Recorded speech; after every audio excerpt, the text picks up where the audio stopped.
Good day, everybody, and welcome to Building on Bitcoin. Today's virtual event is going to cover a number of topics happening around the Bitcoin ecosystem. We're now officially over 1 year post the debut of Ordinals. We've seen over 30 new protocols in layer twos, along with 10 and rising new token experiments. We've had the introduction of technologies like liquid stacking, a massive amounts of increased developer activity, and total value locked, or TVL, across ecosystems. And in January, saw the debut of multiple Bitcoin ETFs. A ton of activity has happened in the last year within the Bitcoin ecosystem and across Bitcoin layers. Today's event will bring a number of experts and individuals across communities, across ecosystems, and across networks to share with you what's happening today and what's to come in the near future across all Bitcoin layers. I'm your host, Kyle Ellicott. We'll be taking you through each and every one of these panels and introducing all of these great experts and community members. That said, today's conference is for educational and informational purposes only. Nothing here said is financial advice, so please do your own research. Again, information and informative purposes only. That said, let's go ahead and kick this off. Let's welcome our very first panel of the day, how to make Bitcoin safely multi-chain. Andre from the Stacks Foundation, floor is yours.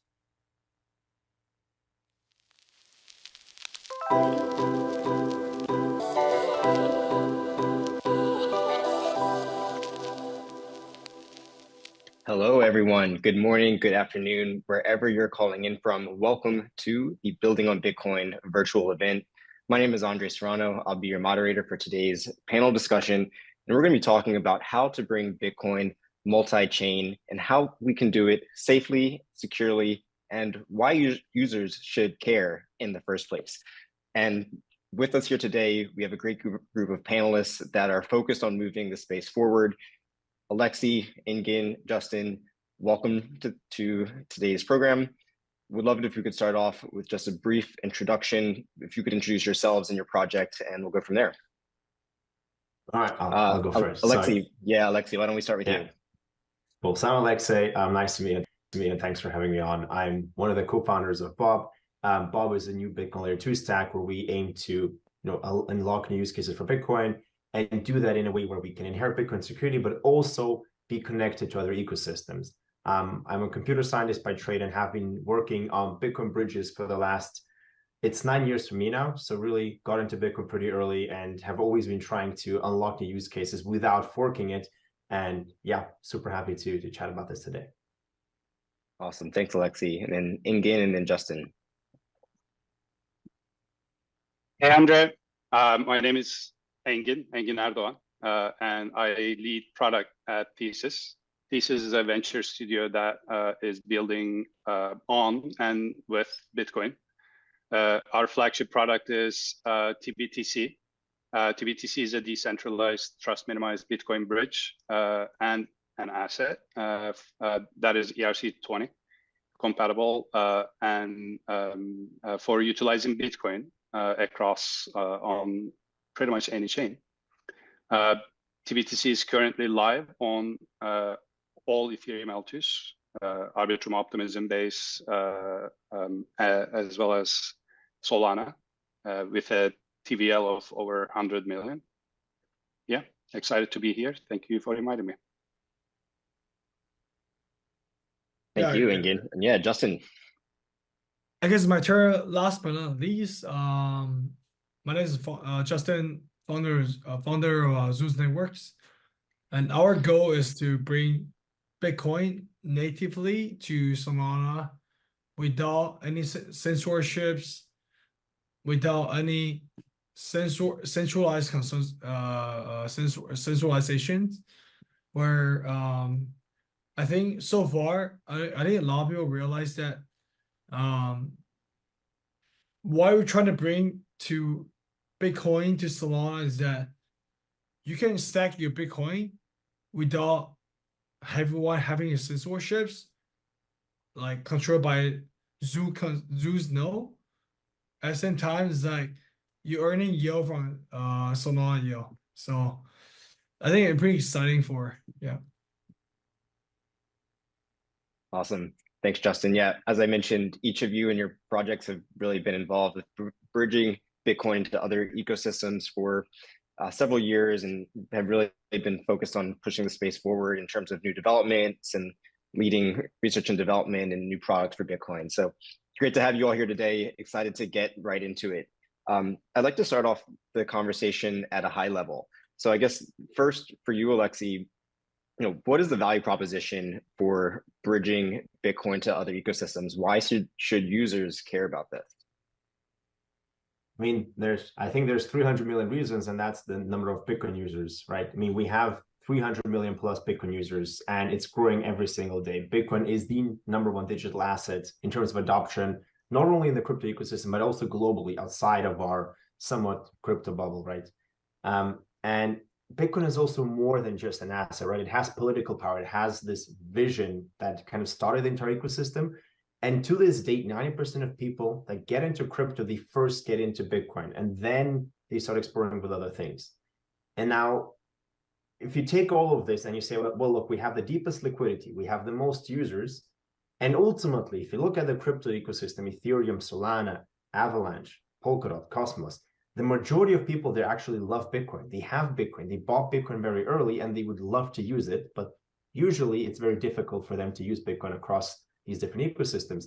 And by allowing them to bring their Bitcoin into Ethereum, into Solana, into Polkadot, we can unlock completely new use cases. We can bring, I guess, hard money, right, into these other 3 ecosystems, because ultimately Bitcoin to this date is arguably the only credibly neutral digital asset or currency globally. And I think that itself has shown, like, and we have the numbers actually that show us, okay, there is more than $12 billion worth of Bitcoin in DeFi across different ecosystems, and it's growing every single day. So the demand is there. The question is, what's the best way to actually bridge it? Yeah, I think that makes a lot of sense. And at 12 billion is still a drop in the bucket of what the total market opportunity is for that, right? But Justin, I thought that Bitcoin was just digital gold, like a store of value. So why do you think users should be interested in this? What kind of functionality are you looking to bring from bridging Bitcoin to other ecosystems?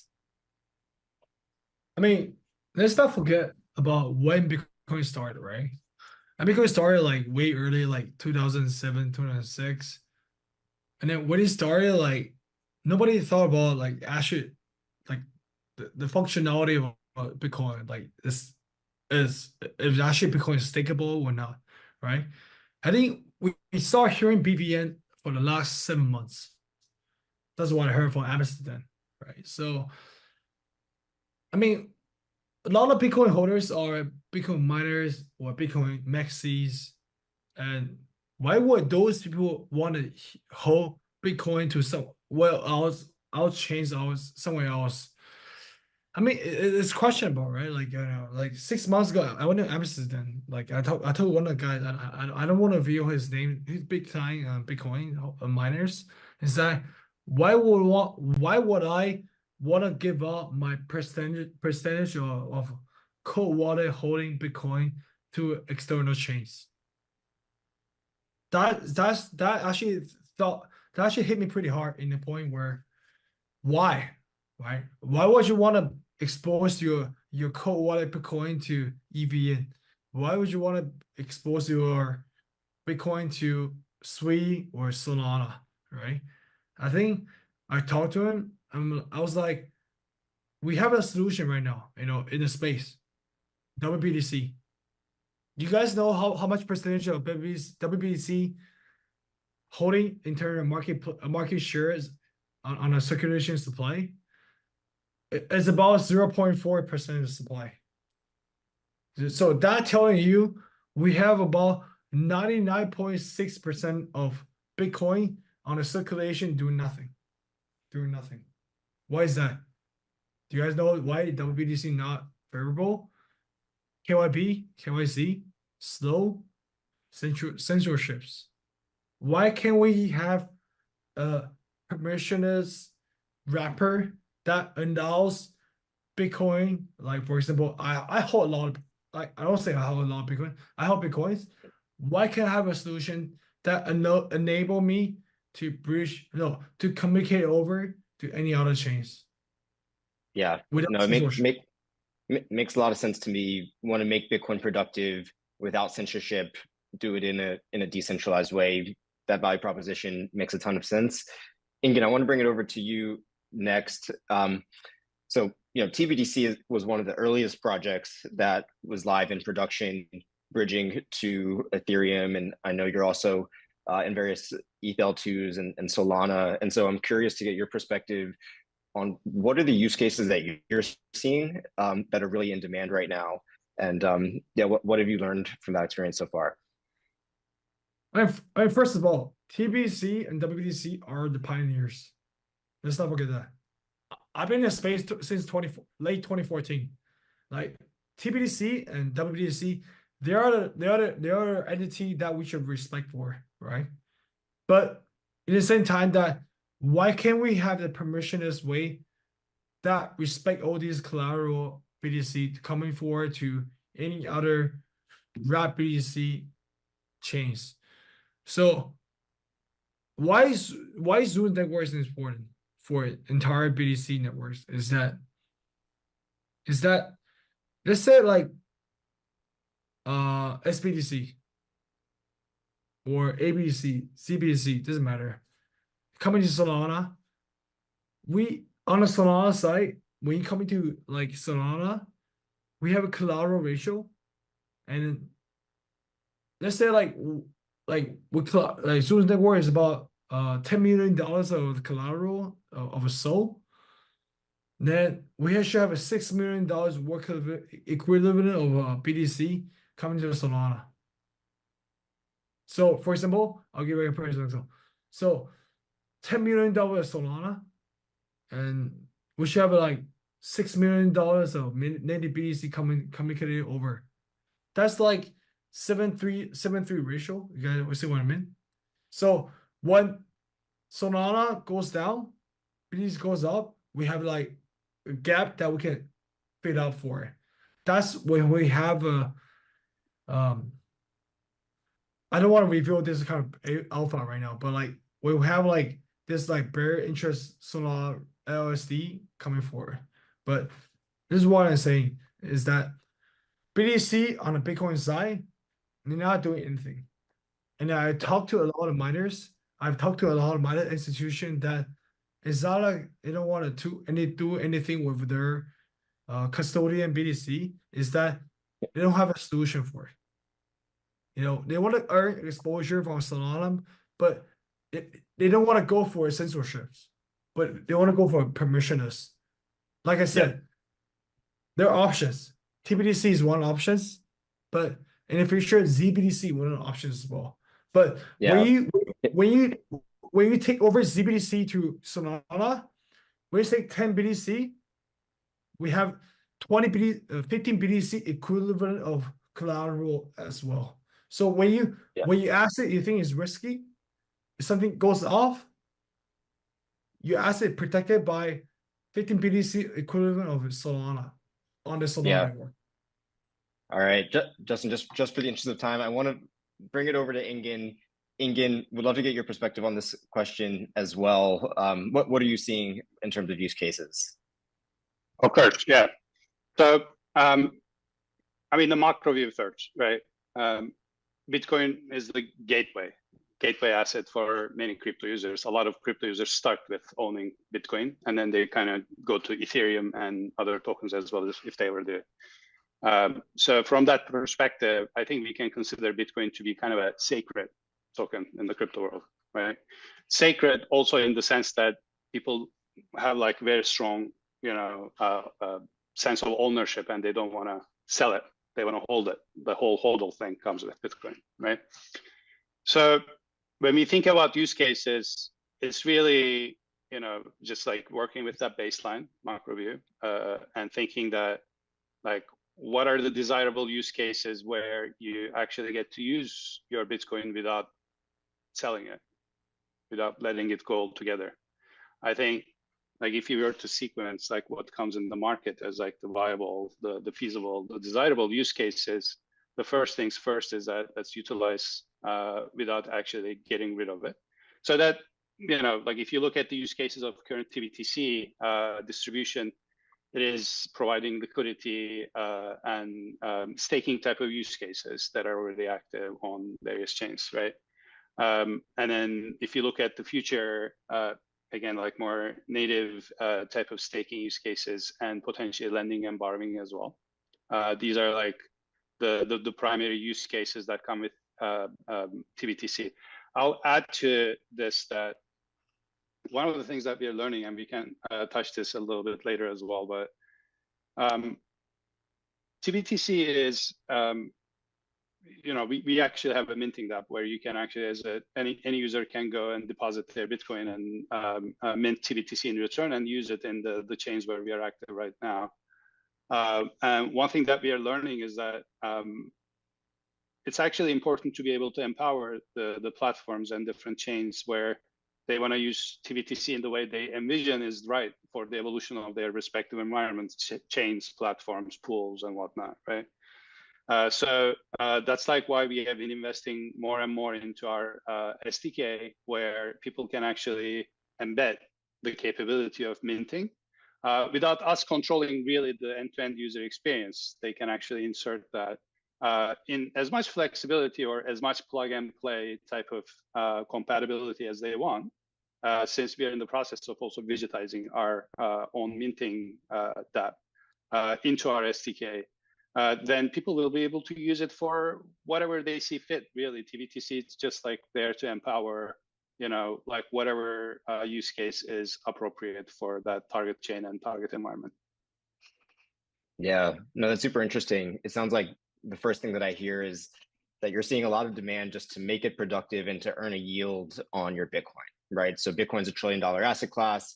It is the best sort of monetary asset and store of value. And so being able to earn even a few percentage points on this, there are a lot of users and a large market opportunity to be able to make that possible. And it sounds like you've also been focused on developing the right sort of tooling to allow developers the ability to take advantage of that use case and make really innovative applications with it. So all that sounds great. I'd love to move on to go a level deeper into the technical mechanisms that can enable Bitcoin bridging into other ecosystems.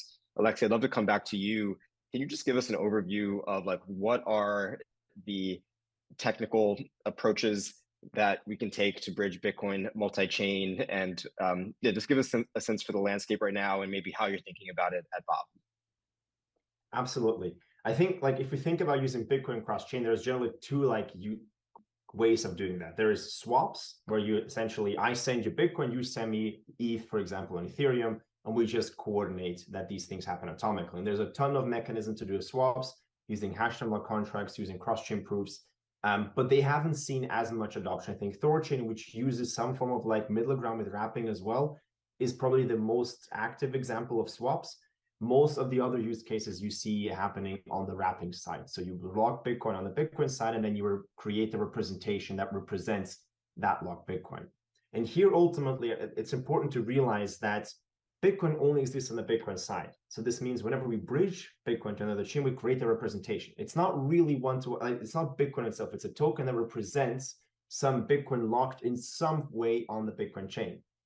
And one realization that we all have to kind of make is Bitcoin doesn't have smart contracts. And because of this, Bitcoin does not provide us with, as of now, like there is new stuff coming that might enable this. But for now, as of today, if you look at the things that are live, we can't react to things that happen on Ethereum, on Solana, and other networks. And this means that depositing into a bridge for the user is ultimately the same as depositing into the exchange. You're giving up custody of your Bitcoin to receive Bitcoin on another platform. And the big question of bridging is who has custody and what is that custody kind of designed for? And I think if you look at the landscape, we have centralized solutions like WBTC, which are very dominant, very robust, have been working flawlessly for years. And because in-house, of course, WBTC BitGo uses an MPC solution with a distributed keys and they're very robust, but they control that. But if we want to go and look at the trust minimized approaches, we have a spectrum that ranges from statistical security, where we try to have multiple people, as many as possible, participate in the custody of the Bitcoin. And the more people you have, the more robust it becomes, because you assume that the majority of these people is honest. And if you have 5 people, you need 3. If you have 50 people, you need 30. But you also need to corrupt 25 plus 1, right? In a case of 50 participants. So it becomes more difficult to attack. And TBTC here is actually one of the leading providers of the statistically secure bridges, with a threshold signature model that currently scales up to 100 and should hopefully scale even further in the future. And on the other end of the spectrum, we have collateral-based models, where you say, well, we use collateral and incentives to make sure that whoever has custody is honest, and at the same time, we can reimburse users if something goes wrong. And that's a design that we introduced back in 2018, and that has been since then implemented by TBTC V1, for example, was the first production-ready implementation of this. The design back then was called Xclaim, but now you have it used across multiple networks. And I think Zeus is also using something similar. And then you have things in the middle, right? So you have things that do both. And that's something that we're planning for Bob, is to use a model like TBTC. Actually, we're working closely with Threshold, because we do identify TBTC as the currently most robust Bitcoin bridge. But on top, you allow people to purchase insurance. So instead of having this collateral locked up by the operators from the start, and which makes it quite expensive, because you have a lot of capital locked up and you need to somehow generate yield on it, because otherwise no operator will want to lock up this capital up front. And then if you make it opt-in, so you use a very secure bridge that, you know, has a big multi-sig, big threshold sig, and then you allow people to purchase insurance, that is, as of today, the most secure approach in terms of like being practical and secure. And then, of course, we have BitVM, but I think we're going to touch upon this a bit later. So Alexei, you talked a little bit about trust minimized Bitcoin bridging, and this leads me to a topic that I think is super important for everyone listening to understand. A question that I think users naturally have is really, how do we ensure that their Bitcoin is going to be safe and secure when they're moving it into other ecosystems? I'd love to just get a quick understanding from the panelists of what approaches are you taking to ensure that Bitcoin is secure, and how should users be thinking about this? Open question to the panel, whoever wants to take it. I can go next. I mean, Alexei gave like a pretty thorough overview of the spectrum of options.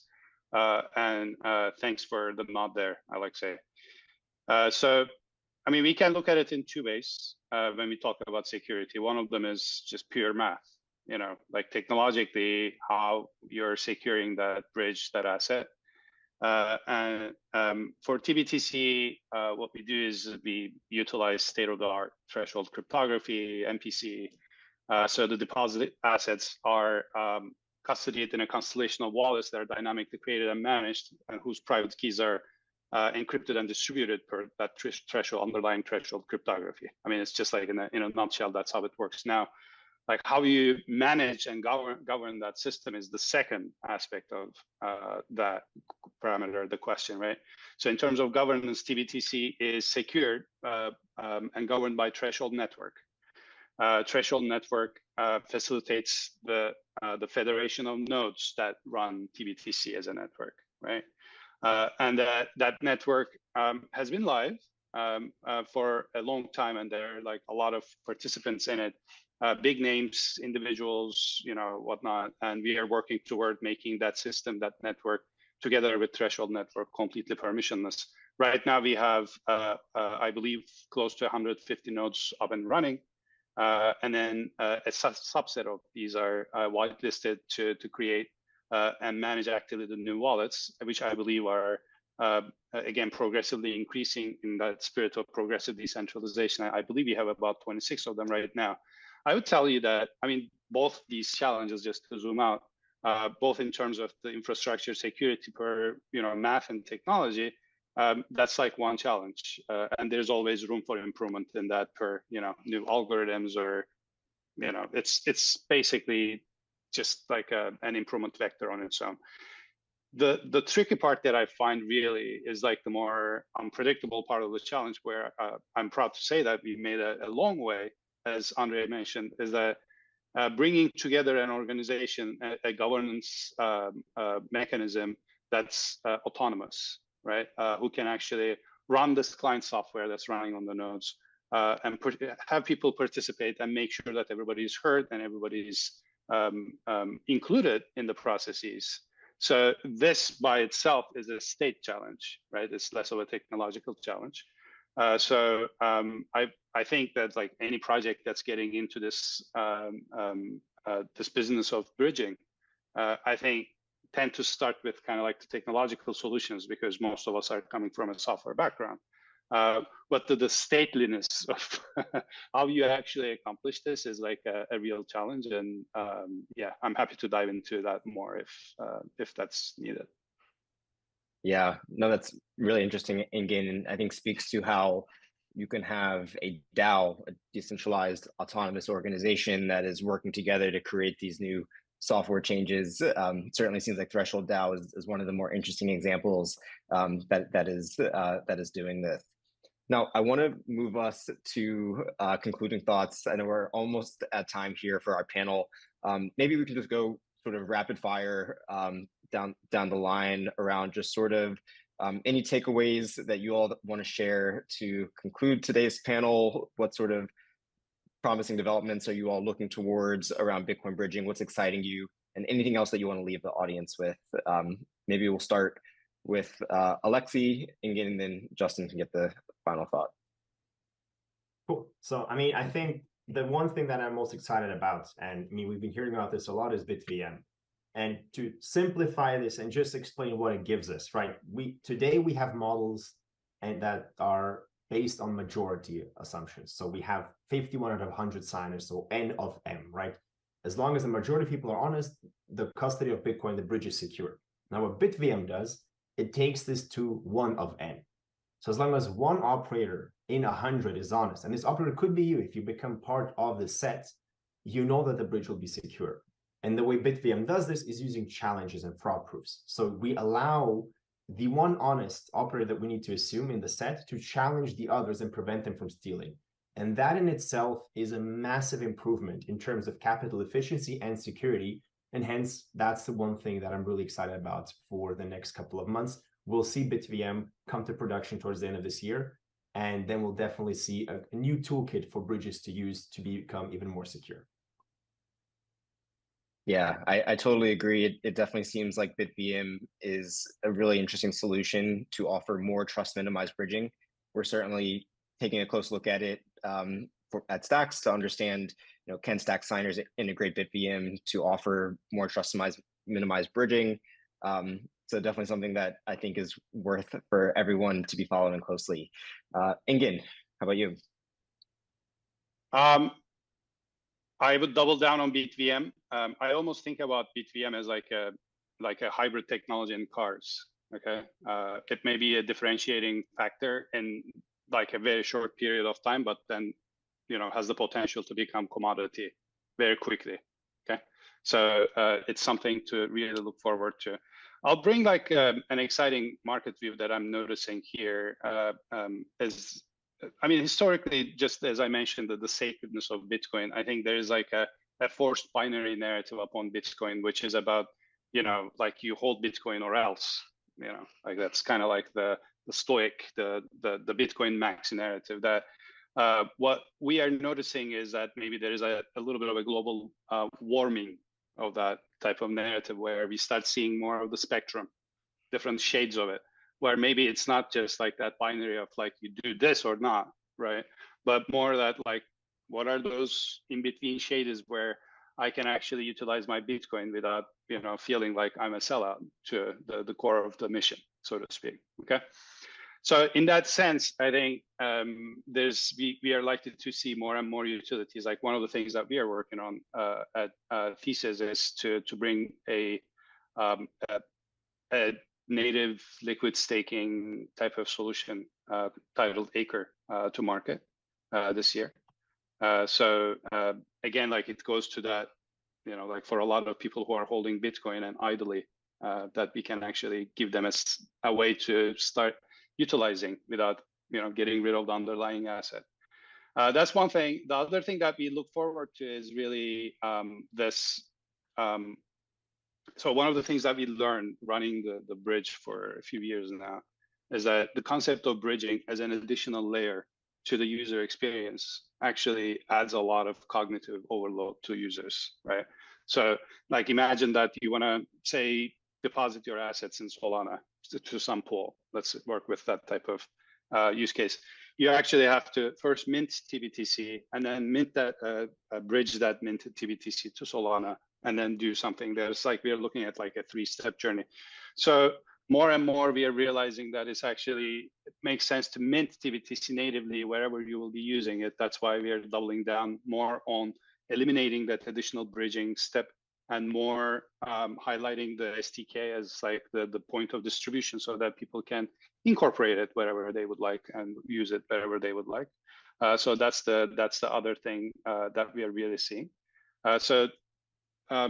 There's like a lot to look forward to within these two realms, but I'm generally super excited just as a closure thought because when we look at the this new energy around Bitcoin, what I'm realizing is that it's partly also because not a lot of new money is coming into crypto.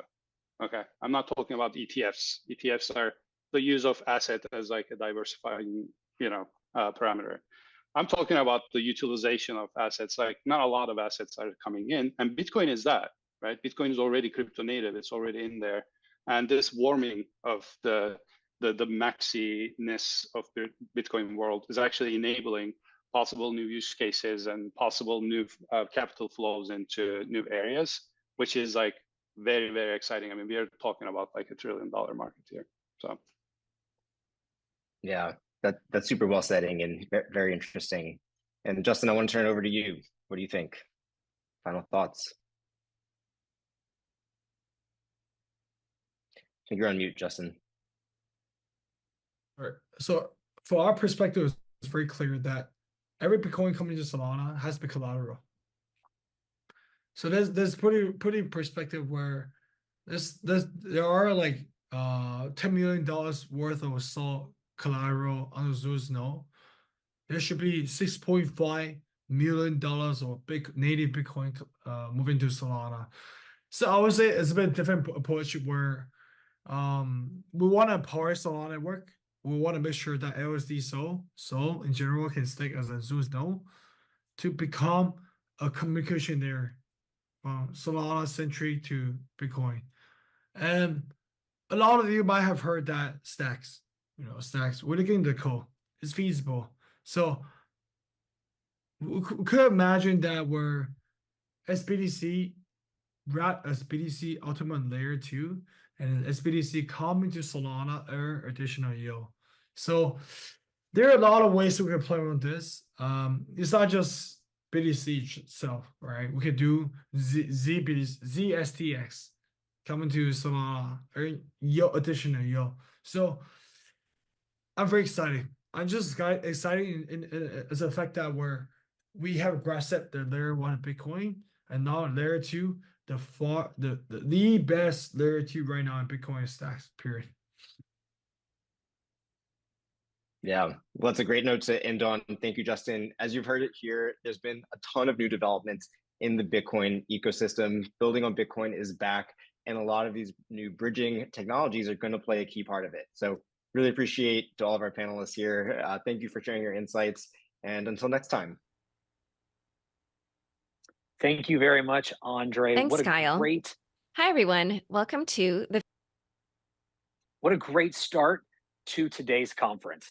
And continuing the conversation, now let's move to the layer 2 section, L2s. And let's talk about the case for Bitcoin L2s. With that said, Brad from CoinDesk, the floor is yours.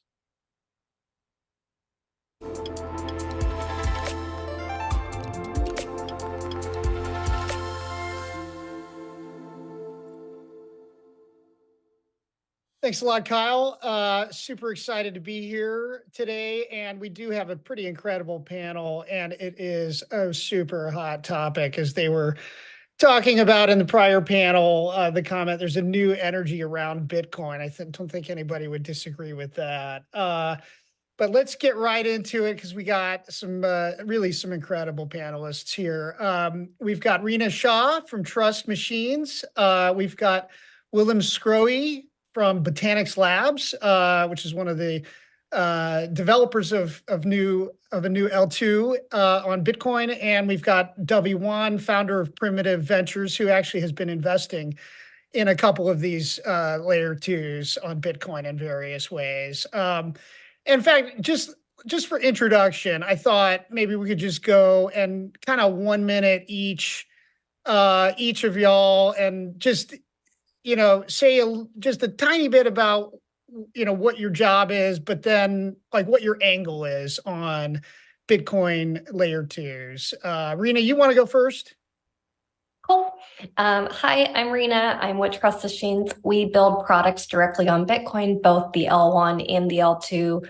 We fundamentally believe that building on the L1 is sustainable in the short term, but the long run, the L2 is where more on-chain activity is going to go. That's how you're going to bring billions of users actually using Bitcoin in everyday life. We operate a Bitcoin wallet. It's called Leather. We are basically the gateway for people to come into Bitcoin and then kind of deploy as they see fit, whether it's NFTs, DeFi, Ordinals, everything under the sun. And I mean, Trust Machines, it's associated with this. I mean, you're one of the developers on Stacks, right? We are a core contributor to the Stacks development. However, we contribute to other L2s as well. We're pretty layer agnostic, so we contribute directly on Lightning. We do have a swaps protocol. We work with RSK. We would love to explore other L2s. We're agnostic. Okay, interesting. All right. And Willem, let's go to you. Tell us about Botanix. Absolutely. Hey, everyone. Willem, founder of Botanix Labs. Very aligned on the vision. We try to think like if you imagine 100 years ahead and the whole world is running on Bitcoin, which infrastructure do you actually need? And we're trying to build an infrastructure where Bitcoin is reserve currency of the world, and Bitcoin is slow, 10-minute blocks, very limited amount of things you can do with it. And then we're building with Botanix a overlayer network to actually scale Bitcoin in a decentralized fashion. So we created a novel layer 2 design that's called Spider Chain. Spider Chain is capable to be fully decentralized in the sense that anyone will be able to run a full node. And that's, I believe, that's exactly what we need in the world. Like Bitcoin is extremely decentralized as pure money. With Botanix, we want to build this decentralized layer 2 fully running on Bitcoin that is capable to be run by every person in the world. I fully believe Bitcoin layer 2s is the way forward. There's a huge amount of capital, $1 trillion actually, that's waiting for activity to happen on Bitcoin. So I'm very excited that it's finally here. And it's EVM compatible, right? That's one of the Spider Chain attributes. Yeah, absolutely. Like we are fully EVM equivalent, meaning you can copy paste any smart contract we have on Ethereum, deploy it on top of us, and the whole thing works. And so suddenly you can see any application. Like if I'm a developer and you have to think, do I deploy my Ethereum dApp on Ethereum, compete to all these other dApps, compete for the same TVL, compete for the same users, or do I deploy on Botanix and access the whole Bitcoin market? Suddenly the business case becomes very massive, huge amount of opportunity. There's a massive first mover advantage that's going to play out. And so, yeah, very excited to actually see a lot of Ethereum dApps and Ethereum developers or Solidity developers come back to Bitcoin. Thank you, Willem. And Dovey, I mean, you have a different perspective as an investor looking at a lot of these projects, and also you have kind of probably more of an Asia focus. Let's hear about your angle on layer 2s. Yeah, so I joined the industry as a Bitcoin rationalist back in the day.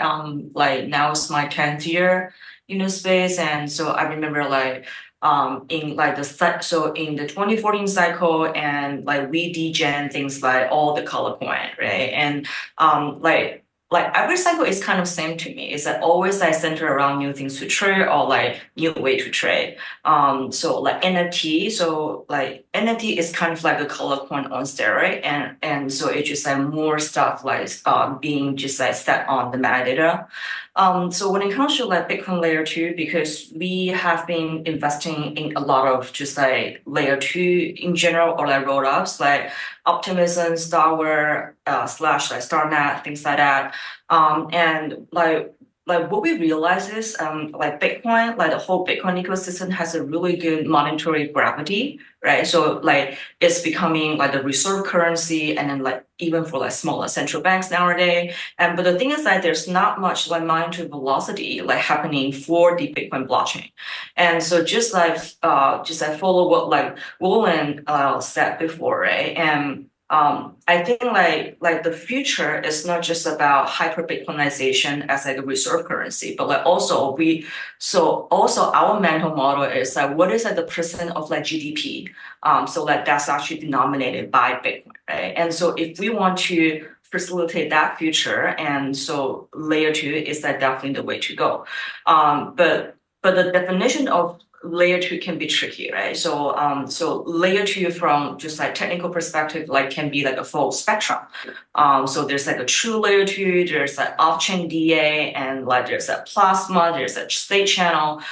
So I think there's just like all different trade-off out there, and then depending on like what is your like design mechanism, and so what are the things that you want to so like what are the things that you just like trade A with like B.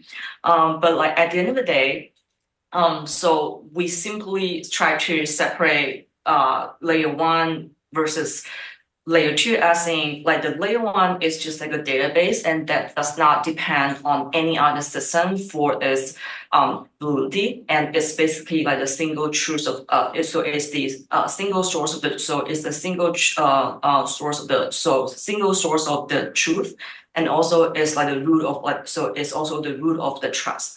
And then when it comes to layer 2, and so all the layer 2 as of now like has the sole discretion, so to determine whether like the database is like safe and alive. And so layer 2 database and like has only liability, but has no like the but has no the actual asset ownership.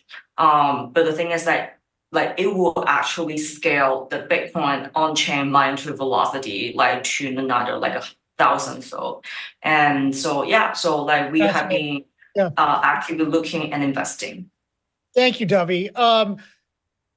Just to kind of get right into it, you know, one of the questions that keeps coming up is whether we need changes to the Bitcoin core. I mean, this is such a controversial topic.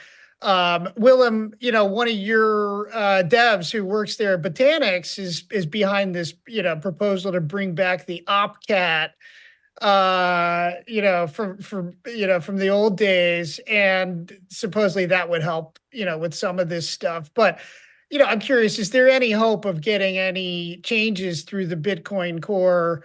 They were talking about BitVM on the previous session. You know, that was kind of one of the breakthroughs there, is you don't have to change anything. But I don't know, Willem, what do you think? Is there any hope of getting some of these changes through to Bitcoin core, or is people just going to have to make do with Bitcoin as it is?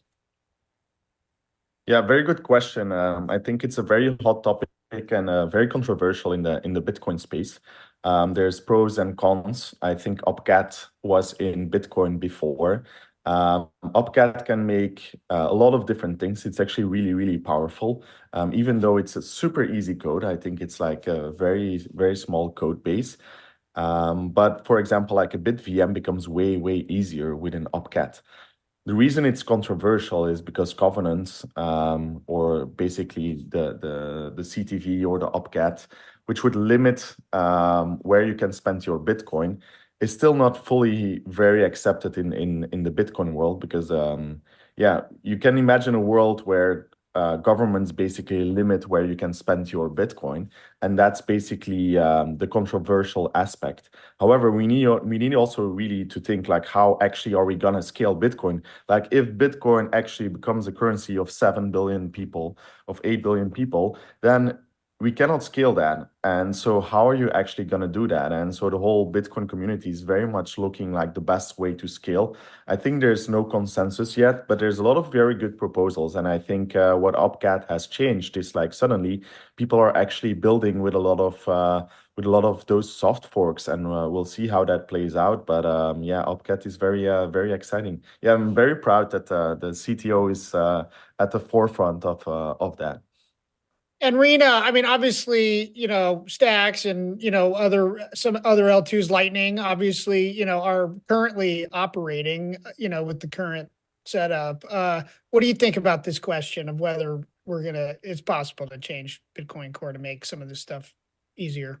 I think it's possible, and I think it's whether we should or if we shouldn't. Bitcoin is built to be simplistic and simple and a solid base foundation. I fundamentally believe that innovation should be on the L2 layer because you're not messing with the foundation of how you move money.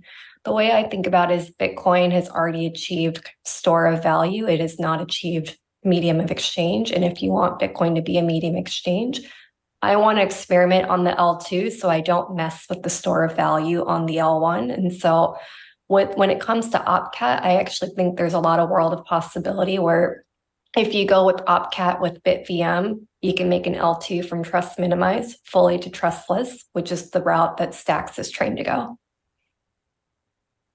That's really interesting. Let's just to change the topic a little bit because just to keep things moving here. Dovey, we were talking about before, kind of maybe a related topic. Should Bitcoin layer 2s have their own tokens? What are your thoughts on that? Yeah, so this is a very tricky question. And I think, so I also tweet about this as well. And like, what is the definition of like being like a Bitcoin aligned, right? And so if you don't like as in layer 2, and if you don't have your token, and so then like what are the vehicle that can like capture the value? And but the thing is that once you have the token, like how you can Bitcoin aligned. And so that's why I like what I have seen in the market, so I think in the universe of like Ethereum and like everything can be tokenized. And then so layer 2 is a really good narrative, like just to have like a useless like governance token and just like with like ultra high FDB. And I think when it comes to like the Bitcoin world, and then we are much more reserved and then like much more like rational and just like conservative, like when it comes to like hyper financialization. So I don't have a good answer yet, like whether like Bitcoin layer 2 should have their own token, because ideally speaking, so like Bitcoin should be the gas, right? But like once that Bitcoin is the gas, and then what's the point of like having the token? Yeah, so I don't have like any good answer for that. Could I maybe go ahead, Rena? Go ahead. I think it comes like a Bitcoin L2 trilemma. There are multiple properties that a developer is going to want when building on Bitcoin. You want either an open network, you want token, no token, you can be in either camp, and then you want a full global VM. Typically, to scale, you can only get 2 out of 3. And so when I think about it, I think about generally Bitcoin is open, so you don't want a federation. So that's a checkbox that you want, and you want a full global VM. When it comes to a token, I think there is a world where a token is purely used as gas, because I can't see 20, 30 years from now, if you want Bitcoin to remain a high store of value, that gas price of using Bitcoin as the asset will be too expensive unless it's a high value settlement transaction. So I see value in a gas token for an L2 and let it be purely gas and nothing else. And what about you, Willem? What do you think about this topic? I think maybe I'm trying to remember did you mention that you have a way of pegging over Bitcoin to some of your chains? Yeah, I have a little bit of different vision on that. I think longer term, there's always been one reserve currency in the world, and I think about human behaviors, and people are always very simplistic in their thinking, and if they're transacting in Bitcoin, they want to see Bitcoin as a gas fee. Like, it's very confusing if you don't know what exactly the gas fees are that you are like paying for, like you need to like calculate yourself how you're using it. And so I feel like everything will go back to Bitcoin and using Bitcoin as the gas fees, and like it's just liquidity network effects. And that's basically what we're doing with Botanix. Like the whole tech stack runs on Bitcoin, and I think longer term that will play out. Yeah, that's basically how I see the world 100 years from now. I think having the token in that protocol is more liability than really an asset in 100 years timeline. I really like to think very long term, and so in scaling Bitcoin, I think the first focus should be actually fully on Bitcoin, and I think it makes more sense from a human perspective.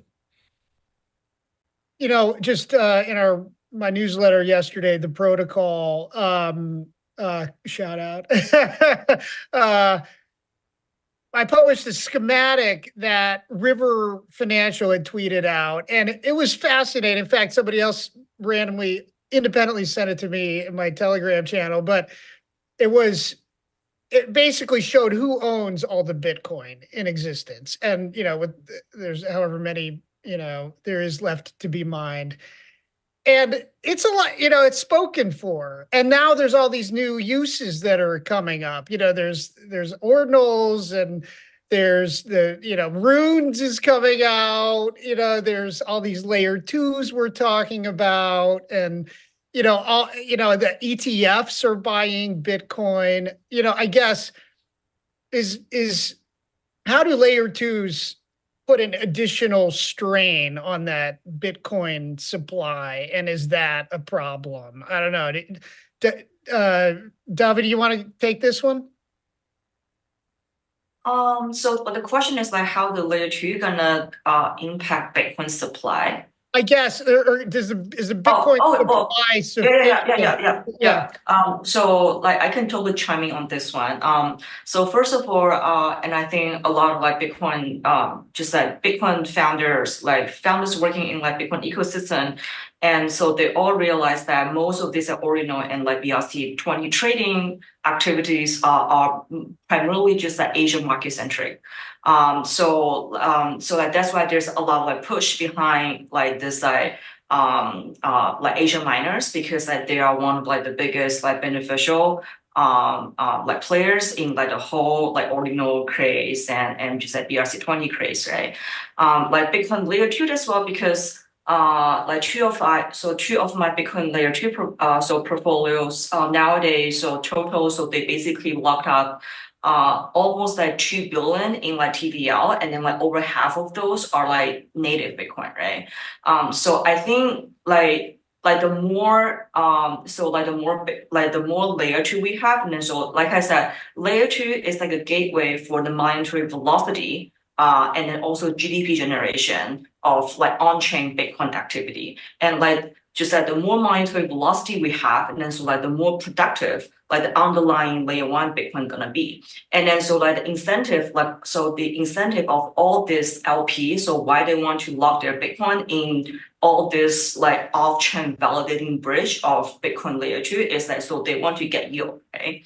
And so like that's why I think it will have like a positive impact when it comes to like having lower supply, and then so we will have like more Bitcoin just a lockup for like long-term capital commitment for the layer 2, and so I'm actually pretty bullish on that. Yeah. And Rena, what do you think about that topic? Have you thought about that?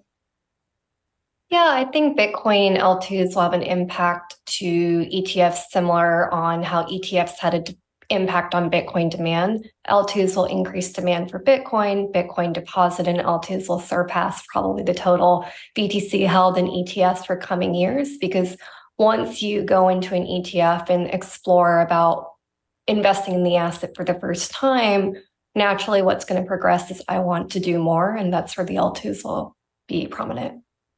Thank you. All right, we got 2 minutes left. Willem, curious, I mean, with the EVM compatibility, and if you watch what's happening in Ethereum and some of the other alt layer one ecosystems, and a lot of the emphasis is on the bridges and the interoperability. I'm curious, is Bitcoin going to just connect with these other systems, or will they eventually become like L2s and L3s on top of Bitcoin? Like how does Bitcoin fit together with all the rest of everything, if you see that happening? Yeah, very good question. I think Bitcoin will increase massively in terms of utility. Like Rena said earlier, now it's been a store of value and there's almost no utility, which is completely different compared to like when you look at an Ethereum. There's a huge amount of utility that's accruing back to Ethereum as an asset, and that will start happening on Bitcoin now as well. I said a little bit earlier, if I'm an Ethereum developer, if I have an Ethereum dApp, the same smart contract code, do I deploy it on Ethereum, compete in a very crowded market, or do I access and deploy it on Bitcoin natively, which is something you can do with Botanix now? You can take exactly the same smart contract code, but now access a $1 trillion market of sleeping capital. There's a $1 trillion market of capital waiting to be deployed. There's people who want to use it, but there's nothing there. There's very little utility, and you cannot really do a lot with your Bitcoin today. And that is about to change in next year. Now, suddenly you can start using any of the applications, any of the utility that you actually see on Ethereum, and natively do it on Bitcoin. And that will be a massive game changer. This will transition Bitcoin from being a store of value to actually becoming the bedrock of a financial system, to become the asset where the world runs on. You finished right on time, Willem, and that wraps it up. I feel like we could keep going on this topic for another hour, but just thank you to the panelists, Rena, Dovey, and Willem. Thank you so much, and thank you to the conference. Thank you. Thank you. Thank you. Thank you, everybody. Now that we've talked about what it will take to bring Bitcoin safely multi-chain and the case for Bitcoin layer 2s, let's take a more global perspective. Let's look at how the Bitcoin ecosystem is starting to expand and flourish across the world. Next up on our panel, we're going to talk about a global perspective for the Bitcoin ecosystem. Gina from Trust Machines, floor is yours.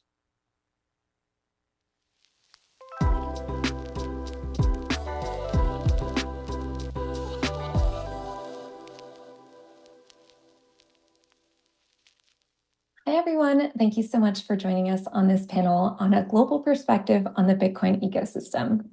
Really excited to chat with our excellent panelists today.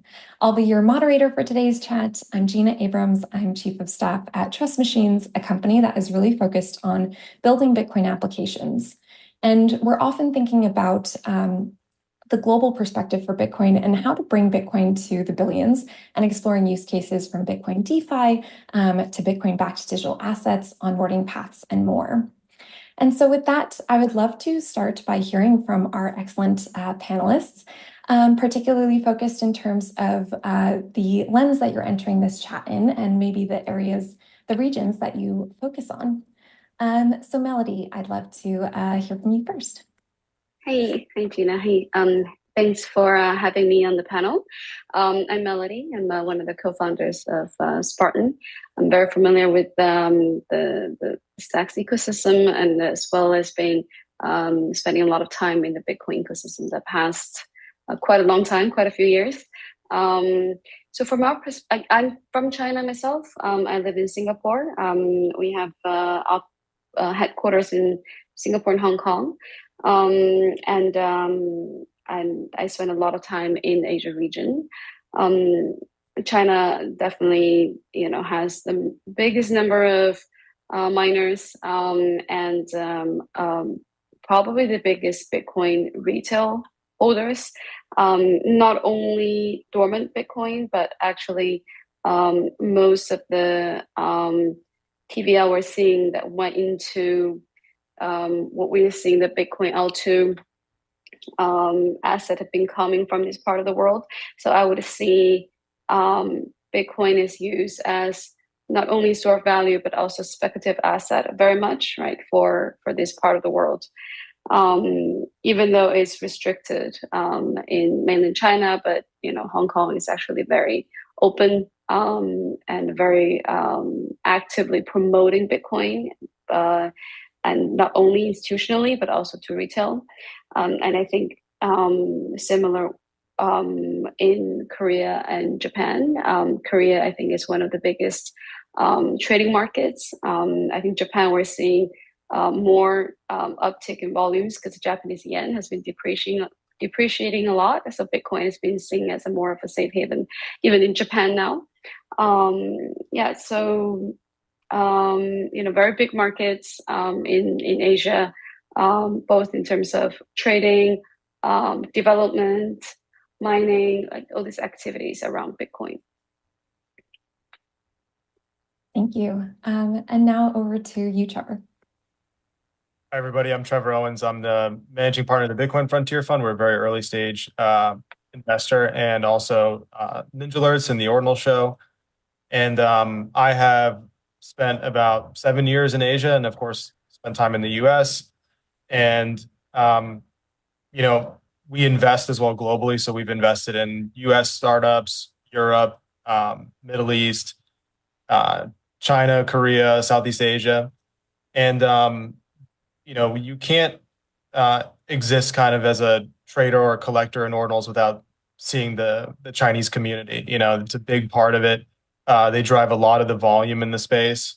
And I think that overall, Bitcoin, the crypto space, is international in a way that Web 2 never was, in the way that you just, you see people from all around the world participating. And I'm not sure, though, that a lot of the activity that I see is speculative, right? I don't necessarily see people using Bitcoin or other use cases to solve sort of day-to-day problems yet. I think we're still in the early days. And it'll be interesting to see how, Bitcoin has a role, as I think a lot of the stablecoin use cases have taken over some of the initial Bitcoin use cases. I hear that it's a lot easier in emerging markets for people to transact in stablecoins. And, we'll see how that changes now that layer 2s are coming into the picture, and also Bitcoin DeFi. Thank you. Now, I'd love to hear from you, Daniel, both in terms of your introduction, but also in terms of what you're seeing in terms of Bitcoin's potential as maybe this reserve currency asset that could transcend borders. I would love to hear from you. Sure. So my name is Daniel. I'm the CEO of IOV Labs. We're the organization tasked with growing the Rootstock ecosystem. We were the original creators of Rootstock. Rootstock was the first Bitcoin sidechain launched in 2017. DeFi on Bitcoin has been possible, and EVM compatible smart contracts have been possible on Bitcoin for 6 years since Rootstock launched. Personally, I've lived and worked across the Middle East, in Sub-Saharan Africa, and extensively in South Asia in energy and defense technology prior to working in crypto. So I have first-hand experience with some of the, let's call it the raw reality of interacting with the global financial system on an everyday basis. The Rootstock community splits into kind of 3 camps. There's a kind of total global camp, US, Europe, and everywhere you'd expect in the kind of developed world. There's a Sub-Saharan African contingent, which has been growing quite rapidly. The Sub-Saharan African Bitcoin community is quite strong. And then home turf for us is Argentina and Latin America. We see the majority of users of the stablecoins on Rootstock coming from Argentina, where they have been struggling with hyperinflation for many years.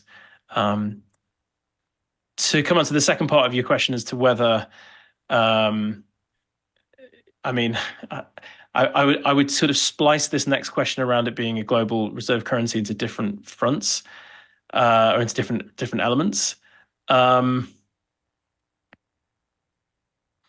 Firstly, my view is you want multiple global reserve currencies Doesn't matter what the global reserve currency is, whether it's government issued, decentralized, or otherwise. If you have one, you have a single point of failure, and that's generally not good. Centralization is not good, even if it's centralization in a decentralized protocol. That's the first thing. I think that some of the work around, which is kind of adjacent to this question around Bitcoin as a global reserve currency, is the advent of CBDCs.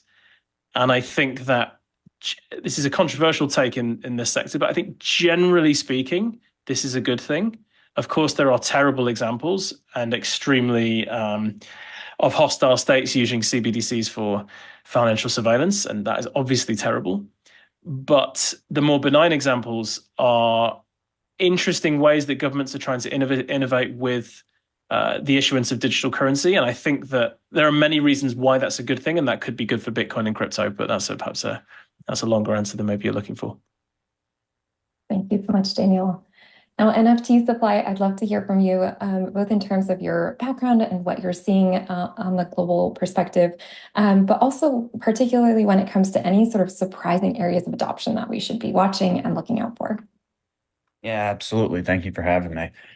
So I go by NFT Supply on crypto Twitter. I'm the founder of Sat Republic. We built SatScribe, the first inscription platform for rare and exotic sats. If any of you have participated in the Ordinal space, rare and exotic sats are definitely a very interesting subset of the space that is getting a ton of traction and a ton of volume. I'm personally based in Miami, where it's not as poppin' as Asia, but we do have a nice thriving community down here of both crypto builders as well as speculators. There's definitely a healthy combination of both. But in particular, there are a lot of people building on Bitcoin based in Miami, whether it's building on Bitcoin L1 or building, DeFi protocols, to kind of bring cross-chain assets, allowing you to not to actually earn yield with your Bitcoin, for instance, which you previously wouldn't be able to do. You weren't able to really put your Bitcoin to work. The market that I have been, heavily focused in terms of things that people really may not be paying attention to just yet is the rare and exotic sat market. We have an auction going live with Sotheby's, which is the second auction that is going to have an entire lot, all of rare and exotic sats. Previously brought the first rare sat, which is the first sat mined in a difficulty adjustment period, to auction about a month or so ago.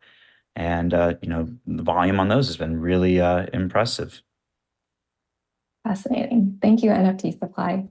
Now, Melody, I would be curious for your take on what do you view as essentially any tipping points for mass adoption for Bitcoin, anything that you're tracking. Obviously, 2024 is shaping up to be a really big year.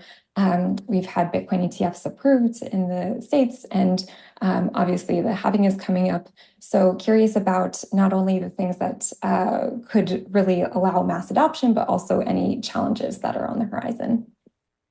Yeah, sure. Well, definitely the ETF helps a lot, right, with educating mainstream and non even for users who are not financial literate, like doesn't have a high financial literacy, like if it's endorsed and offered by global institutions, they definitely will feel a lot more comfort, right, to hold Bitcoin as investable asset. I think that's for most of the users how they come in. I would love to see. I think what Trevor was touching upon, like, is we're not really solving a lot of the payment problems yet. Not many people using it, to transact. Still, most people use it as a alternative to gold or stocks. So in terms of Bitcoin adoption, like definitely think, because the nature of Bitcoin is very much still financial. I definitely want to see better financial products built on Bitcoin. So when we do end up holding the coin directly, we can also access a much broader, richer, more productive, more transparent financial system. So I'm very excited about what's being built on top of the the Bitcoin as a layer one chain instead of just for the for the exchanges or custodies around the asset itself. And I also like the art part. I think Bitcoin, being the oldest and most decentralized blockchain, has a very strong narrative about, both because of the mysterious, background of the founder, as well as they're no longer around, right, to influence the technology, and how valuable this asset is, like in the art, right, the sats, the ordinals, the inscriptions. I think these are all fascinating art and culture symbols that people can relate to, and can really help to bring adoption around that as well. So I'm excited about both the financial applications built on Bitcoin, as well as the culture and the art being developed. I think they're both very helpful with adoption.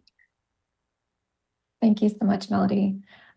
Trevor, I'm curious if you can build off of that in terms of, these might be really exciting use cases, tipping points, but maybe how do you see us getting to the next phase of Bitcoin adoption? What on the ground, what tactical things are you looking out for?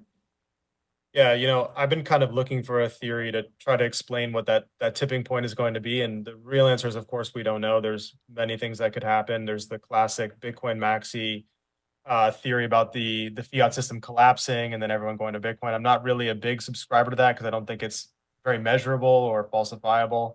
But I think generally speaking, I think that most likely, like, global adoption will probably follow the U.S. market, like we've seen with many other inventions like the internet and so on. And I think it really comes down to like, when people store the majority of their wealth in Bitcoin, then they're going to demand to pay others in Bitcoin. Right? It's a two-sided market, a chicken and egg problem. And the solve for a chicken and egg problem is an analogy I like to call lions and deer, or lions and gazelle. And the gazelle in this scenario are people holding their wealth in Bitcoin. So it's when majority of the investment capital, or a large portion of that, is in the U.S. market, and when people start to move more of their wealth over to Bitcoin as a store of value, hopefully the idea is that will make Bitcoin less volatile, number one, which will give it better properties to be used actually as a medium of exchange. But also, I think a big factor is going to be just improving the infrastructure, better tools, better user experience. We're going to need L2s to onboard like the mass market. Like you can't have a billion people on Bitcoin L1. There's just not enough block space. And so that technology needs to mature in the scenario where we do have this, biblical fiat collapse that the Bitcoin maxis are looking for. If it were to happen today, we don't have the infrastructure to support all these users. And so the key thing that I'm looking at is, how can we make smaller use cases like trading art, for example, that can lead us down the path to funding more companies that build better infrastructure, that then attract more developers for the next use case, kind of one use case at a time, build up better infrastructure, build up better tooling, onboard more users. In the background, we have the Bitcoin ETF. We have more wealth coming into the space as a inflation hedge or a diversification of their capital allocation. And these forces coming together, at some point, I think it'll be definitely a tipping point is probably the right word. But I don't necessarily think that of point comes from a collapse of the existing system. I think that would probably be a bad thing for Bitcoin adoption, because it could lead to many other potential scenarios. But a much more predictable path is just, one use case at a time, using blockchain technology and smart contracts to disintermediate, existing industries where there's rent seeking and there's these intermediaries who do little more than, put their stamp on things or become a trusted third party like the banks, right? There's many different industries where we have these trusted third parties. They tend to be rent seeking and not necessarily providing value that we can't disintermediate with this technology. Thank you, Trevor. Daniel, I am curious for a brief overview in terms of, from your perspective, what would you say are the verticals in thinking about global adoption for Bitcoin that you are focusing on, the ecosystem that you're growing and building?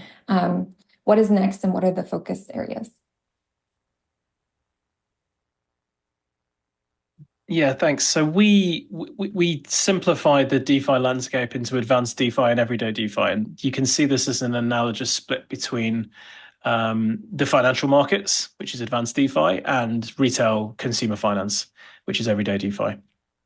So advanced DeFi is what the majority of DeFi is today. Everything from decentralized exchanges and yield farming, to a certain extent, all the way up to NFT securitization and real world assets.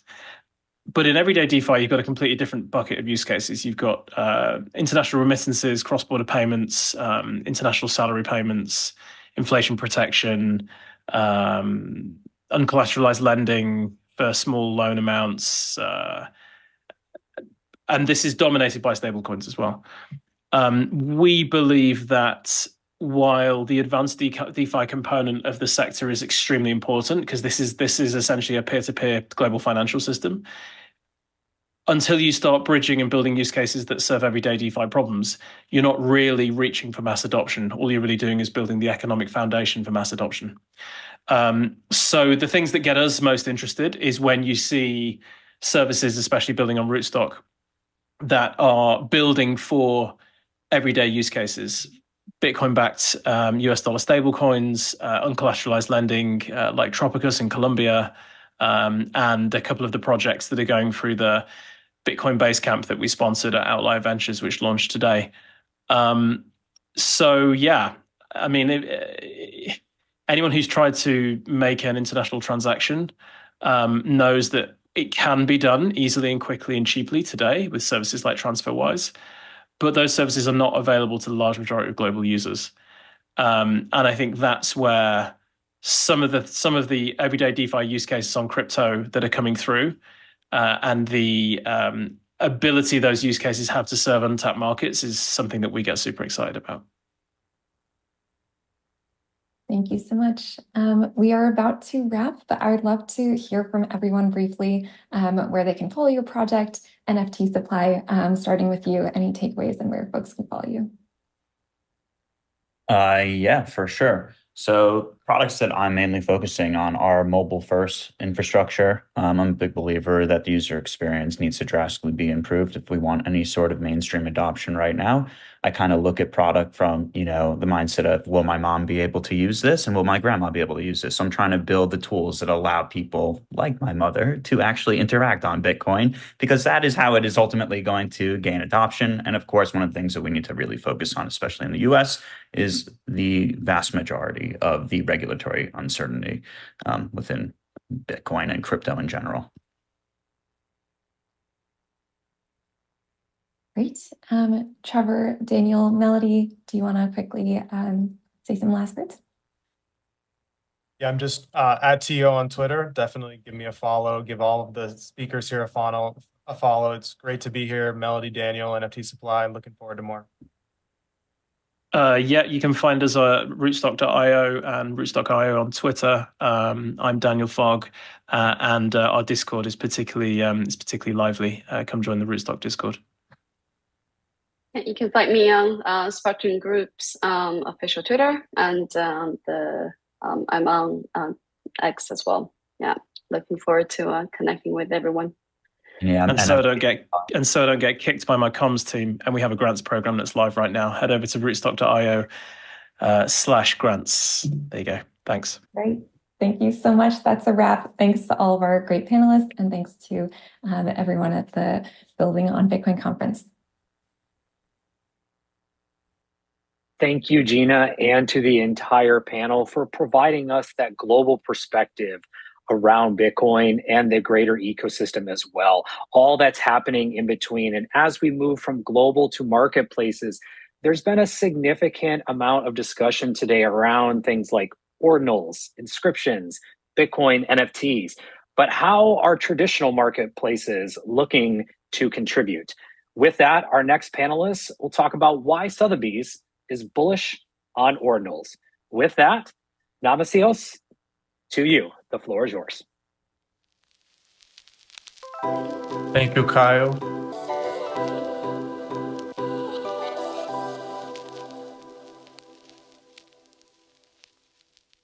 Welcome, everyone, to the panel on rare sets here on Building on Bitcoin Virtual Summit. Thanks, Kyle, for the intro. Today, we're joined by Elizabeth, Head of Growth at Experts, Michael, Head of Digital Art at Sotheby's, and Query, founder of Magiset. Good morning, everyone. Welcome. Good morning. Good evening. Or good evening for some, that's right. It's definitely an interesting panel to be moderating alongside you guys. Rare sets have interestingly taken Bitcoin by storm, whereas 1 year ago, all sets were seen as fungible, and there were no distinctions, no ability for collectors to do the way that they do with dollar coins, dollar bills, and seek rarities, collect different things that appeal to the inherent human desire to collect rare things, right? And even Hal Finney predicted that we could one day bring digital trading cards to Bitcoin. So it's very, very fun to see this coming to life. It's a very new but promising market. And in just 1 year, it went from nothing to being one of the oldest and most important auction houses in the planet. And so before we jump into more of the specifics and talk with Michael about Sotheby's specifically, I wanted to hear from Query, what are rare sets exactly, how they came about, and perhaps provide our listeners, our viewers, with a nice framework that they can use to understand this market and get started. Yeah, so thank you, Namsios. I think the best way to think about rare sets is comparing them to rare coins or rare banknotes. I think this analogy is spot on, but instead of having rare coins, we have Satoshis. Ordinals introduced this new way of thinking about a Satoshi, where not all sets are equal because we now have a tracking system for them. And by introducing this tracking system, we were able to detect if one particular set goes way back to like Satoshi's wallet or was involved in some famous transaction on Bitcoin, such as the 10,000 Bitcoins paid for a pizza. And just by having that small thing, everything changed, the game changed, because now you have in your wallet a lot of different Satoshis, each with its own history, each with its own ID. So that automatically transformed rare sets into a very nice collectible with incredible properties. We've been in the market early on and noticed this, and also noticed that there weren't tools at the time to easily handle this set. So initially, set hunters and people passionate about rare sets were having a hard time to move them around, to collect them with Sparrow and stuff like that. But now everything is changed, and we have these amazing tools for collectors. And we have a lot of people that are putting up super nice collections of rare sets. People tend to value the fact that their Satoshi was at some point in Satoshi Nakamoto's wallet, or was at some point involved in a pizza transaction, and that gives a certain value to your Satoshi. On another note, people use rare sets as canvases for inscribing art, and you can think of that like scribbling your art on a super rare banknote. Let's say you have a banknote that was at some point, I don't know, at Abraham Lincoln or something like that, and you're an artist, you have the possibility to like scribble your art onto that banknote. And if you're a good enough artist, then you don't mess up the banknote. It gets additional value. So this is basically happening right now with rare sats, and it's an amazing feature, and it draws in a lot of collectors. And rare sats are also tradable as fungible tokens. For example, in the pizza transaction, we have a lot of Satoshis, and they can be traded as fungible tokens. And yeah, this is what we're trying to do and educate people about at Magicet. And we love to see that Sotheby's been taking the lead on this and doing an auction on rare sats. Yeah, for sure. I think it's been very interesting to see this rise from the early days where people were just focused on inscribing memes and random images to Bitcoin. And then when the rare sats, so to speak, meta began, then people, yes, like noticed what you just said, that the rare sats are indeed a great canvas for artists to build on. But then you touched on a point that I think is very important, which is about the infrastructure of tools, because back in the day it was very hardcore, so to speak, to do rare sats. But nowadays we have tools like yours and also like Xverse that are natively supporting rare sats.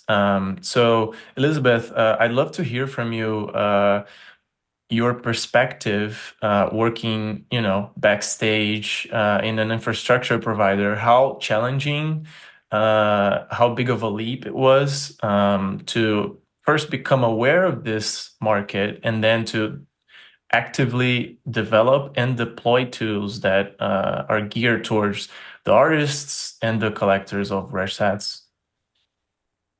Yeah, sure. Great question. So I think as a wallet, we had to really overcome two main challenges. First, around the user experience. I think it's important to remember that Bitcoin itself wasn't initially designed to be non-fungible. So the Ordinals protocol actually acts as a layer on top of the Bitcoin network. So it doesn't make any changes to Bitcoin itself, but it's a very nascent ecosystem that doesn't directly support this protocol yet. So as a result, people were accidentally sending away their Ordinals, BRC20, rare sats as Satoshi payments. Since they are Satoshis, they didn't realize that this isn't something that you can just treat like an NFT as something that's individual. It's something that can actually be bundled up into a UTXO with other commons and rare sats. So yeah, people were accidentally sending these away. So the first thing that we had to address as a wallet, and the main need that we saw and wanted to get involved in this space, was that, hey, we need to actually separate these rare Satoshis out from the payment address. So that's exactly what we did. We created two different addresses, one for the payments, Bitcoin that's sent as a payment, versus those that are stored safely for recognizing ordinals and rare sats. And we are actually the first wallet to ship support for that.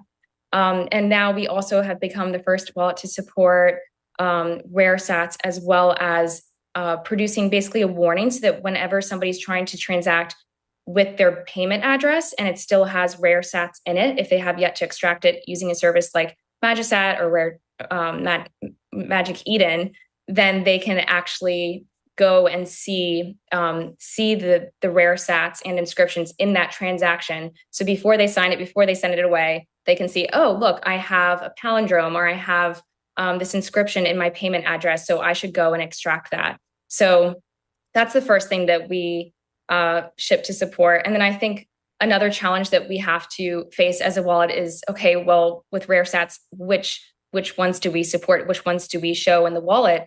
Because ultimately the definition of rarity is pretty much arbitrary. Anybody can say, oh, I think this is a really cool way, like mathematical or historic attribute that Bitcoin has, so you guys should support it. So I think it was definitely a challenge to figure out what made sense. Of course, we started with supporting the Rotamer Rarity Index, and then we've since expanded to 30 exotic sats. So now people can view those beautifully displayed in the wallet without, accidentally sending them away. And I think it's really just the beginning for rare sats in general. The popularity is increasingly rising, but I think ultimately this boils down to education, because there isn't something that's similar like this on other major chains. You don't really have this concept of rare sats because Bitcoin is the biggest UTXO chain. So I think initially inscriptions really was rising in popularity first because people thought, okay, inscriptions, we can wrap our heads around this. This is like NFTs, or like BRC20. This is like ERC20.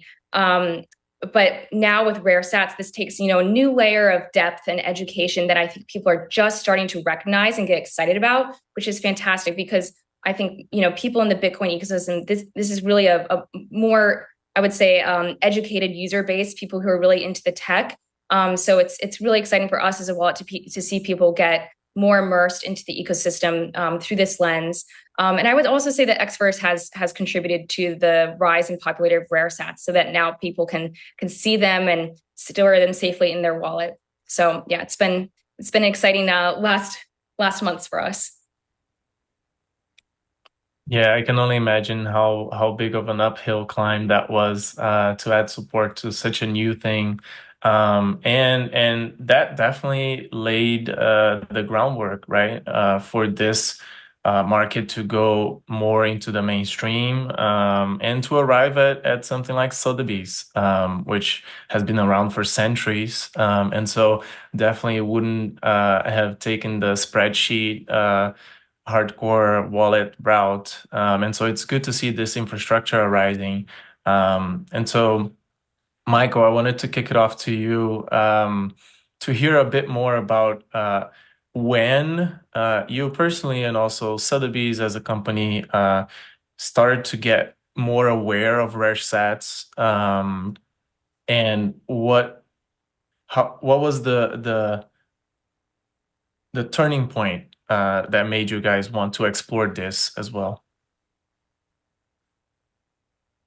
I think you're muted. Yeah. No, personally, I think it's very connected to Ordinals, and I've been looking at Ordinals very early on when we had to host the Ordinals on a Sparrow wallet, and I was very interested to see actually a new blockchain enabling and securing digital ownership. But back then I understood that it was way too soon for Sotheby's to interact with it, because there were a need for the whole infrastructure environment to be built. But I know that the demand was very high, even though the user experience was terrible back then. So it was just a matter of time before great tools like Xverse and also specialists like Query really start working and building the right tools for increasing the experience for the users and the collectors. And so I kept really following, chatting with some of the main actors in this space. And then it was, I think, once everything was built around, I think it was the right time to bring Sotheby's. And Sotheby's, just to give you a little intro, so as you said, it was established in 1744, and since then we always been really the leading platform for exceptional art and luxury objects. And we are very known, people most of the time know us for the art side of it, but we are also extremely present in the collectible and luxury side. We are present in 40 countries and have 70 different specialist categories, and going from modern art, contemporary art, then collectible, sport memorabilia. So it's really diverse, and for each category we have the best experts. And similarly to NFTs, when we ventured in NFTs in early 21, I think one of the reasons Sotheby's is still leading the market for this high tier of rare items it's because we knew how to reinvent and also listen to the younger generation trends and interest. And we've done it with also when we opened a sneakers department, for example, and now we are leading the market for sneakers and selling some of the most valuable sneakers at auction or private sales. And with the Satoshis personally, what I find very interesting, I think, as Query said, it's really connected to numismaty and Unchained coins, and the same. We can see the same behaviors of the collectors. Like there is like the factual elements when that makes certain Satoshis rarer than others, like the date, the origin. And then there is like the story behind that, like each Satoshi is connected to certain events that is can be considered like as a milestone for the Bitcoin, etc. And what I find fascinating is that it's really for the first time that collectors are able to get a part of the coins itself that is non-fungible, and so also having a part of the story of it. And if we look today, of course the crypto industry, it's very important, but the culture also I think is very strong, but still very niche. And we could expect in the 10-15 years this crypto culture to continue to grow, and owning this type of Satoshis will I think be even more of interest for some collectors who want to be part of this culture. Also in terms of the market, to give you, because it's still a small market when we look more broadly, but to give you an idea, in November and December, there have been 80 Bitcoins of trading volume, so about 2.5 million USD. January and February, it's already the double of that, with 50% higher, with 120 Bitcoin trading volume, and which is 5 million USD, and 30,000 individual clients. So I think, and so we see like in just 2 months, like a 50% growth in terms of trading volume, but still the average price per Satoshi is being relatively low at 450 USD per Satoshis. And so as we see like the adoption continue to grow, we should see this average price getting higher, and also like some new record price being achieved. And our role, and similarly to what we've done with NFTs, is really to bring curation, like access to the education of it. And it's a very technical space, and I think for everyone who's very already involved in Bitcoin, and especially in mining, etc., like it's really it's the access to understanding the different aspects of the Satoshis is really easy, but for the wider public, I think it requires a lot of education. And so we will try with our sales, including one that will launch today at 2 p.m. Eastern time. We'll launch the first curated sale with about 23 lots that will give a great overview of all the different Satoshis and attributes we can find, and going from very different values, from $500 to hopefully a record price, which we achieved last month when we had 3 Satoshis in an ordinal sale.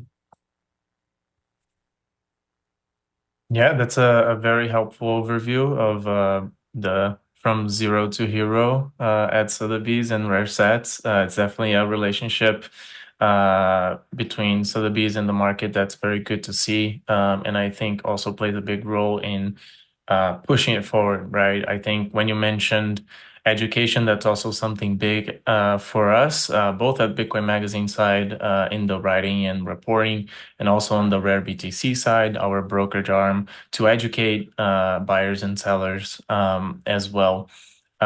So we're almost at time here. So to finish it off, I wanted to go one by one. Just share your favorite type of rare set and why, very succinctly. And then let us know where the viewers can find you. Elizabeth, you want to start?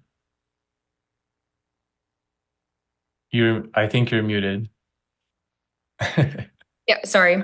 I was just saying, I think that's a tough question. I think palindrome, of course, is fun. There's also this concept of like sat names, which I think are super interesting around like this alphanumeric ordering of the names so that you can actually eventually like find your name on a Satoshi. So I think that's a really fascinating concept and one that I think, yeah, people will start to get really hyped about down the road. Oh, and my Twitter handle is my name, Elizabeth Olsen, but my last name is OLS0N. There's many of us on Twitter, so Elizabeth Olsen with a 0 at the end. Awesome. And then Query and Michael, really quick, what's your favorite type of rare set? I think my favorite type is palindromes from block 9. Block 9 being the first block that ever hit circulation. And palindromes are something that I personally love because they have this mathematical beauty and I'm more mathematically inclined. So yeah, I guess that's my favorite. I invite people to enter magiset.io to see all of them categories that we've put up. And if they want to follow me on Twitter, my handle is const_query. And also, I wanted to talk about the set names. I think it's also to echo what Elizabeth said. It's really interesting that the randomness of it, and that it's extremely like the chances that there is some sequence of number that makes that creates some names that are identifiable. And I think it's also very undervalued, and we have about 5 names in our sale upcoming, and these are really great names. And I think it's also more tangible for people who don't really get some of the trades that are sometimes more technical. Here it's like really easy to understand the value, and there can be also an emotional attachment to some names if you talk to them. But to say also another set I'm interested in, it's like the pizza, just because I think the story is like very, very known even for those who are not into crypto at all, and tells a lot also on the early stage of the Bitcoin. Awesome. Can I quickly ask something? I just want to say that I love that Michael mentioned the pizza sets, and I was like this close to saying that they're my favorite because they could well be the first meme coin ever. There you go. So I guess we'll need another panel to explore that teaser. But yeah, thanks everyone, Michael, Query, and Elizabeth. I appreciate you joining to share your thoughts. And thanks to all the viewers at Building on Bitcoin. Enjoy the rest of the day. Thank you. Thank you, everyone. What a cliffhanger to leave us on after that last panel. But as we transition, let's now move to talking about the future of Bitcoin. And where do things go from here? Now that we've talked about a multi-chain future, we've talked about layer 2s, and we've talked about this global perspective, where are we going from here? Thanks, Kyle. Hi, everyone. Next up, let's welcome Laura Shin from Unchained and Muneeb Ali.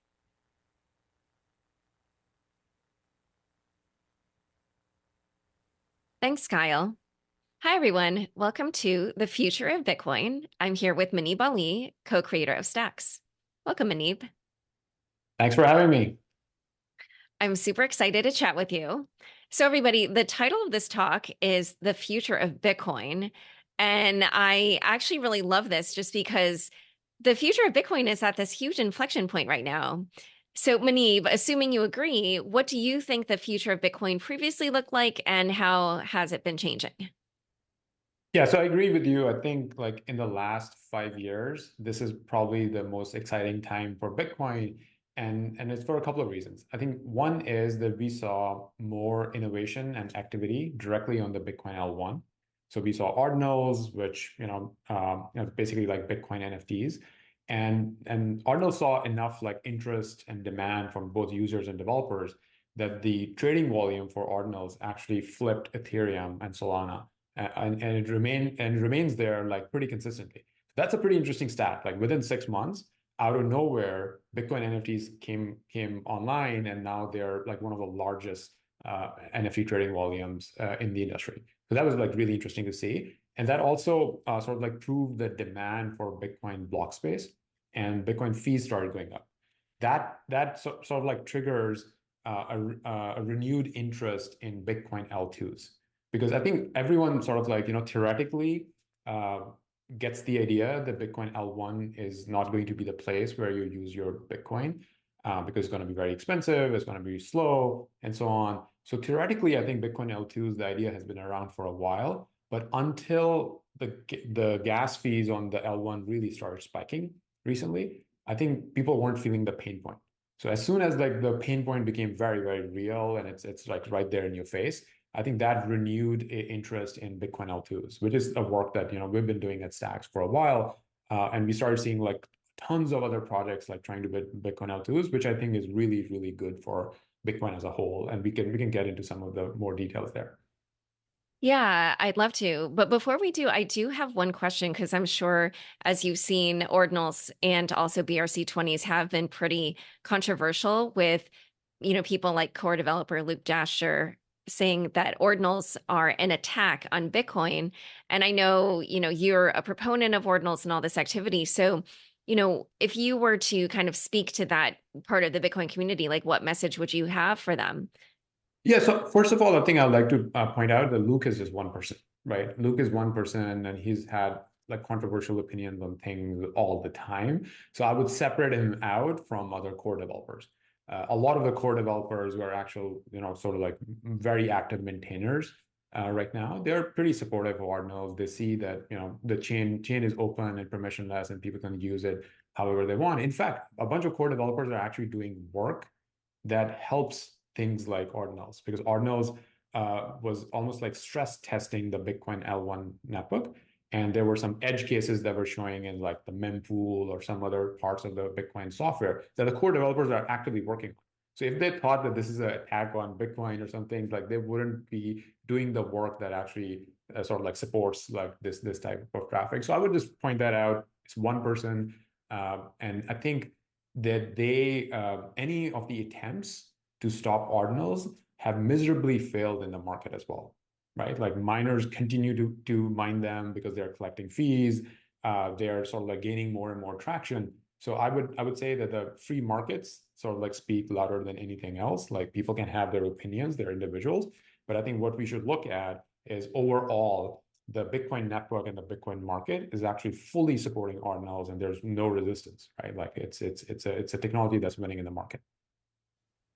So in terms of all this activity around layer twos and just this sort of renaissance in Bitcoin, you actually recently tweeted, Bitcoin L2s redirect intellectual capital, developers, and VC capital to the Bitcoin ecosystem.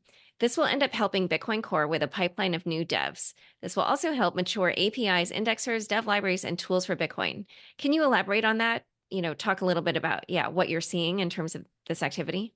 Yeah, so I think I'll sort of like classify the time between like 2017 and last year, 2023, almost like 5 years, as a time where a lot of attention actually went away from Bitcoin, from our industry, right? Like and Bitcoin was sort of like, hey, this is this passive asset. Yes, it's sort of like money, but you just hold it, and there's nothing much you can do. But most of the interesting development, most of the new funding rounds, new R&D efforts, they were actually happening in the rest of crypto. And I think the thing that I'm most excited about is for our industry to mature, like we have to all agree on certain standards. For example, if BTC is clearly winning as money, which is, I think most people would agree to that BTC, the asset, is the thing that's winning as money or as a store of value in our industry. So if everyone sort of like agrees that, hey, BTC is money, BTC is where we sort of like, store our savings and so on, then converging on that and then building on top of Bitcoin, building all the different types of applications, instead of that getting fragmented on all these other disconnected networks, building them on top of Bitcoin actually makes a lot of sense. It helps our industry mature. I think one analogy would be that on the internet, once everyone converged on TCP/IP, and everyone's like, hey, that's the protocol that nobody wants to change. If someone today wanted to make a change to TCP/IP, people would freak out. They're like, no, that thing runs, like all these other applications and billions of users on top. Don't change that. There are other layers built on top of TCP/IP on the internet. So I think Bitcoin is like that. So Bitcoin can actually start to ossify, but that doesn't mean that there isn't going to be innovation around Bitcoin. I think most of that stuff is actually going to happen in L2s, which are sort of these extensions to Bitcoin or other layers on top of Bitcoin. And they can have functionality similar to a Solana or a Ethereum and so on. And the type of applications people were seeing, they would basically experience those applications with BTC as the asset. So if you want to participate in a decentralized lending protocol, you can participate with BTC. If you want to do, trading against stable coins, you can do that with BTC in a decentralized way, and so on. So I think this switch of, and there's already market evidence. I think so many startups are now getting funded for seed or even Series A stage funding rounds that what wasn't happening before. So many developers are coming in, and there's this sentiment. Like I meet so many people who are like, yes, I was working in name your ecosystem that is not Bitcoin, but at heart, I'm actually a Bitcoiner. I always believe in Bitcoin. I hold Bitcoin. And now these people get excited that now they can actually work in the Bitcoin ecosystem as well, because these opportunities are opening up that just simply weren't there like 2 years ago. All right, so now let's dive into these different layer twos, because, for a while now, we've already had things like Lightning, we've had Stacks, but then there's kind of, several new ones. And I think they can actually be divided into multiple different categories. So do you kind of want to give an overview of the landscape? Yes. So I think taking a step back, I would say that Liquid actually deserves a lot of credit for being sort of like the first L2.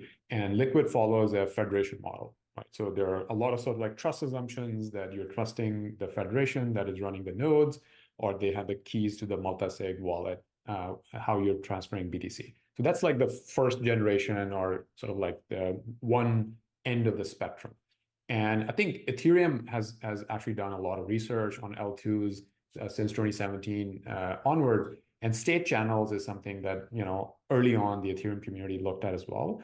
So there has been some R&D on state channels, and Lightning is effectively a state channel. So it's in that category. Lightning doesn't have like a full ledger.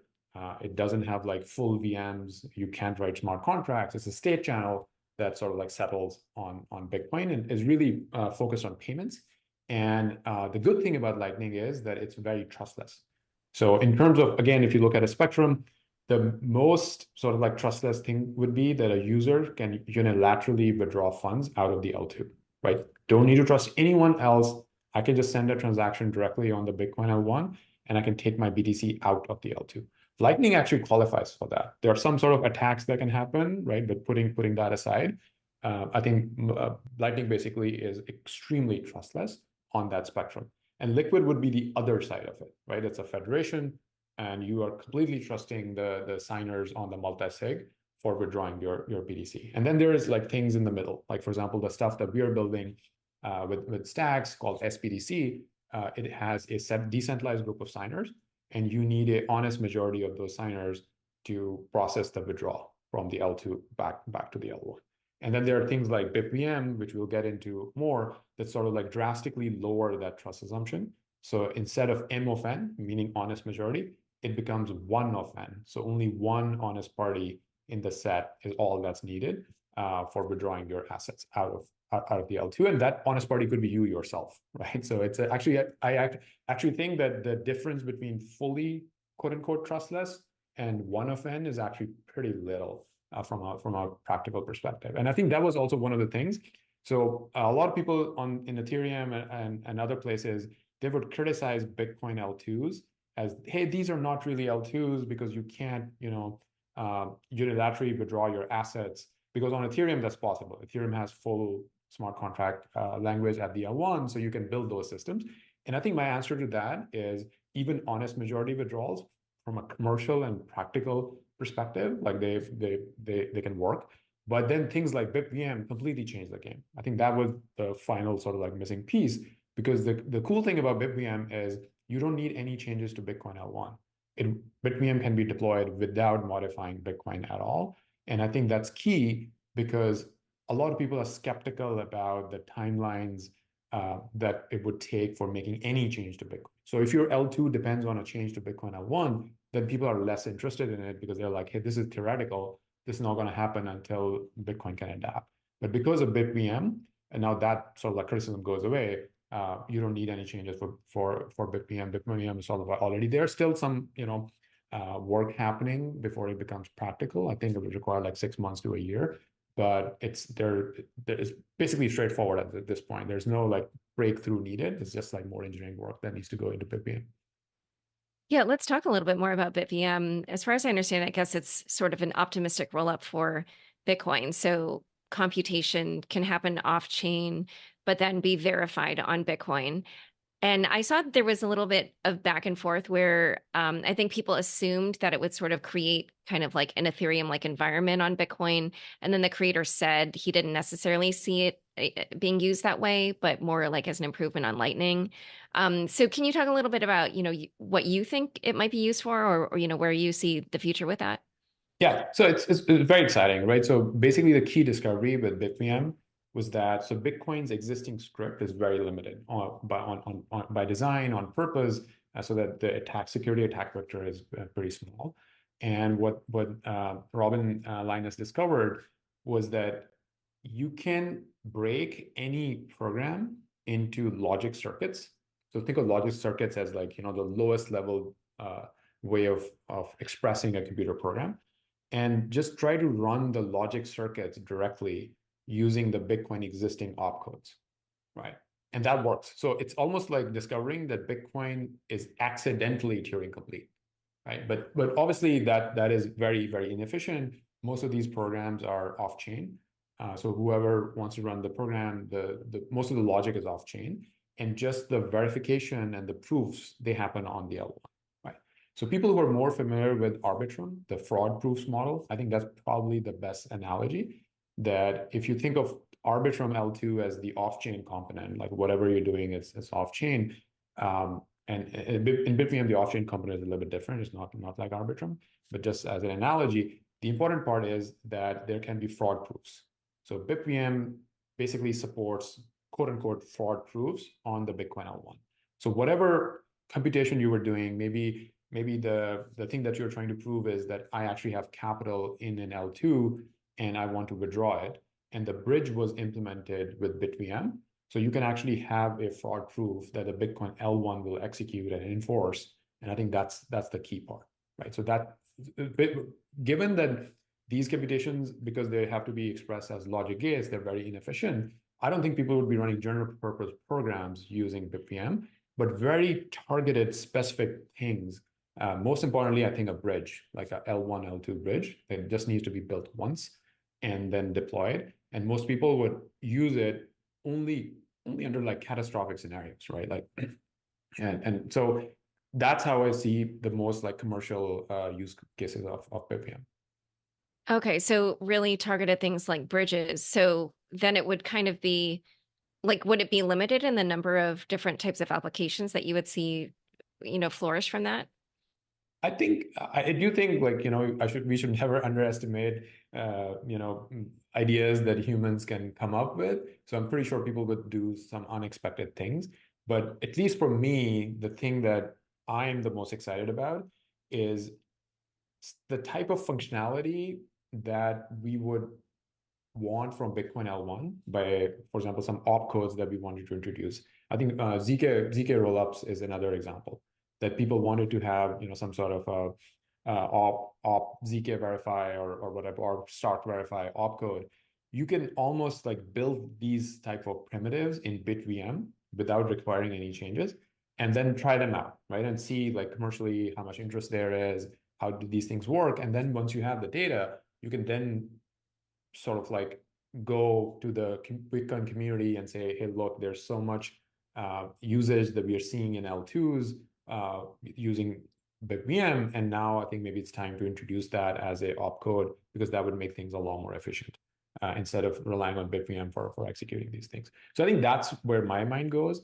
But people are playing around with all sorts of things. I've even heard that someone is running a Linux kernel using BitVM, right, at an experimental stage. But it's you can build anything. You can build anything with it.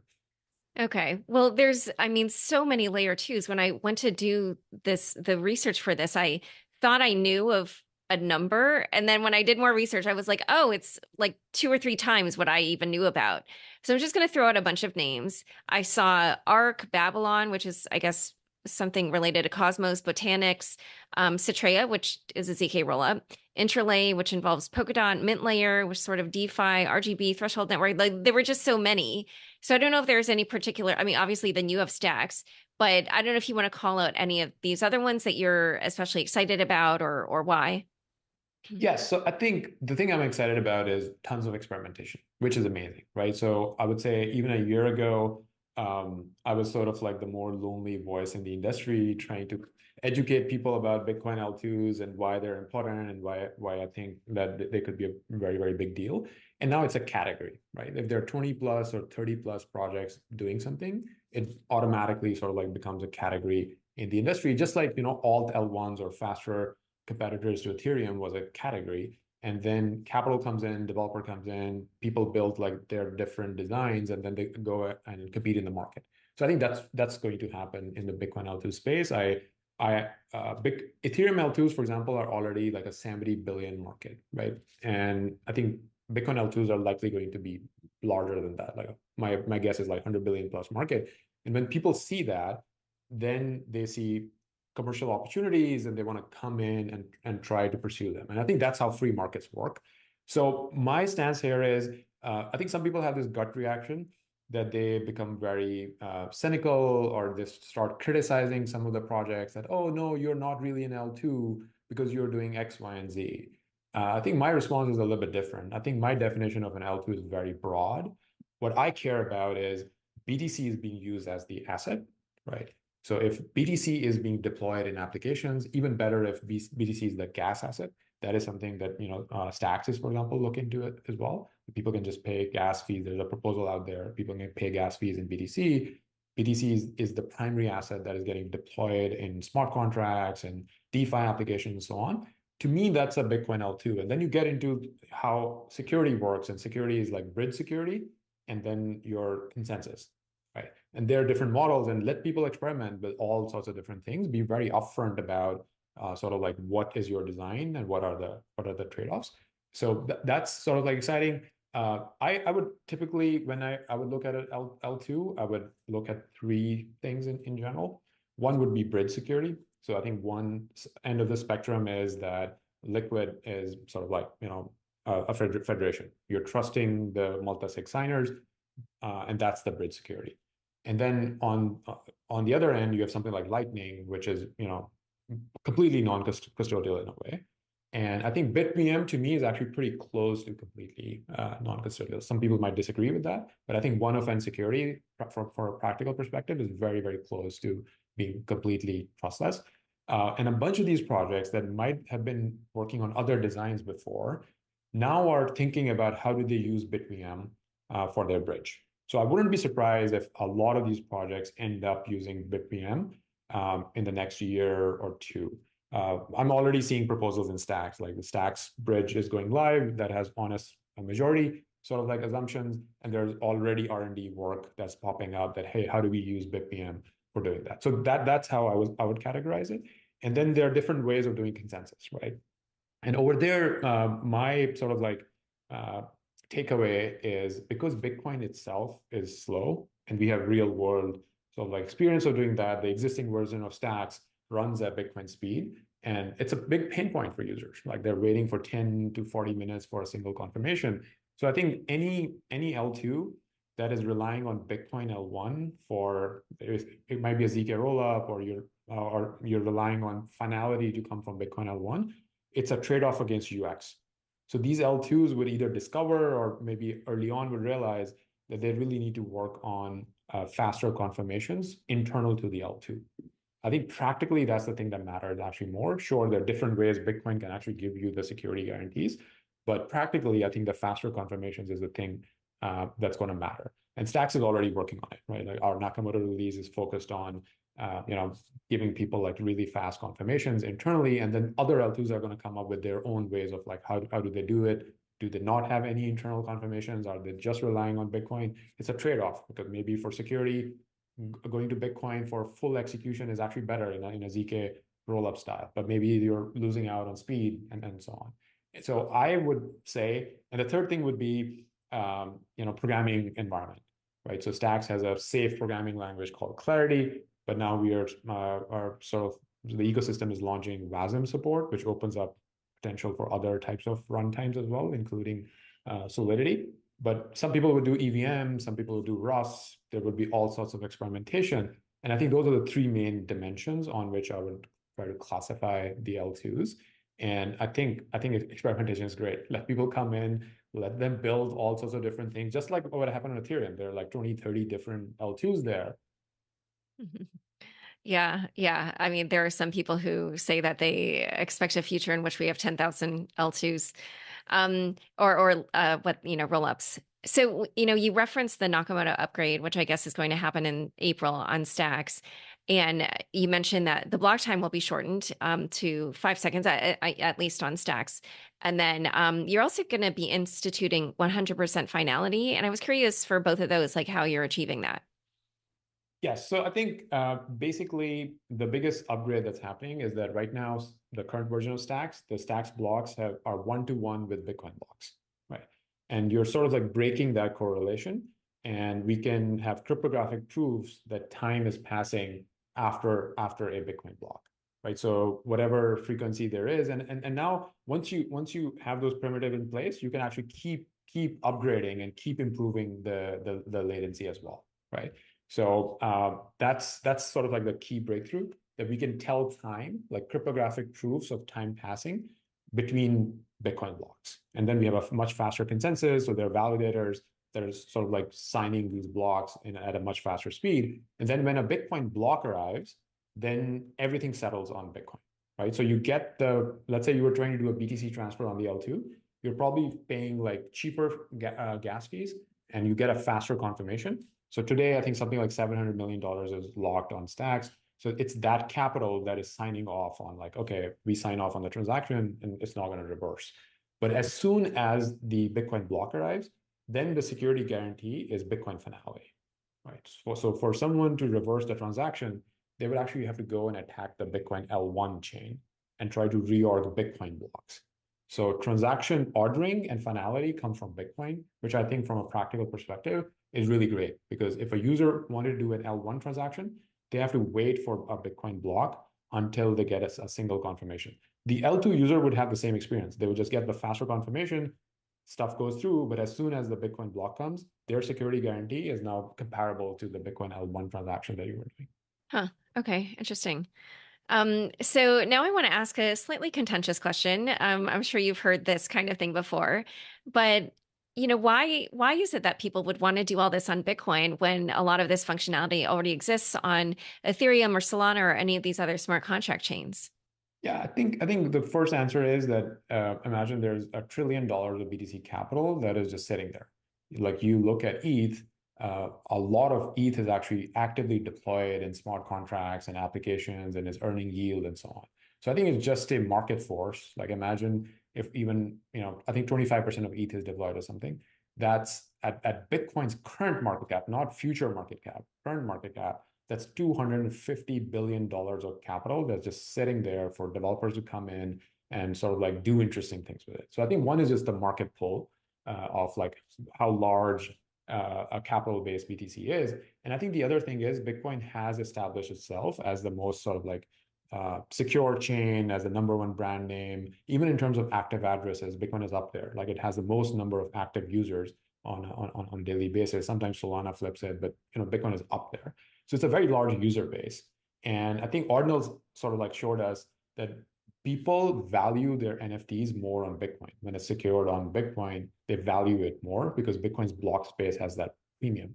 And I think same thing with BTC DeFi as well. So we have seen like several false, sort of like starts to Bitcoin DeFi when Bitcoin DeFi weren't really there. with Taproot, but it was over marketed. But I think when it actually happens, when people are able to deploy BTC capital into all of these applications that we've seen on Solana or Ethereum, I think users are just gonna sort of like intrinsically know that BTC is more secure and more valuable. So these applications can actually gain a larger capital base, more users, and so on. And I think that's the exciting part. So, earlier when we talked about the inflection point in Bitcoin, what I find so fascinating is that all the news has been about the ET ups recently, and yet that didn't really come up. But it's been a big catalyst to price. And then also coming up, we have the halving. And I just, thought, I wanted to hear kind of your thoughts on where the future of Bitcoin is going when you look at like that whole picture of kind of TradFi, the tech happening, and then the software just chugging along and doing what it does every 4 years. Yes, so I think basically the way I think about this is some of the more like larger institutions and especially institutions that are more risk averse, they sometimes stay out of an industry until it matures to a certain level.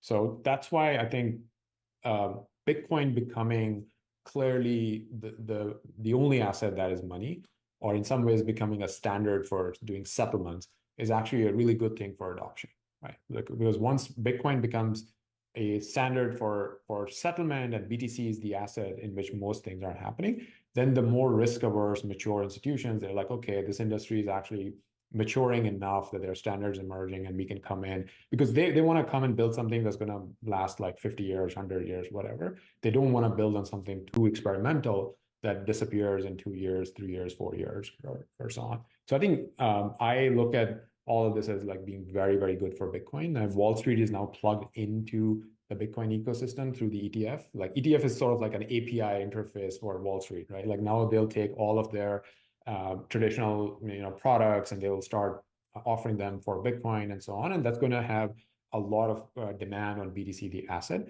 And I think L2s, interestingly, are going to have a very similar effect on Bitcoin demand as well.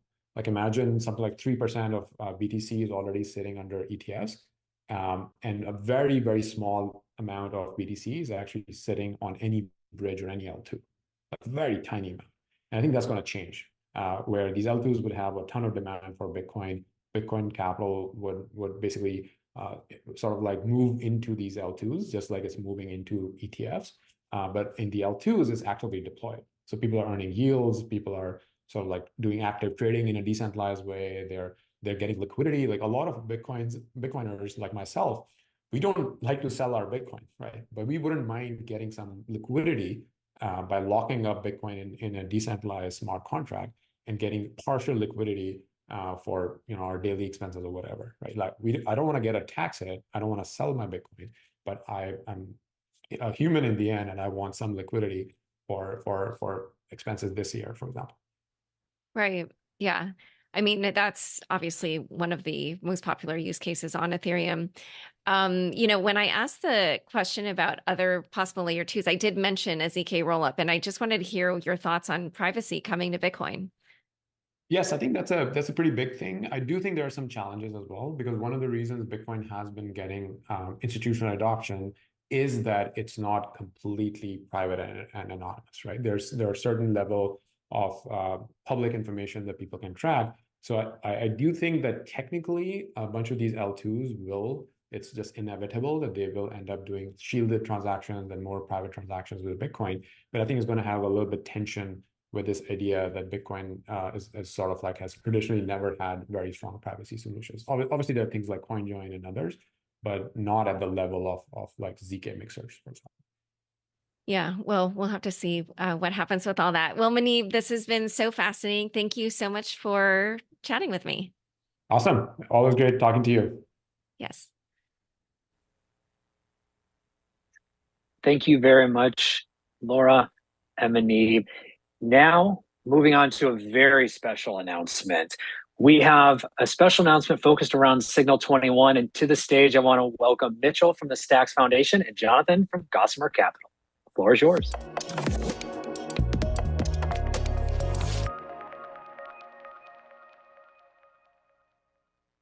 All right. Thanks, Kyle.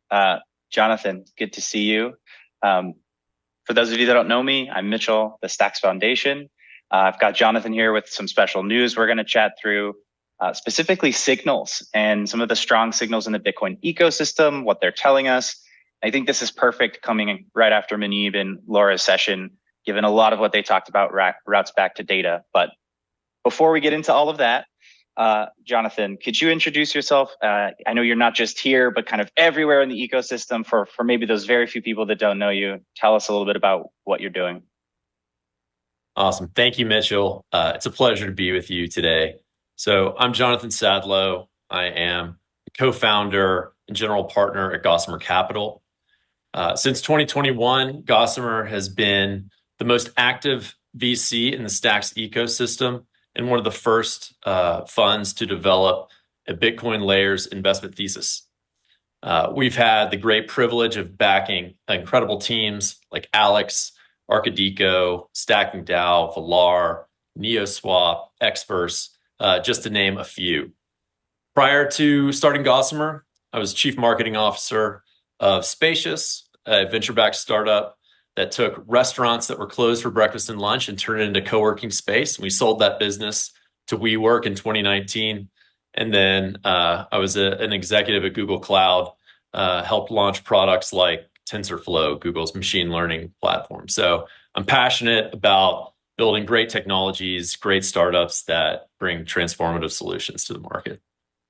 Yeah, we're lucky to have you in the ecosystem, and I would love to have you chat a little bit about that thesis real quick before, just to prime people for the rest of the thing that we're going to talk about today and get to that special news.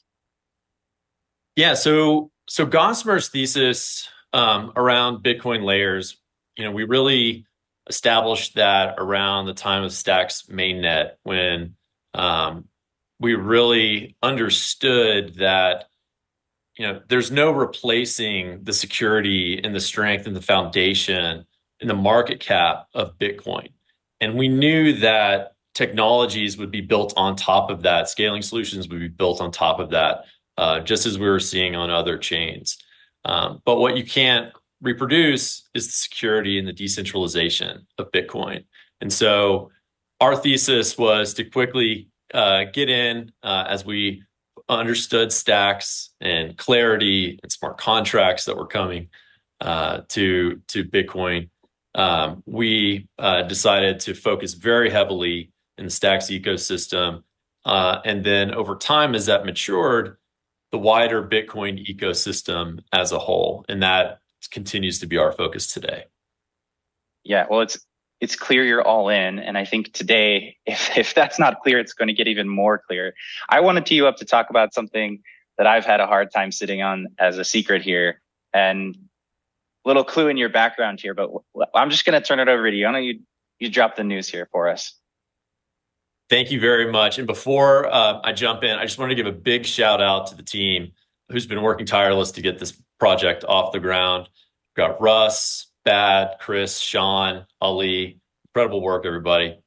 All right. Thank you, Mitchell. So I'm incredibly excited to announce the launch of Signal 21. And this is the beta launch of our product. We describe Signal 21 as the premier blockchain data and intelligence platform of the Bitcoin economy. And so what we're doing is we're bringing data from the Bitcoin layer 1, layer 2s, and premier Bitcoin dApps all into one place so that investors and Bitcoin builders can leverage this data. And we're producing great research and insights around this. We want to be the trusted source for this wider Bitcoin economy data conversation. Amazing. It's sorely needed. There are a number of interesting projects coming forward. So I think you're just, as would be expected with your sort of depth of knowledge in the Bitcoin ecosystem, wonderful timing. I'm really excited to see some of the Stacks previews that you've showed with me, and for the community to be able to sort of self-serve a lot of these insights they're out there now, but obviously more difficult to find. And Signal 21 makes that beautiful, easy to see. Let's dive a little deeper into the product. What kinds of insights do you expect Signal 21 to be able to provide right away? And sort of how are you scaling those insights down the line as you grow? Absolutely. So right now we have Stacks blockchain data live on Signal 21. So users can get a great holistic view of Stacks activity and key protocols on Stacks like Arcadico, Alex, Stacking DAO, Bitflow, and others. So users can see transaction volumes, daily active users, TVL, number of holders per tokens, as well as proof of transfer activity. For example, you can see that Stacks has just crossed 1.15 billion USD in POX, in proof of transfer stacking. What we're building is we're really focused on offering solutions also for Bitcoin builders as well as Bitcoin investors. So Bitcoin builders can leverage the protocol, leverage the API, and as well as we can produce research and intelligence and data for them. So builders can that. Some of the insights that investors can get, we'll soon be publishing some first Stacks research in the coming weeks. So really excited to share that as well. Yeah, I feel privileged that I've got sort of the preview of some of those things. I know the community is going to love it, sort of building upon what we've done with Messari in the past and really taking a Bitcoin first approach is pretty exciting. Let me go back just to a kind of a previous thought. Why do why now for Signal 21? Like what is it about the sort of current Bitcoin ecosystem that was like, you know what, of all the exciting things I'm working on here at Gossamer, this is the time I need to do this now? What was that signal for you? Absolutely. And so, ever since Ordinals burst onto the scene a year ago, we've all seen an explosion in Bitcoin building. It's been incredible. And, this is what, Gossamer in our early thesis, we were always anticipating seeing. What we didn't fully appreciate was how much building and how much activity would happen across Bitcoin layers. And it had become increasingly difficult to get good, reliable data on activity on the Bitcoin L1, L2, and at the Bitcoin dApps and projects. And so from an investor standpoint, we were having this challenge, and we knew that others were as well. Additionally, we see the success of the Bitcoin ETF. We have traditional finance who is moving into the Bitcoin ecosystem. There's a lot of institutions that are now holding Bitcoin. Their logical next step is to figure out how they can utilize that Bitcoin, generate yield, and Signal 21 can be their guide to understand that. They are hungry for data. I've seen that firsthand, so totally agreed. Sort of on that note, I love how, Gossamer's and then now Signal 21 has sort of taken this ethos that you're trying to grow the pie. It's similar to what we've tried to do here at the Stacks Foundation within the Stacks community, that all of this Bitcoin builders sort of innovation, the culture, the community around it, that we can coexist. And right now is really the time to grow that pie. I was not surprised then to see that you guys intend to open this up to other investors and kind of helping them gain the insights they need and share some of the expertise that you've built up over the years as you've surveyed the Bitcoin, landscape and ecosystem and done due diligence. How much of that sort of specialty knowledge that you've gained, investing in this ecosystem for so many years is making its way into Signal 21?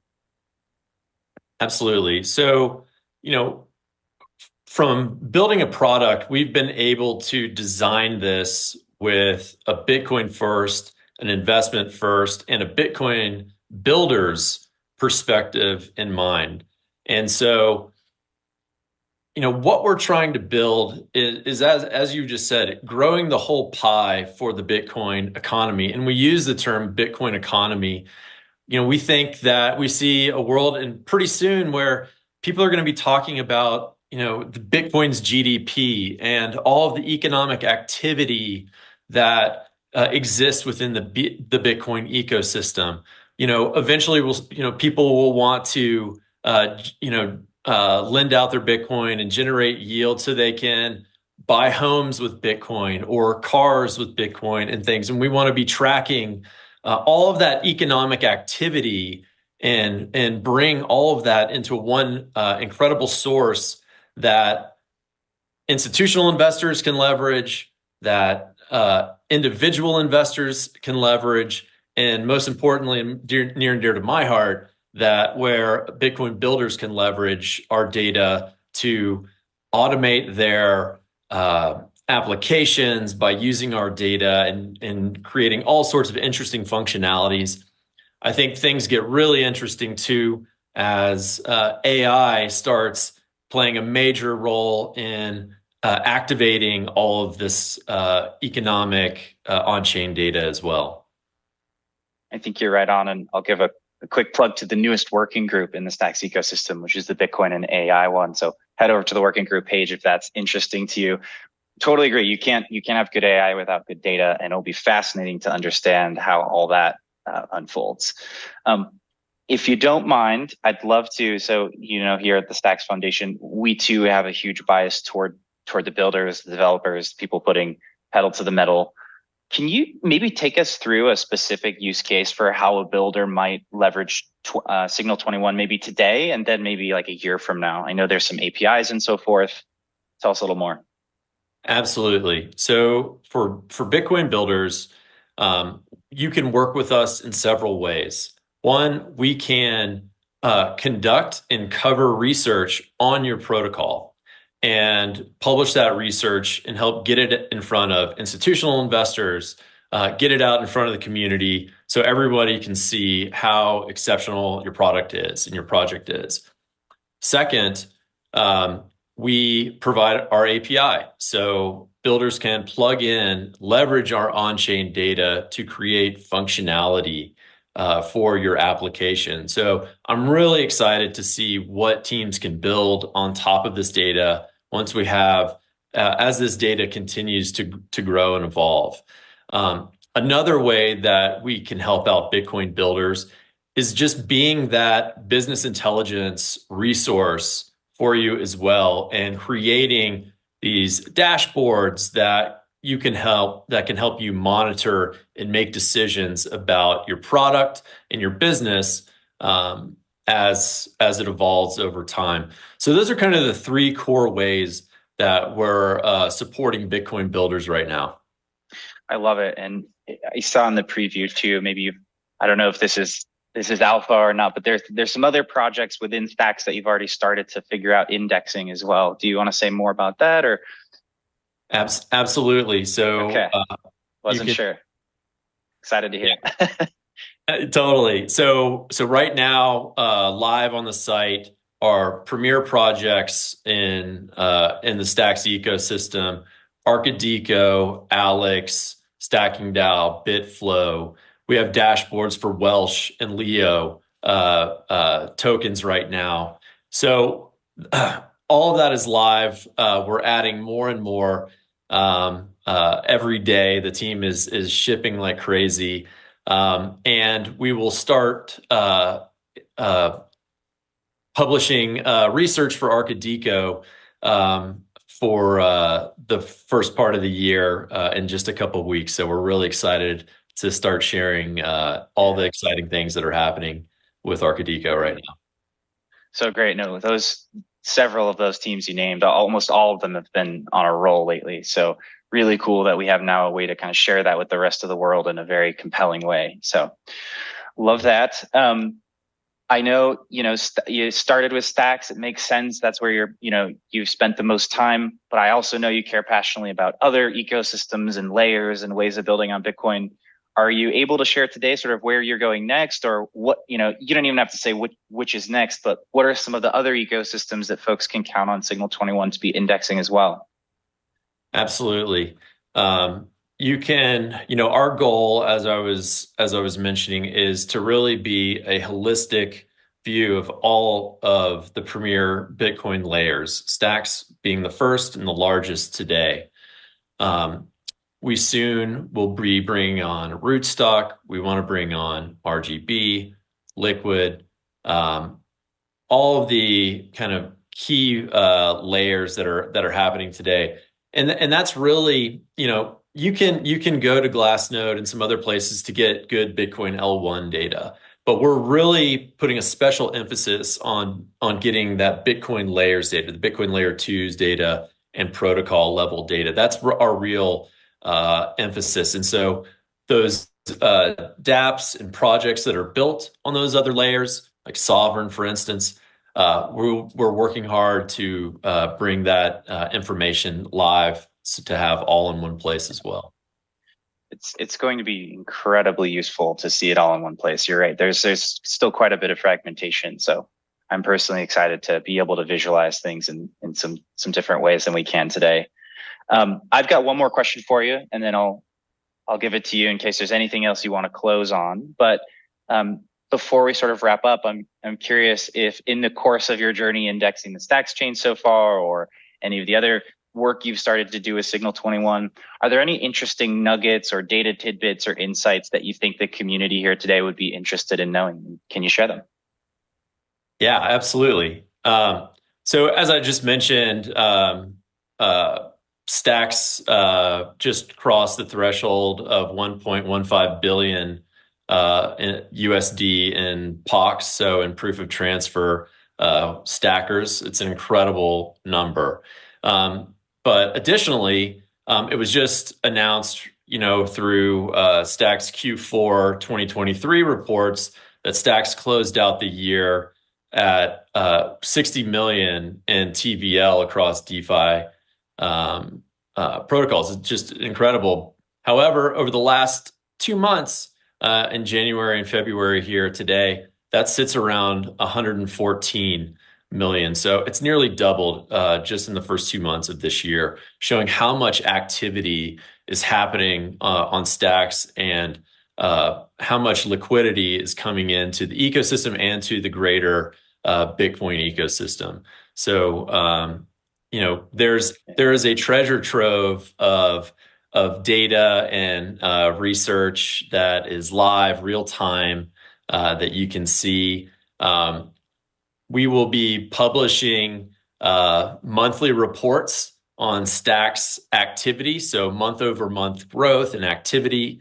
That is going to be very exciting to share, and I'm really excited for people to have it in real time and so immediate.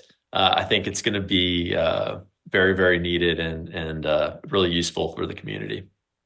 Yeah, we're very excited to be one of, if not the first customer for Signal 21 and your reporting infrastructure and the data dashboards and all that. So thanks for letting us be part of the journey from so early on. Thank you to the Stacks Foundation, the Stacks team, and everybody for the support. And we're incredibly excited for this next year for Stacks and for Bitcoin building in general. Yeah. Nakamoto's just about here to pour gasoline all over that Bitcoin DeFi TVL fire you just went over. So it'll be fun. Be amazing. It's going to be amazing. 5-second transactions are a game changer for volumes that we're going to see. I'm glad we have the data points between now and after because it's going to be fun to compare. Totally agree. All right, I'll turn it over to you one last time, just if you have any final thoughts, and then I'd love to know, where can people go to find out more? How should they get in touch? Yada, yada. Thank you so much, Mitchell.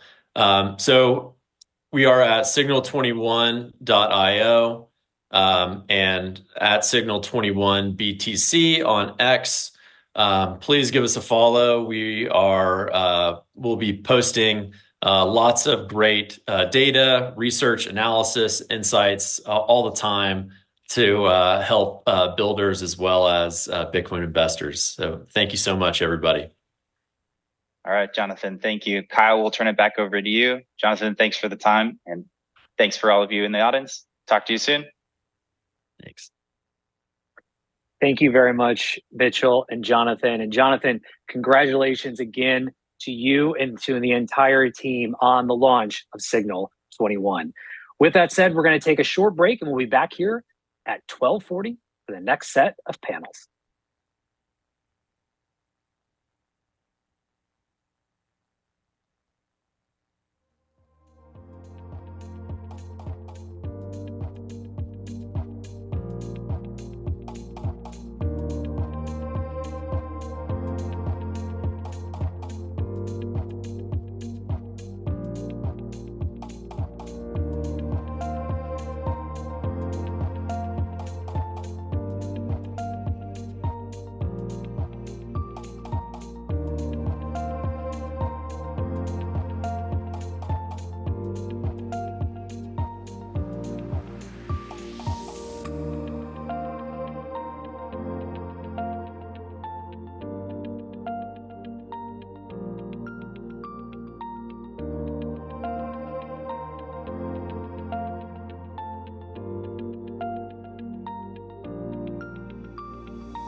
Welcome back, everybody.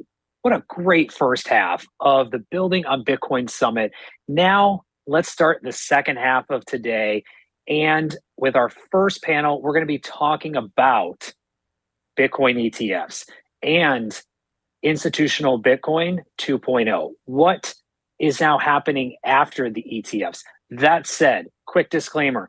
Everything here on out, again, is educational and informative purposes only. Please do your own research. None of what is said here today is financial advice. With that said, let's go ahead and welcome up our panelists to talk about institutional Bitcoin 2.0. All right. Welcome. This is the easiest transition as the host and moderator right into moderation. That said, I want to welcome each of our panelists. A quick introduction. Ryan, let's start with you. Yeah, great to be here, Kyle. Thanks to the Stacks team. My name is Ryan Rasmussen. I'm a senior research analyst at Bitwise Asset Management. We're one of the largest crypto asset managers in the US and launched one of the recent Bitcoin ETFs. So excited to be here talking about Bitcoin ETFs, institutional adoption, and love everything going on in the Stacks ecosystem. Awesome. Thank you, Ryan. Gente. My name is Shin Xu. I have been on the TradFi for more than 25 years, building quant businesses. And right now, I'm building Alex together with my wonderful team. We are #1 Bitcoin DeFi, and that's what we are doing. Awesome. Ellie. Hi, Ellie. I'm the head of strategy and business development at 21 Shares. 21 Shares, we are the world's largest crypto ETP issuer by the number of products globally. We recently launched spot Bitcoin ETPs as well here in the US. Quite excited to be here and talk about all things Bitcoin, Bitcoin 2.0, Stacks, the Nakamoto release, and more. Quite impressed with everything that you guys have done since Blockstacks. So excited to be here. It's exciting to have each of you. And there's so many people that have contributed to the success and the stance that we are today as a greater ecosystem and looking at Bitcoin layers. And one of the most important moments that we did have in the industry was the launch of Bitcoin ETFs. And that came January 2024 with over 10 and rising spot ETFs that went active. That said, this was a large undertaking. It was discussed for what seemed like forever and took a ton of time. No one knew exactly why, but wanted to get each of your opinion as to why was the journey towards the launch of these spot ETF products so complicated? Was it more regulation? Was it more technically driven? What was the complication that made this journey so complicated? Ryan, let's start with you.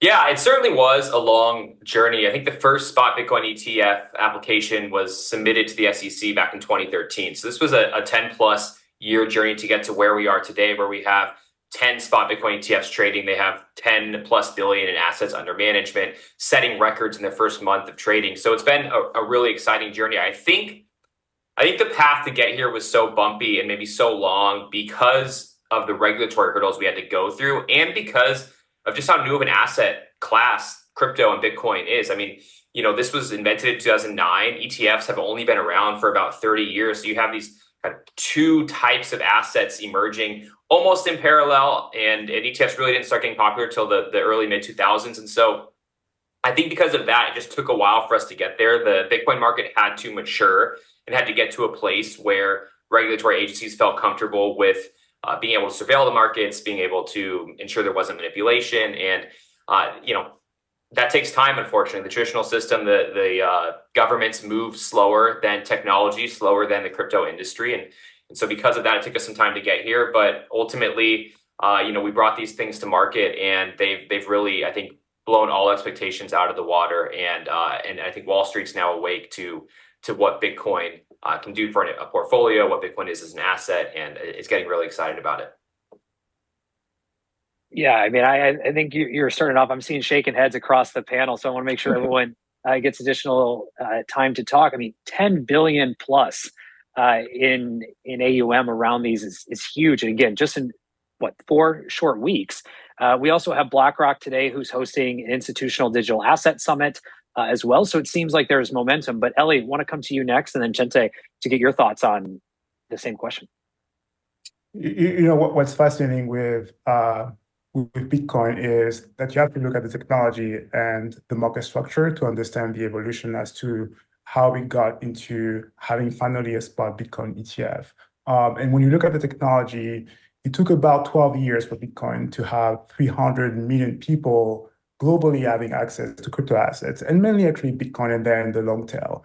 But for the internet itself, it took about 15 years, right? So when it comes to the technology is moving a lot faster when it comes to the adoption life cycle compared to the market infrastructure.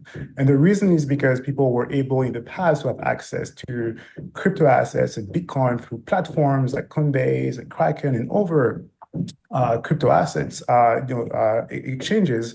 But here, when you think about exchange-traded products or exchange-traded funds, they allow people to have access to the same assets, but in a way that is comfortable and similar to them when they want to buy over asset classes like equities, fixed income, and over strategies. This is a way for them to be comfortable with this asset class with the same tax reporting and accounting system as any other investable products. And for that to happen, we needed to have the market structure to be ready. First with the futures market, as well as, of course, then the spot market to be one-on-one correlated, such that the regulators are comfortable with this asset class and seeing some maturity there. And you can see that the futures market is always a lot more predominant for any other asset classes, including even commodities, compared with the spot markets. And you could see now today that the CME is actually the world's largest futures marketplace in the world, beyond even like Binance and OKX and any other crypto native marketplaces. So that infrastructure here needed to be ready so that people can invest safely into this asset class. But the technology adoption is just incredible, outpacing already the adoption of the internet itself, which is a testament to why this asset class is here to stay. I want to take a different view of this. I mean, the journey of Bitcoin ETF, I would say, is plagued by a series of unfortunate events. And I would like to remind everybody what macro environment we have been and where we are right now. If we all remember, the majority of G20 central banks have been going through decade-long of an easing cycle, monetary policy-wise, and to the point that become too loose. The major economy was swamped with easy money. Everywhere in the financial market, you have the over leveraging. Now suddenly, COVID happened, inflation rose, and the central bank had to hike really, really fast to fight the inflation. And what we say that, when the tide fall, you see who swim naked. Remember just short time ago, we had Celsius, 3AC and FTX. I think all these have plagued really the development and approval of the Bitcoin ETF. At the end of the day, regulators, first principle, why are they here? What are they protecting? Two things. Number one is they have to avoid systemic risk. And number two is they have to protect the retail users, retail investors. Really, ultimately, you can look at all the regulation, financial or market related into this category. So if you look at crypto market, even Bitcoin as a blue chip of the crypto, there are some market manipulation, the price volatility, and the untested nature of the blockchain technology, I would say. So I think that was a reason why it had taken so long.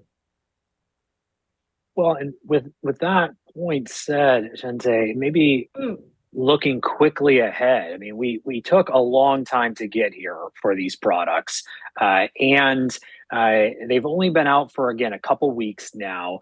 We've got the Bitcoin halving event happening in April 2024. With that said, and Ryan called out the stat of $10+ billion having poured into these, what may be the impact going forward with new market events, hopefully all more technically driven in terms of the Nakamoto upgrade on stacks to many others that are coming to market as well and the halving. What does the next 12 months look like? So, one always want to draw the analogy from the history. I think a good report I have raised from Galaxy, 2004 was the introduction of gold trust, which is one of the first spot gold ETF, right? By the way, the market was very skeptical about it as well. But if you look at now, 20 years later, this is one of the biggest ETF commodity-wise. It has more than 56 billion, right, AUM-wise. So I think that's number one. But gold is not the perfect analogy to Bitcoin. I think you rightly point out it's about the halving. I would say that, the Main Street haven't realized about the fixed, inflexible supply of Bitcoin. The halving is coming. What does it mean, right? So currently, I think about 93% of total Bitcoin have been already mined, with an estimate of 30 million Bitcoin at the moment is free float. So that's the supply we are facing. Now, if you look at the halving is April 2024, it will reduce the mining reward from 6.25 to about 3.25-ish per block. Okay? So if you look at this, you look at Bitcoin ETF at the moment, but correct me if I'm wrong, Brian and Ellie, you know this better. They are the ETF, the Bitcoin ETF holds around 720,000 Bitcoin. This is only 5.4% of the free float. It's really not that big. So number one, the demand will increase, but number two, the supply is being intensified, squeezed. So that's the situation we are facing right now. So, and I'm not going to pass the ball to Ellie and Ryan. Yeah, sure. Ryan, you want to go ahead? Yeah, sure. I mean, I think that's right. We're entering this period where we have increased demand for Bitcoin coming from the largest financial institutions in the world.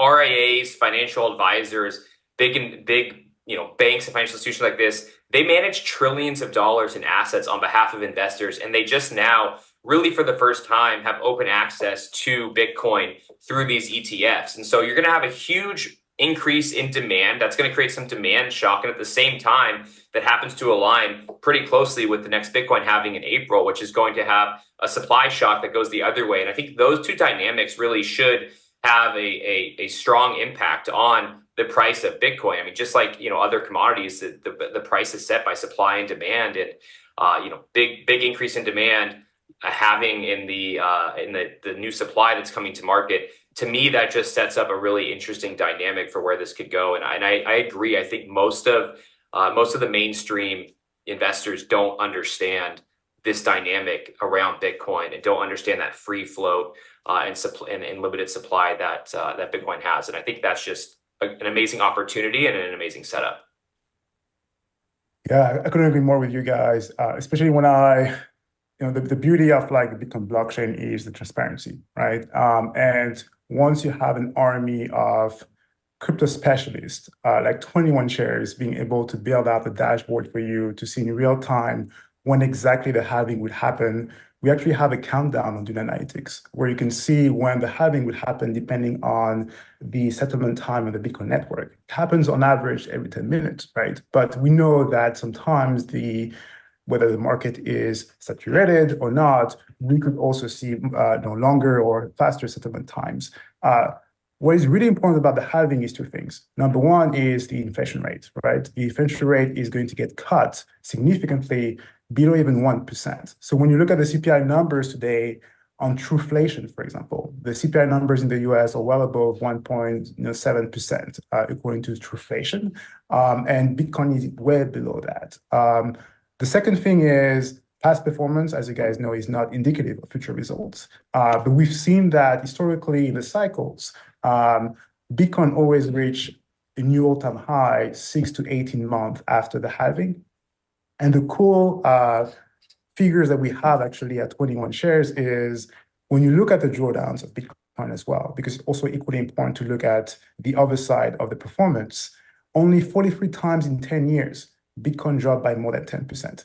So that's less than 2% chance of happening every single quarter within 10 years, right? And a drawdown of more than 20% happened only twice in 10 years. So you have a, once in every 5 years, a chance to experience a drawdown of more than 20%, which is the equivalent of the bear market. And the good thing here, it shows that we're seeing a pent-up demand for all of these ETFs right now. When you look at some of these numbers for them, some of these inflows is just at an all-time high compared with any other asset classes that we've seen for 30 years for the ETF markets.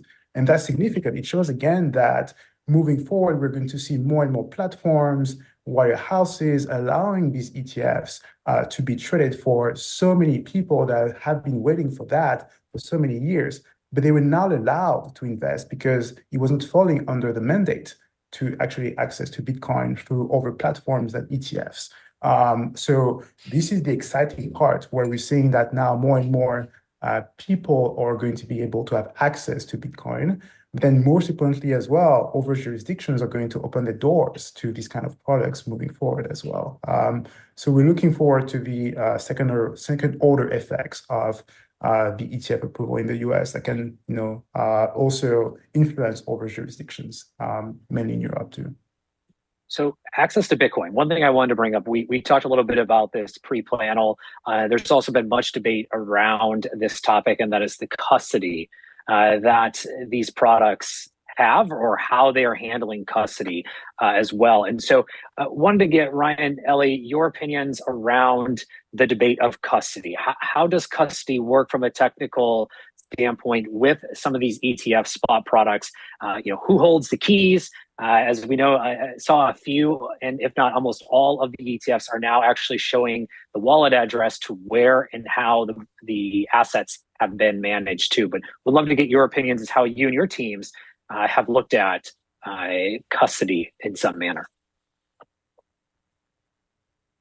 Yeah, I can go ahead and take a stab at it. I mean, I think the best way to think about using a regulated third-party custodian is that the assets are sitting in cold storage once there are inflows into the ETF. And you can think of it somewhat like a multi-sig between multiple organizations. In order to move the Bitcoin, it requires many people to be involved that have that have certain responsibilities across both organizations. And these are regulated custodians in the US. They fall under very strict regulatory guidance and regulatory responsibilities. And I think that's really important. So it's not like Bitcoin's being held in some hot wallet for when you're using a third-party custodian like Coinbase. This is a publicly traded company in the US. Again, these are regulated third-party custodians. And what's I think really fascinating is that we publish the Bitcoin address for our spot Bitcoin ETF holdings. And so you can see on chain in real time where those Bitcoin are sitting. You can see as an investor where that Bitcoin is sitting. I think there was a lot of FUD around that element. Like, how do we know the ETFs will actually be purchasing the Bitcoin that they're purchasing? And I think to debunk that a little bit, you just need to understand that ETFs are relatively simple vehicles. They take dollars in, they go and purchase the underlying asset, they move that asset into custody, and then once there's a redemption, they reverse that process, and there's really not much more to it. So, I think that a lot of investors who don't want to worry about having hot wallets or even a ledger or some kind of hardware wallet where they have to punch in the little buttons and codes every time they do a transaction. I think for them, having a low cost alternative like a spot Bitcoin ETF that handles security through regulated third-party custodians is a lot better of an alternative than using a centralized exchange or the fear that might come with self-custodying on your own. Yeah, I couldn't agree more. We've been running spot crypto ETFs or ETPs in Europe for the past 5 years. And again, for the audience, the assets are held in cold storage, ring fence away from the balance sheets of the sponsor or the issuer, held in cold storage in geographically distributed vaults, so that we provide the heightened security for the investors when they get into this asset class. And we've been doing that for 5 years. And this is the same playbook that we applied as well with our infrastructure to the US market with a third-party custodian. again, when we think about, these exchange traded products, they're really trying to fight as much as possible the risk of, counterparty risk, right? Because they allow people to be comfortable with this asset class with any other investments that they have, like commodities, for example. This is just the same architecture, the same structure that asset managers have been using for so many years. And that is just applicable now with Bitcoin, but also with a novel technology that we haven't seen before with any asset classes. And again, as Ryan mentioned, with blockchain transparency, you're able also to track the balances over time and provide more transparency to the investors, which is a net plus for sure. And Chende, I want to come to you on a question that you and I have discussed at length, and that is some of the rising decentralized pegged assets such as SBTC. Could the debut of something like SBTC or otherwise impact these types of products, the Bitcoin ETFs? And if so, how? I think, again, going back to the fundamentals, right? You want people to desire this asset. You want people, and people, I mean, not just retail, but also pension fund, endowment, money manager who take care of our pensions, our children's tuition. You want them to desire this asset, which is called Bitcoin. How do you make an asset desirable? If it's pure speculation, it will be short-lived, right? And we, in the Bitcoin space, we keep on fighting, say Bitcoin is not a bubble, Bitcoin is not tulip, because, bubble bursts, Bitcoin have been proven historically over and over again to survive. Now, the big question is, okay, how do you make Bitcoin, this asset, productive? If you make it productive, it will be desirable. Holding Bitcoin is boring, just waiting the price to appreciate. So, and then here is a statistic that always encouraged me and my team to work 24/7 in this space, is that at the moment, we, the individual, the retail, we hold the majority of the Bitcoin, right? The significant portion of a Bitcoin are held in very small balances addresses. So if you look at this, I think I got some statistics, 74% of Bitcoin is held in the balances that are smaller than 0.1 Bitcoin. Another 17% is held in the Bitcoin balances between 0.1 and 1 Bitcoin. So we are talking about individuals, we call it retail, but individuals here. Okay, so now if we all agree, we want to make Bitcoin productive, desirable, we want to make sure that these individuals are excited, want to move their Bitcoin. Because if you don't move, it's like my mom's cash under her pillow, completely useless, right? How do we do that? Number one, you want to provide them the security. When you move the Bitcoin from the cold wallet to a hot wallet, right? For example, moving to SBTC, is secure, is safe. Number two, you want to provide really good user experience. I mean, at the moment, I think Eddie said that you have to put all these keys, right? You most likely have a post-it somewhere with your keys. My mom's not gonna do that. So that's the user experience. But number three, I think most important, that's what Alex is here for, is that you want to give people a reason. Why do they want to move their Bitcoin? To come to, whatever platform it is, once they feel safe, secure, easy, what do they do with their Bitcoin? And I think that's really our focus right now, is to roll out a suite of Bitcoin assets, right? They have to be yielding. They have to be, making sure there's a reason. You explain to people where the yield come from. The yield come from, again, finance 101.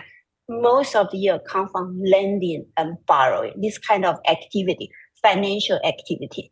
And SBTC is going to play a very, very central role here, because at the moment, as I see, is a best designed bridge between hardware Bitcoin to hot wallet, cold wallet Bitcoin to hot wallet Bitcoin. With that, you can use all the technology, smart contracts, for example, from stacks to come up with lending, borrowing, to design a stable coin at RWA, etc., etc. Then the Bitcoin economy will thrive. Then people want to hold this particular asset. So that's my very humble point of view. Well, on that, you mentioned yielding, and when we look at emerging markets and access to yielding products. One thing that also comes to mind is decentralized finance or DeFi protocols and applications.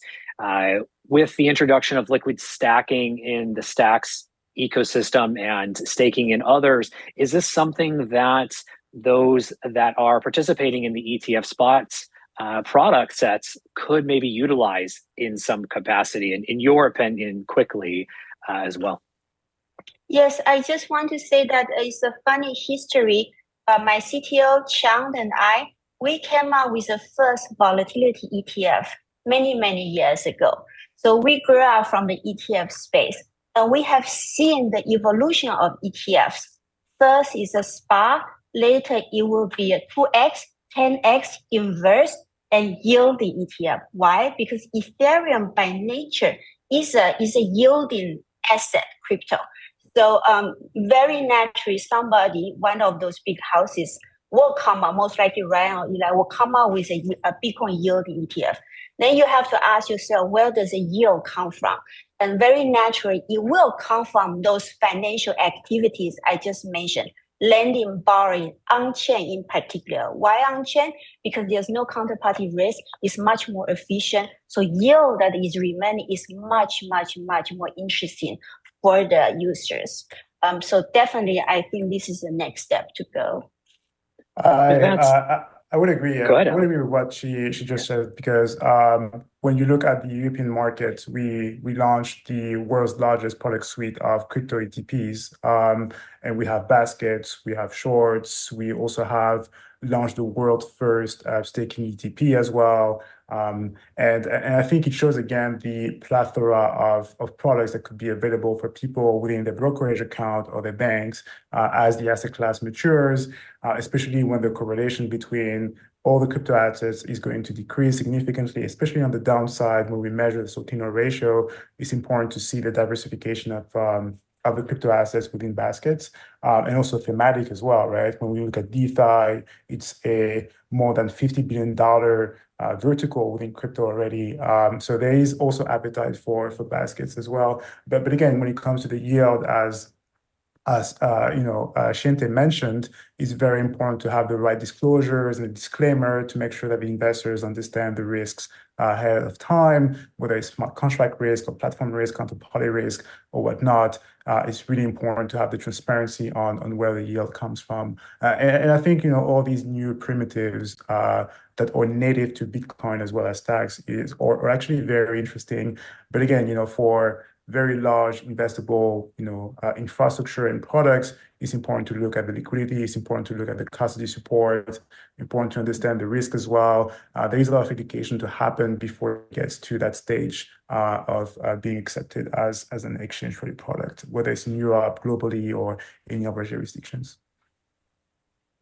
Ryan, anything to add, but also your closing thoughts as we are now seeing this demand of institutions grow, new technical projects and experiments launching on a daily basis across the Bitcoin ecosystem.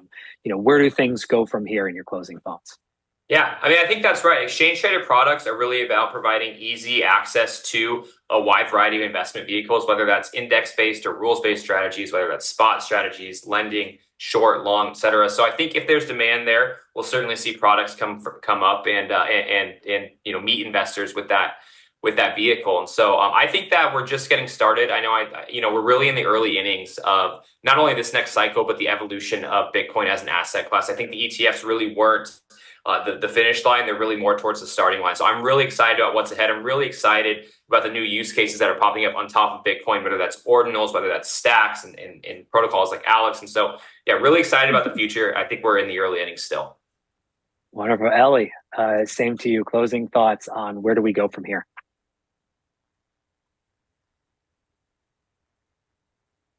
I think where we go from here is a lot more adoption. You're going to see a lot more people being comfortable to understand how Bitcoin works, becoming more educated as well with simplified content on the back of these investable products that we're seeing in the market, especially in the US. You're going to see more regulatory sensitivity around this asset class as well to balance out investor protection and galvanize innovation in this asset class. We're seeing the power of so many jurisdictions trying to be the crypto hub, whether it's in the UK or even like Hong Kong or Switzerland, or even like the US right now. We're seeing some sensible regulation as well, and I think it's a good thing for the industry, and it sparks the imagination and curiosity of so many people to understand how this works, and I think that's super exciting for sure. Gente, close us out. Bitcoin was a funny internet money. We were regarded as scammers last year, and we have experienced that the Bitcoin journey from a mere store of value to now a platform capable of asset issuance, technological advancement like top-root upgrade, ordinals, etc., etc. And Bitcoin, as I have always said since day zero, is going to be, and it is right now already, the most viable alternative to any fiat system. And that's why we are all in this space. Thank you, Kyle. Thank you very much, Gente, Ryan, Ellie. Very much appreciate your thoughts and insights. To our listeners, again, today's conversation was for educational and informative purposes only, not financial advice. Please do your own research. Again, thank you all very much. Thank you for having us. Awesome. With that, we're going to continue on today's program and talk about the growth spurt. What Bitcoin DeFi, decentralized finance, should learn from other chains. With that said, Will from Block Space Media, the floor is yours. Hey, thanks, Kyle. Yeah, we got a great conversation coming up right now.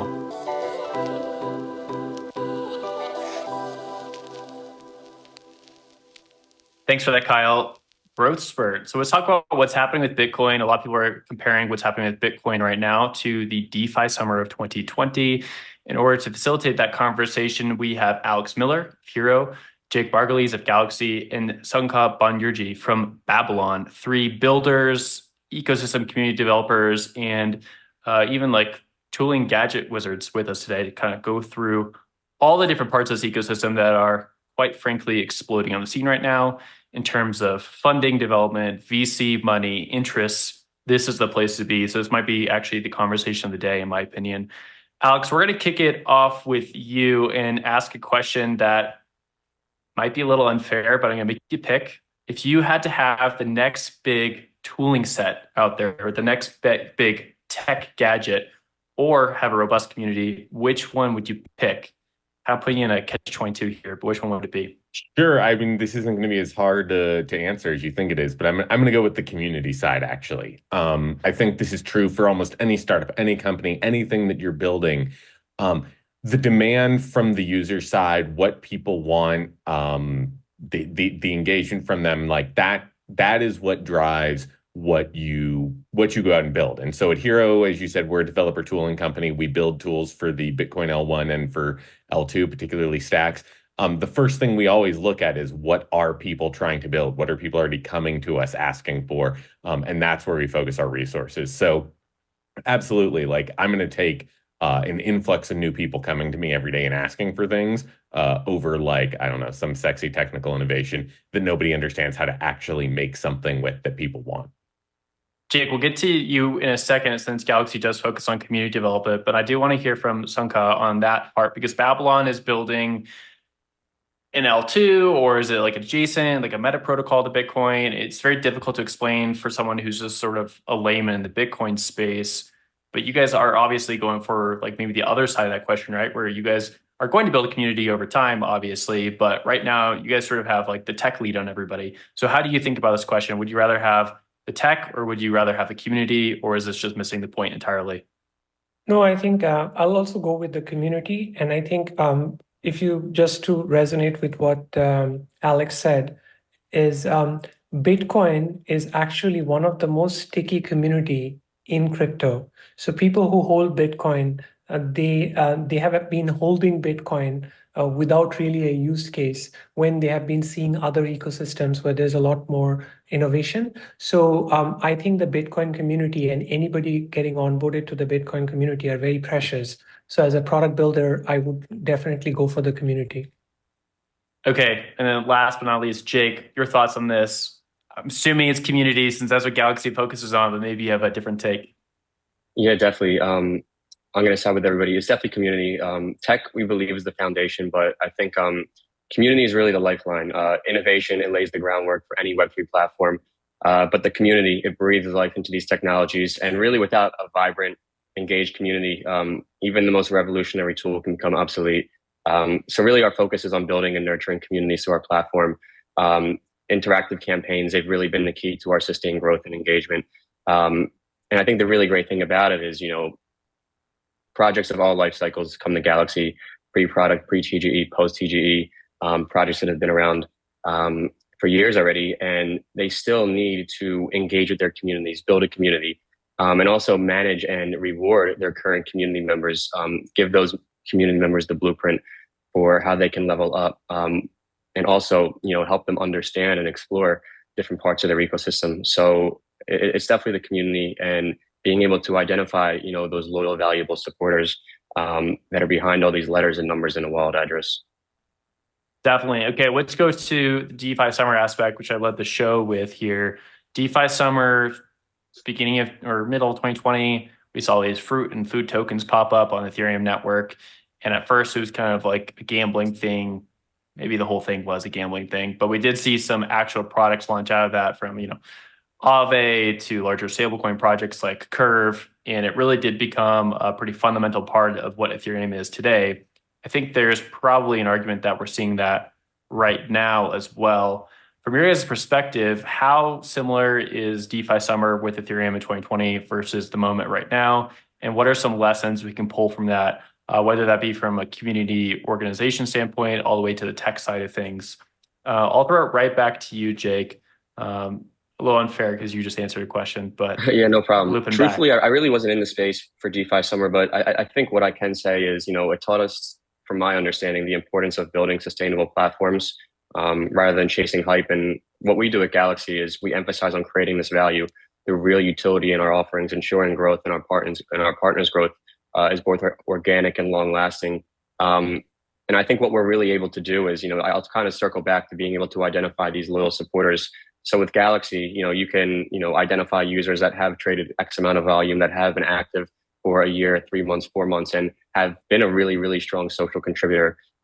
So I think, what we're able to do is give these projects and these ecosystems more data on who these users are, so they can make informed decisions and really act accordingly when they do their airdrops or when the time is right for them to reward users. And, what we're really building on the back end at Galaxy and what all these different ecosystems are able to build for themselves is their own Web3 CRM. And throughout all, with all these different data touch points that happen within one's ecosystem, that, is also part of this loyalty program. So I think just more data to identify, who they can reward and who the appropriate users are for them to reward. Sanka, that same question to you. DeFi Summer, anything to learn from it? Similarities between that time and this time? Yeah, so I want to give a little bit context to what DeFi Summer meant in 2021. So first is there was the macro environments where the interest rates were zero, right? So if you have free capital floating around and you see a domain which is giving you 10%, 20%, 50%, 100% APY, you just move in there. And this is like, so one of the big alignments of 2020, 2021 was very low interest rates in the market. There were a lot of people getting cash from the government. And then these Ethereum-based protocols, which were minting stablecoin and lending operations, there was a huge interest of just liquidity mining, right? So that's why a lot of people came in. As more people came in, there was a huge amount of FOMO, and that got into the pump factor. So I don't see the same macro alignment right now. So one of the issues right now is most people would not do liquidity mining because the DeFi interest rates are very low compared to a risk-free rate. You put your money in Chase, you get 5%, right? So there's a big difference of macro misalignment. However, we have to understand like what is a good risk in crypto right now. And one of the more acceptable risk in crypto is actually staking. So if you are looking to stake your token on POS, and that's where like we at Babylon, we're finding some huge resonance with pretty much the Bitcoin as well as the POS community, because we are trying to create one of the first trustless utility vehicle for Bitcoiners. Because if you have Bitcoin, unless you're a miner, you don't really have any way to get Bitcoin on top of Bitcoin. Whereas with Babylon, what we are trying to tell is you can lock your Bitcoin on the Bitcoin chain. It never leaves Bitcoin chain. And you can give voting power to POS systems so that you can make this staking yield. So for us, we see that one of the big Bitcoin DeFi aspect, which would be that we know that the interests are misaligned. However, there is a lot of yield which can be obtained either through staking or by making more utility on the Bitcoin. And that's where I think we're going to cover the L2 kind of story. But whoever is able to create utility on idle Bitcoin, I think that's going to spur the DeFi summer within the crypto ecosystem. I don't see a lot of capital coming in because of this interest misalignment. However, we are at a much stronger infrastructure foundation. Today, crypto is an accepted that people believe in crypto products. So we see a lot of institutions taking interest, and that's why they're also even interested to buy Bitcoin. I'm going to stay with you for that same question, kind of following up, and then definitely want to go down to Alex to go back to the DeFi summer question. In terms of yield, that was a big topic in 2021, 2022, and that collapse. Everyone just thinks about Terra Luna and we think of yield and Anchor and all that. I think from a Bitcoin perspective, Bitcoiners are even more hesitant. They see yield, they're like, oh, this is not risk-free, right? And so they don't go for it. From a POS developer standpoint, how do you incentivize these Bitcoiners who, they do have all this Bitcoin and they are just basically sitting on it and hodling it? How do you get them to use that capital efficiently, use that capital for another network? What's the way to onboard them? Yeah, so that's a great question. So we did a lot of study on Bitcoin holders' behavior and how Bitcoin holders are hodl. This hodl in Bitcoin is actually pretty pattern. So there's a system to it. So people are not just hodling because they have nothing to do. They've understood that there's a value proposition in hodling. So one thing we found was that if we want to excite Bitcoin holders to get utility on their Bitcoin, we first have to understand the risk preferences. So anything which leaves the Bitcoin chain is majority of them are not accepting it. Second, if they have to use some kind of bridge to go to another ecosystem, they're also not planning. So fundamentally, majority of Bitcoiners have a very strong self-custodial mindset where they're extremely hesitant of external trust assumptions outside of the Bitcoin trust assumptions. So at Babylon, what we have done is we are giving the Bitcoiners that you lock your Bitcoin in your preferred way on the Bitcoin chain. Once you have locked, we have created a mechanism for you to create voting power exactly equal to this locked amount of Bitcoin, and that can be deployed on POS chains. And staking in POS chains generally can be analogized as a risk-free rate, right? Because the slashing probability is a lot lower. Again, you have to make sure you're onboarding the right custodians. We're working with Fireblock, Ledger. We're also working with a slashing company, which makes sure that random slashing doesn't happen on this Bitcoin. It's called Cubist. So we're putting the design as self-custodial plus working with very heavy infrastructure providers who have almost 10 plus years of experience in making sure that these infrastructure risks are properly monitored. Awesome. Alex, I want to throw the question down to you that we were asking a second ago, DeFi summer then versus now. What are you seeing as some similarities between that moment and what's happening with Bitcoin? Yeah, I mean, I think Sung's, the macro level analysis he was talking about, I think is spot on. There was also, I mean, mid 2021, a lot of people were still like trapped at home too and not going out. They certainly weren't traveling. It's the exact same thing that drove the whole meme stock thing on Reddit and Robinhood and all that, like the exact same dynamics. But there is also the cultural difference between the Ethereum world and the Bitcoin world. Like Ethereum world is just much more into degen shit than Bitcoiners are. And Bitcoiners, yeah, absolutely understand like risk-free rates of return and counterparty risk. So I think what gets built, what I'm already seeing getting built, what we're certainly like in the Stacks ecosystem seeing getting built is much more like real sustainable yields because yes, you can get 5% in a Chase savings account. But obviously, Bitcoiners do not want to sell their Bitcoin to move into a fiat bank account. If they did, they probably wouldn't own the Bitcoin in the first place. But it means they're also more than happy earning that same 5% or even a little bit less. Again, they're much, much more concerned with the counterparty risk and with not losing it than they are with like maximizing out and getting even 7%, let alone like the obvious scam. If someone's telling you that they are giving you 20% yield on something, they are either lying to you or they are not telling you what the actual risk is. It simply does not exist. And I think, Bitcoiners, especially the bigger Bitcoiners, are very, very wise to that. So the stuff that we're already seeing getting built, I think it'll be much more real and sustainable. But it's going to get built. Why? Because there's $1 trillion on Bitcoin, right? It is 3 times the size of Ethereum. There's absolutely going to get these things get built because Bitcoin is the closest thing we have to a real alternative financial system, a real alternative hard money. And like people both, there's demand on the side and there's demand from developers to be able to do it. Love it. No, I definitely agree with you guys. The macro environment is certainly different. Also, no food flavored tokens so far that I've seen. So that is a notable difference between then and now. Let's sort of segue over to L2s.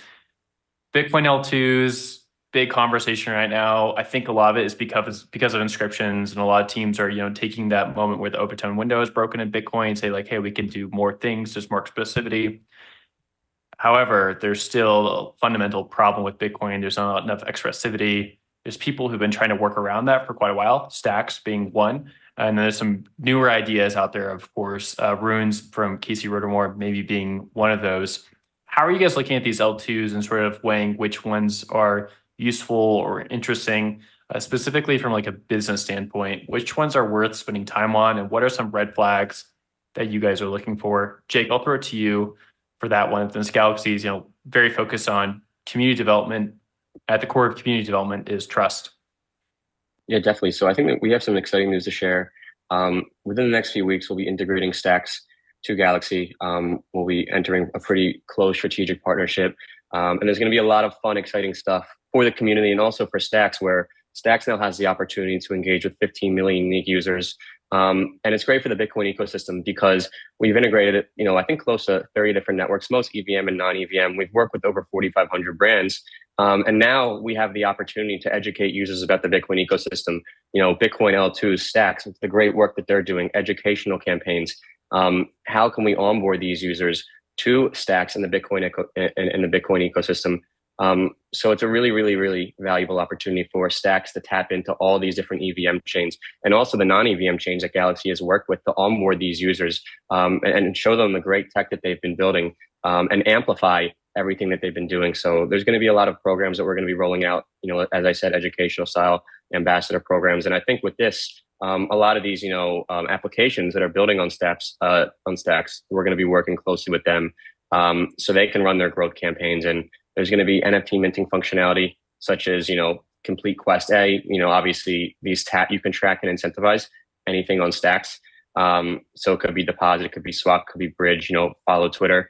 And then in return, as a user can claim an NFT badge. And what this NFT badge can really look like, it's an achievement badge. And it's going to be good for them to start building out their reputation and identity in one's ecosystem. And what we're also going to have is a loyalty point feature. And then any application on Stacks can distribute tokens directly through Galaxy, any token that's available in Stacks. So yeah, no, we're super excited to work with Stacks and really finally enter the Bitcoin ecosystem. We supported Bitcoin addresses, as of a month ago, but now we're going to be kind of expanding our reach into that ecosystem and, show our users, hey, this is what Stacks and Bitcoin is all about. So we should be making a pretty nice splash, and we're super pumped about it. Sanka, same question to you. In terms of Babylon, a little more complex, explain to people, but as you guys are going through this process, how do you guys sort of differentiate your product versus different L2s out there? And then on a wider, maybe an engineering level, how are you looking at these different L2s right now and being like, yeah, these make sense, or no, these don't really chalk up? Yeah, so the first thing I want to do is like, okay, what is Babylon? Because I know at the start of the call, you kind of asked me that. So Babylon on the Bitcoin side, we are basically just using a staking script to lock the Bitcoin on the Bitcoin chain. We are actually an L1 in POS, and we are a Cosmos L1. So we're an L1 on Cosmos. So our technology is modular. So whenever someone locks Bitcoin on the Bitcoin chain, this voting power, which is needed for staking, that can be allocated to Cosmos chains, Polygon, any POS chain, which actually has the slashing capability. So we plan to work with a lot of different chains. And that's actually also good because we think Bitcoiners might like certain POS chain, may not like. So having this omni-chain narrative is actually better. Now, we were initially focused on getting this voting power to the POS side, but then post Stanford Blockchain Week, we started getting a lot of L2s, which were trying to like build on Bitcoin, and they were trying to see that if the staking plane, which we are bringing in by locking the Bitcoin, if that can actually offer a security layer for these L2s. So some of the initial discussions we have had with the L2s was to kind of a little bit in the ideation phase in terms of how do we create slashing on the Bitcoin chain. However, I talked with Muneeb, and I think one of the things I definitely want to give props to Muneeb is like, for some reason and for a long period of time, right, Stacks has been kind of progressing this innovation layer on Bitcoin to bring utility. So I think I kind of feel like the more I get into these kind of conversations, I slowly feel that the community is getting very powerful. There's a lot of different experiments. So for us, right now, we think in case of Babylon, the idea is that let's say we have $1 billion of Bitcoin locked. Now that's $1 billion of Bitcoin security. Now Bitcoin itself may be worth $700 billion of security. So if you're looking at L2, which needs to go back and aggregate this consensus state machine back to the L1, they may not need $700 billion of security because that comes with its own latency. They may kind of leverage the $1 billion of Babylon security. So we're kind of a little bit in the ideation phase with some ZK rollups, some other protocols, which are trying to build L2 to see how can we give this faster confirmation to these L2s. And I had a conversation at Satoshi Roundtable with Muneeb. One of the things we are very excited about Stacks is the SBTC concept.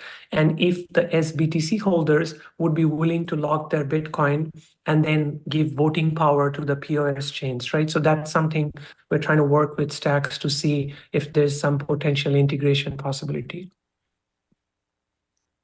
Awesome. Thanks for that background on Babylon as well. Definitely a interesting and promising project coming out of 2024 compared to like a lot of the Bitcoin L2s right now, which we're like, okay, what even is this? Because there's no like fundamental part of Bitcoin that can hold these things up, which I'm going to toss it to Alex. Looking at the Stacks ecosystem, Babylon, and then like this whole other grouping of L2s, how are you classifying these things? How should someone who's walking into the Bitcoin L2 ecosystem think of these things? So should we accept tokens for these projects? Should we not accept tokens? What do we need to see on Bitcoin to change? I'll let you kind of take it where you want, but obviously this is kind of blue ocean for a lot of people, and it's rife with scams and sharks. Yeah, so if there's one thing that Bitcoiners love, it is arguing over technical definitions about what something is. Is it a sidechain? Is it a L2? Is it not? Whatever. Those debates are never going to end, and nobody's ever going to agree on anything. What I'll say is I think right now spotting the scams in, the folks who are just like trying to free ride on Bitcoin L2s are so hot right now is actually pretty easy. Look at how long they've been doing it. They started up especially in like the last couple months. If they announced something yesterday and they have 100,000 plus Twitter followers on their account, it's probably a scam. Like again, a lot of lessons actually. And you know what? This is something we can learn from DeFi Summer. There's a pretty good fingerprint on what something looks like if it's unreliable. There's a lot of folks who've been building in Bitcoin. Obviously, the Stacks ecosystem, led by Muneeb, has been around a long time. RSK, Lightning, there are plenty of folks who've been around a long time in it. So absolutely, if it smells like bull, it probably is. I think from a technological perspective, there is a huge shortcoming for Bitcoin in that so little computation is capable on the L1. And that's the reason that we have been, thinking about and building stacks from the technological perspective that we have, where they're all, yes, it's got its own chain that's an L2 on top of Bitcoin, but that's what's necessary to really make something that can actually have the fully expressive smart contracts. And that's what we think is necessary for taking off building on Bitcoin and really making it go and unlock all of the potential for it. So we've taken a lot of heat from a lot of people for some of those technical decisions and for what the community's decided to do and how they've decided to go about it. But we think fundamentally it's really the most powerful structure. There's some really interesting stuff that's happening directly on the L1 using the programmability that does exist. Obviously, Ordinals really is what gets credit for kicking off this entire year of incredible innovation that we're seeing on Bitcoin. It really unlocked everyone's imagination about what's possible. Follow that up 6 months later with the BitVM paper. And actually, I was just chatting with Super Testnet earlier today. And we think there's going to be amazing ways actually to use BitVM and kind of that challenger prover model to unlock an even greater level of security on the L1 for things like the SBTC peg that Sanka was mentioning that we have on Stacks. So it's a very interesting situation where, a lot of the ideas of, you look at a lot of the roll-up stuff that people want to do, and it's probably just not going to work on Bitcoin because there's no way to actually do the true verification that you can do on Ethereum there. But it doesn't mean that there aren't, some really incredible technical models that have been come up with by really creative and really capable people that we're seeing work. And that's really just what we're focused on unlocking and enabling developers with today. We got about 3 minutes left here. And Alex, you've been pulling out a thread I want to keep on. And that's what do we need to see change in Bitcoin, or do we need to see any changes in Bitcoin to allow for DeFi summer, or maybe even just more applications? Doesn't necessarily have to be DeFi, but some sort of application.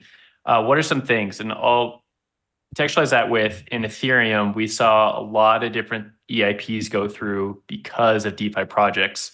Some of them failed, some of them went through. I think EIP 1559 is an easy example, right? Where a lot of people are aping into a token or something like that, and there was fee pressure. And so Ethereum developers took that seriously, and they changed the protocol in order to make it a little better user experience. Is there something we could see with Bitcoin? Maybe it's OpCat, OpCTV, or something else. And would that even be beneficial for the Bitcoin community, or would that be a net negative? Yeah, so obviously the two big debates right now are, OpCat or OpCTV. I will say, I think from a general perspective, the ossification of Bitcoin to at least a solid degree is a good thing. I think Bitcoin is not a chain that should be rapidly innovating on the L1 and trying to push in a bunch of new stuff. It's very much let people build on the L2s, let them figure out this stuff, figure out models that work, and that the demand and the need for it is there. And then once that's done, okay, then we have the conversation about what BIPs should go through. But I definitely don't think that Bitcoin should be doing, let's call it speculative BIPs on well, maybe this thing will help it grow. No, Bitcoin is reliable because Bitcoin is reliable and doesn't change that much. And that's what people want from it. That's what's really necessary for it to be a stable alternative financial system. And we don't want to take the risk of doing, really groundbreaking stuff. Like that's what we should be doing on the L2s. That's what we should be doing on side chains. And then cool, we figure out the need, we figure out that there's the demand for the need. And that's when we can make, the small incremental upgrades to it to enable better scaling and better capabilities. So I've got the same question to you. We got about 2 minutes left, so I'll give you guys each a few seconds to answer that. Yeah, so I kind of agree with Alex that I think experimenting with L1 with having a kind of a very definitive opinion could be very risky, because I think one of the precious asset which we have at Bitcoin is actually the censorship resistant, almost like undoubted history over the last 10 plus years. So the innovation layer can really happen at L2. However, I think I just want to highlight one thing which at some point the Bitcoin holders need to. So right now, the governance in Bitcoin is really through the developers, because they are thinking of upgrading or something. So fundamentally, the more innovations come in, and I agree with Alex's paradigm that let the innovations happen at L2, let them create an economy. And at some point, the economy becomes so big that some of the good benefits need to be transformed back to the L1. However, I think a bigger narrative question, which I would like to leave in, is what does Bitcoin governance mean, right? Like, do the developers decide how the economy is going to be shaped, or does the people who are believing in that economy get to decide on what the economy should be? So that is something I would like as we do these conferences, as we do these discussions, that what does Bitcoin governance mean? Okay, Jake, we'll give you the last word on this one. From a community development standpoint at Galaxy, what are you guys looking for from a Bitcoin development perspective? Yeah, I mean, I think I'll leave it off just saying we're looking for Bitcoin developers to help educate users who aren't familiar with Bitcoin. How do they get onboarded into the ecosystem? How do they create a wallet? What are the next steps? How can they educate themselves? And how can we amplify what's going on Bitcoin to these users who may not have been too familiar with it yet, to help them get familiar with what's going on. Sanka, Jake, Alex, thank you so much for joining. Appreciate that. Kyle, will bring you back up on deck. Thank you so much for joining today, guys. Appreciate it. Thank you very much. Thank you, Will. So much information shared on that last panel of what can be learned across ecosystems and networks to apply for Bitcoin layers and what is being built on Bitcoin. Again, the first half of today has been nonstop, a ton of information, everything from looking at multi-chain to the evolution of layer 2s, along with the base case for Bitcoin itself, and even things like the Bitcoin ETFs. Now we want to continue to migrate the conversation, looking beyond decentralized finance and into a new piece of DeFi, liquid stacking. And today's panel will be talking about what's happening and what's all going on to help you understand liquid stacking. With that said, welcome Andre back to the stage. The floor is yours.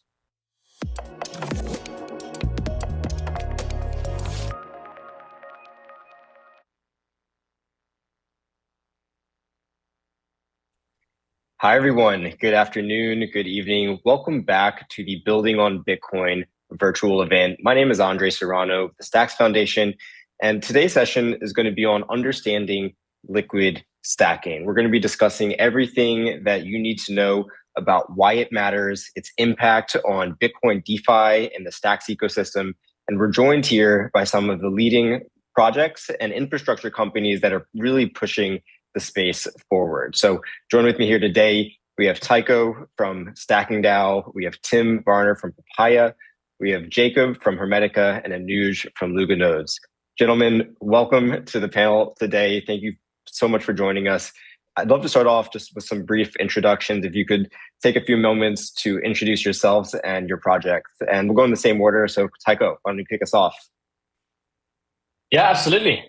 And thanks very much for that intro. And yeah, this is, I think, a very timely panel right now. But yeah, I'm Tycho, co-founder of Zest Protocol, which will be a Bitcoin lending protocol.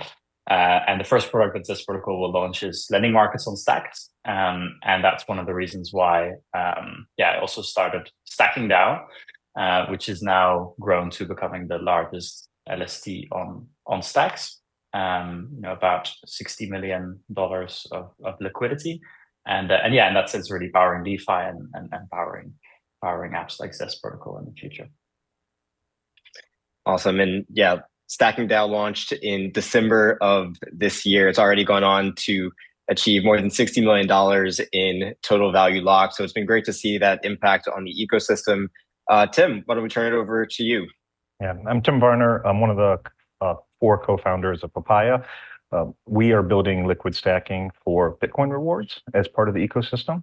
We've been in the ecosystem now for, I don't know, a couple years, and we were fortunate enough to receive a grant to think through liquid stacking designs. Several other people were, but we were really excited, and not just what we came up with in terms of design, but also what others were doing. And we believe pretty deeply that any DeFi ecosystem needs, and if you look historically at other ecosystems, liquid staking components. And we believe really strongly, obviously, in a DeFi ecosystem on Bitcoin, and we're really excited to be here with these other founders. Awesome. Thank you, Tim. And Jakob. Yeah, hey guys, I'm Jacob.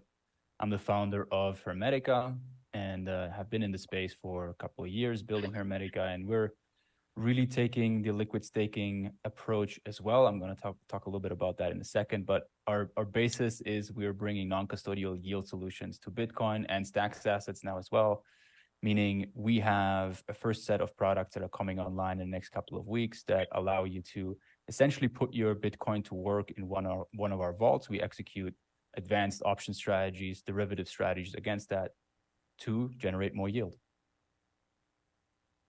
Thank you. And last but certainly not least, Anuj. Thanks, Andre. First of all, thank you very much to the Stacks Foundation to invite me here and be part of this amazing conference. So I'm Anuj. I'm the CEO of Luganodes. We are a Swiss-operated non-custodial staking / now stacking provider. We were born out of Lugano Plan B program, which is an initiative driven by Tether and the city of Lugano. So now it's more so also known as Bitcoin City, with more than 400 merchants accepting payments in crypto, that is Bitcoin. So you can walk into McDonald's and pay using Bitcoin or Tether in Lugano. We are currently one of the world's fastest growing staking providers. We manage about more than $1.5 billion in staked assets.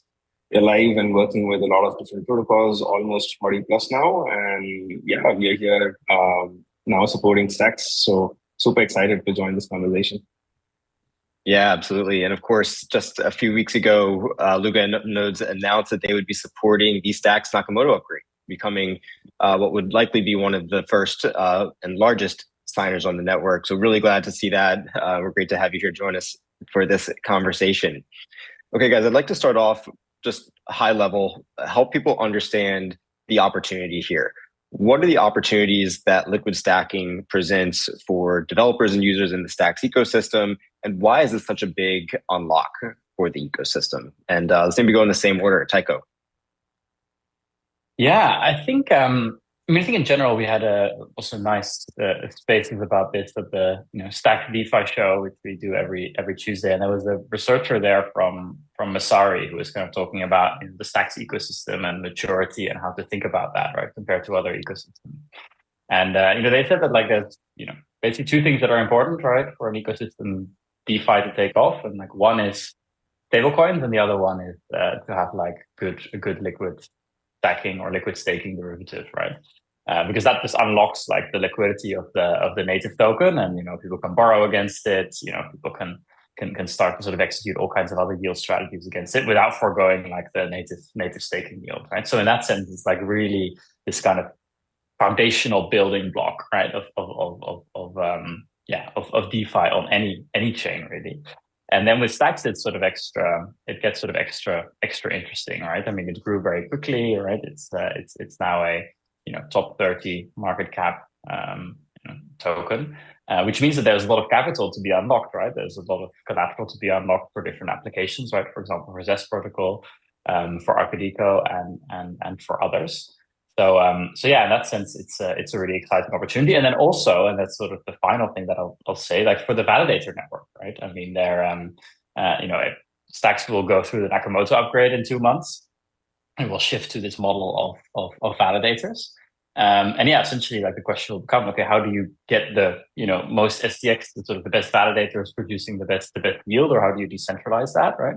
And liquid staking or liquid stacking will be very important with that, because it's basically can distribute or delegate this STX to all these different validators, right? Thereby decentralizing the network more, while people have liquid tokens and can do exciting stuff in DeFi and lever up and do all of this fun stuff. So yeah, that's really what excites me so much about this sort of liquid stacking revolution that's been going on since the last month or two. Yeah, it definitely seems like a fundamental building block of DeFi on Stacks. And to your point, Stacks is around a $3 billion market cap asset right now. Last time I checked, it's around $600 million of STX is locked in consensus, securing the network. And so liquid stacking. It's over $1 billion, actually. Is it over $1 billion now? Okay, yeah. It's over $1 billion. Yeah, it's over $1 billion, 440 million STX. So about $2.5. It's we're there. We're there, Andre. That's great. So thank you, Tycho. And so to that point, it represents over $1 billion of locked capital that can then be unlocked and used in more productive use cases. So definitely see the value there. Tim, Anuj, Jacob, anyone else have any other sort of high level thoughts about how you think about the opportunity for the Stacks ecosystem? Yeah, I have some thoughts. Okay. Yeah, open for the panel. So I'll let Jacob finish first. Yeah. Okay, yeah, I'll go and you can chime in after, Anuj. I see that there's two main benefits really to liquid staking tokens. One is the obvious one, that you don't have to wait for the staking cycle to end to be liquid on your position. So you can always trade in and out of your position at any time. The other major benefit is that now you have a token that you can actually use in other protocols. So you can layer use cases on top of each other, what is usually referred to as composability in DeFi. So you can take your liquid staking token and you can deposit it on Zest, on Arcadico, lend against it. You can come to Hermetica, you can deposit in one of our vaults and get basically yield on top of yield. And that's the beauty of what it unlocks. Absolutely. You can see these use cases compound. Anuj, what do you think? Just to add to what Jacob mentioned, right? So he just gave amazing pointers on how yield on yield can be generated and what are the different opportunities that exist. But I would take this from a very different landscape and probably do some market sizing and do a simple exercise here, right? To showcase how big the opportunity is for the entire ecosystem. So if you look at the entirety of the liquid staking in the whole crypto industry, it's about 45 billion plus, out of which 40 billion is with Ethereum right now, and 29 or 30 billion is with Lido at this point in time. And obviously, there are some clear winners in other ecosystems, namely, Lido, Rocket Pool in Ethereum, Jito in Solana, and right now Jito, has about, or Solana has about 2 billion in liquid staking TVL at this point in time. So if you do a simple math on the ETH market cap, that is about 350 billion at this point in time, the percentage of ETH liquid staked is about 11%. And whereas in the Solana market cap, which is, I think, about 45 or 46 billion, at the moment, the percentage of SOL staked right now is almost 4%.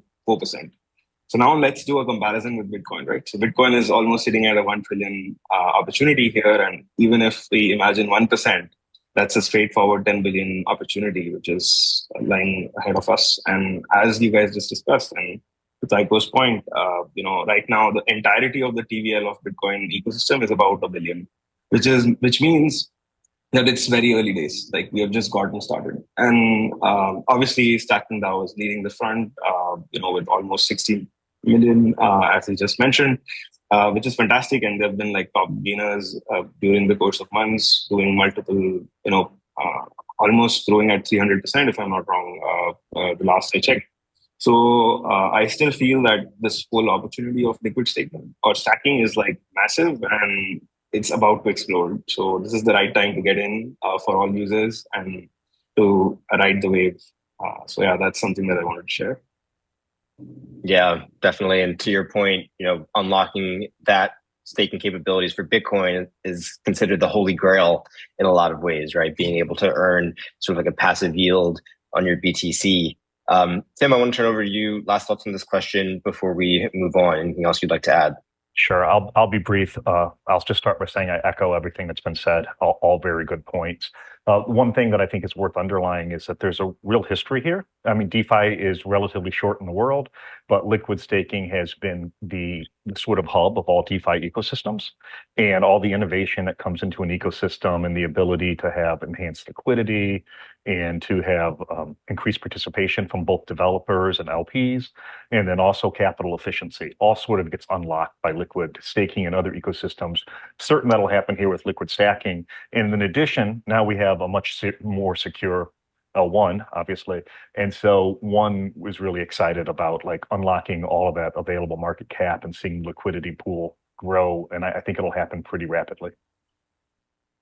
Great. Okay, so yeah, I want to pull on a couple of threads that you guys mentioned, which is just this idea of how liquid stacking can really improve the DeFi ecosystem liquidity. So far, we've mentioned that Stacking DAO has around 60 million total value locked, and we've seen a lot of that be put to work so far in protocols like Bitflow that offers a stable swap pool to swap between STX and staked STX. So the question is, how does liquid stacking enhance the liquidity within the Bitcoin DeFi ecosystem? And why is this so important when we think about this building block for DeFi activities on Bitcoin? And Tycho, this question's for you. Yeah, absolutely. I mean, it's an interesting point. I mean, we also didn't think it would sort of drive that much TVL, but looking back, it sort of makes sense, right? Like essentially the incentives are aligned for all users, right? So we basically said, look, if you mint ST stacks, there are points that you earn, right, on Stacking DAO. And, those points basically, as a way to measure community participation, right, ahead of like a decentralization. But then we also said, look, you will earn more points for ST stacks you mint if you deploy it in a DeFi protocol, right? And I think that's really what's been the driving force here, right? So as soon as like Bitflow opened up their pools, like everyone with their ST stacks rushed into there, and like as soon as more protocols will open up pools, we'll also open up the points there, right? And yeah, that's been like a really interesting driver to see. So not only are people sort of stacking and minting ST stacks, but they're also extra incentivized to deploy in DeFi and help bootstrap all these apps that are being built. So that's sort of also what I thought about what would be useful for me, right, for Zest Protocol. Like as soon as we launch, which is very very imminent, then people can earn more points for using ST stacks as collateral, and other builders are also sort of very actively considering that. It's like a huge pool for TVL, and yeah, really exciting way to basically get all these apps going before SBTC comes, right? And yeah, so that everyone has already done some volume, and we can really hit the ground running then. Yeah, absolutely. Okay, so you talked about some upcoming integrations. You mentioned Zest Protocol. I believe Hermetica is also looking at ways to support liquid stacking. So Jakob, can you maybe talk about just sort of anything that you want to discuss specifically around Hermetica and your plans to support liquid stacking, as well as sort of how you see these sorts of integrations really contributing to the success of liquid stacking? Yeah, absolutely. Yeah, so we are planning to launch a first vault with the STX token, meaning you can deposit your stacks into Staking DAO, get the STX token, and then use that in a vault, in Hermetica vault. We then use only the stacking rewards to execute an option strategy that generates more yield. We'll have more details on this in a little bit. The yields that we have seen in the backtest are significant, so it's very exciting stuff. And essentially what it means, you're only risking your rewards from the stacking in the first place. So in the worst case scenario, you get your stacks back.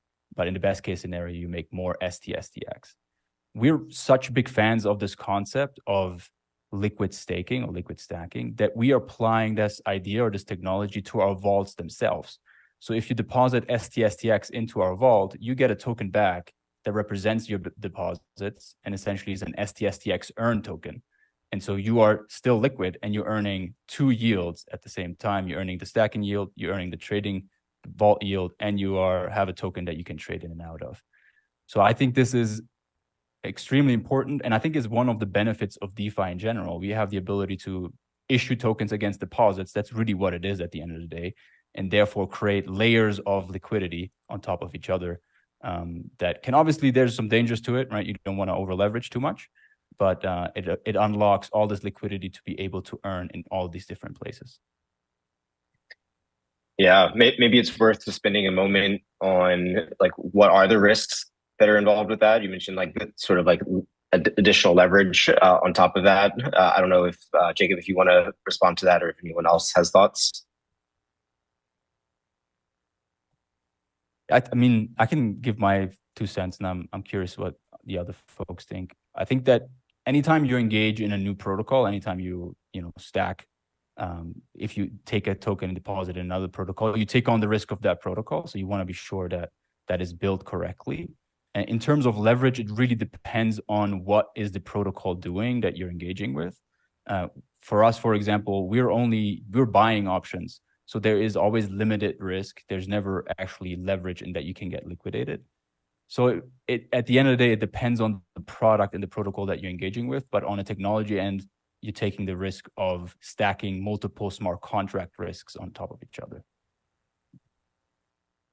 Yeah, I think that makes sense. Thanks, Jacob. I'd like to kind of pivot the conversation a little bit. So, we've talked about how successful liquid staking has become in other ecosystems. It's now a multi-billion-dollar or tens of billion-dollar industry that's powering Ethereum and Solana. And so, we're not reinventing the wheel here, right? There's proven demand for this, and it's sort of clear the impact that it can have on the DeFi ecosystem. So, Anuj, I know you've been involved in many other DeFi ecosystems. What lessons should we learn from these experiences? Is there anything that you think, any takeaways that you would like to share with the audience around sort of what you've seen and how that's evolved in other ecosystems? Yeah, absolutely. I think there are some core set of principles that previously multiple protocols have followed, which has led to their successful launches. And I would like to share some of those, right? So one is them being completely decentralized. So engaging with as many signers as possible and distributing the capital is something that is very important to de-risk the protocol in general and to embrace decentralization as a principle. And promoting that is something that should be core to the protocol. So that is number one. Number two, security is at the heart of this, right? So you can't get security wrong, especially when you're dealing with loads of capital, and you need to have fully audited smart contracts in place, probably even multi-audited with multiple people being able to having access to those audits completely open source, so that even there are like bug bounties and whatnot, which could be spin up, so that the security of the protocol is like maintained, and there is always like heavy investment and made towards this particular element, I would say, because that gives users a lot of trust. And third thing that I've also seen is once the ecosystem gets a little bit more mature, typically these liquid stacking protocols should set up their own insurance pools to cover any losses that happen via splashing. So this is again to give confidence to the users that their funds are somewhat safe, and if there is anything that happens, then there is some amount of coverage that is possible at the protocol level. And if that could be completely permissionless in nature, then that is even better. Like through various different governance engagements, right?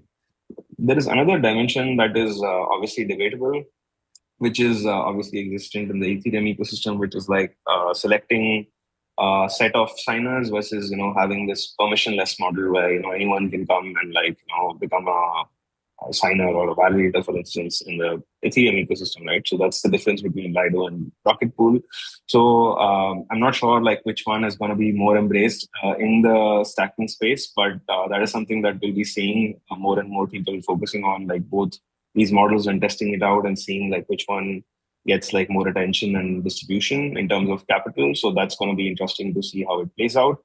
And yeah, so these are like some high level thoughts that I have to share with respect to the protocol design itself and points to consider or lessons to take away from other, liquid staking protocols that have been successful. Yeah, those are really interesting points. I'd be curious to know if, Stacking DAO and Papaya have thought about some of those topics around the insurance fund and things like that. And I know one of the topics that you mentioned is specifically around the signer and having that decentralized signer set and some of the approaches that they're taking. I think this leads to a really important thread here, which is just, after Nakamoto, stackers will be required to run signer nodes, which has a really critical role of securing the network and actually processing SBDC deposit and withdrawal transactions. So permissionlessly moving your Bitcoin onto the L2. So I'm just curious to understand, within the context of liquid stacking protocols, how exactly will they evolve to accommodate signers, and what role do they play in that? Tycho, I know that you and I have spoken about this, and you have some thoughts, so would love to hear that. Yeah, absolutely. I think here is also where like liquid staking or liquid stacking protocols will have a big responsibility, right? Like it's essentially towards the network and helping essentially decentralize that, right? But basically, what Stacking DAO will do, and this is something we haven't announced yet, so I suppose this is the moment to maybe share some alpha, but it's introducing like essentially the validator program. Right? So for one, when someone mints SD stacks, they'll be able to choose in a drop down a validator that they would want to delegate the SDX to, right? And those validators need to be whitelisted by the DAO. So that's like the first step. And then it's also about like, helping new validators, bootstrapping new validators through essentially an automated strategy. So there would be a way for users to be like, well, I don't really care so much which validator, just automate it, right? Choose the best ones, right? And in that way, Stacking DAO can essentially, help bootstrap further that validator network and reward sort of the best performing validators. Now on that point of slashing insurance, I mean, we have thought about it quite a bit, and it will work quite differently probably for stacks, because there is no slashing. It's just that STX can be locked for a certain period of time. So it will make it different. It will sort of create a bit of a different paradigm, and yeah, it's something that we'll have to think about more, and invite more people to contribute to as Stacking DAO decentralizes. Yeah. All right. Well, you heard it here first, folks. Getting some alpha about the Stacking DAO validator program. Super interesting to hear about that, and clearly it will play an important role in ensuring a decentralized validator set for Stacks Nakamoto, and helping to actually secure the network and bootstrap new validators as well. Okay, I'd like to start to transition into sort of like concluding thoughts, any sort of like final takeaways. We have about 2 minutes here. And so maybe we can just start going through, gentlemen, like any final thoughts that you want to leave the audience with as we start to close out this topic? And Tim, maybe we'll start with you. Sure. Yeah, we're really interested in the liquid stacking variations that are going to come about and all the innovation that's going to unlock. A lot of the opportunity, or a lot of the liquid stacking opportunities will initially be in earning yield off of stacks. One other thing that we're very interested in is the fact that there are very few products that provide Bitcoin denominated rewards. That's one thing we're doing at Papaya. And Bitcoin denominated rewards that you can use in DeFi, obviously. And so that's pretty exciting for us. I mean, obviously we're interested in that because we're building it, but also there's been a proliferation of pegs in the ecosystem. We're most concentrated on SBTC, but we're interested in see what kind of utility X and ABTC have in the coming months, and how those two denominated forms of Bitcoin and others evolve as different stacking protocols are released. Yeah, that's great. Okay, let's go Jakob, Anuj, and then Tycho, you can get the closing thought here. So yeah, Jakob.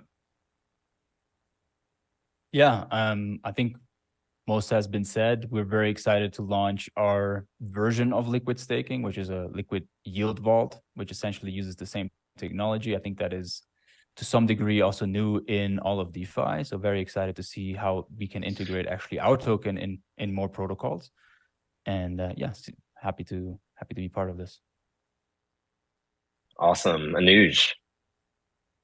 Yeah, I think definitely this is a new space that we are entering into.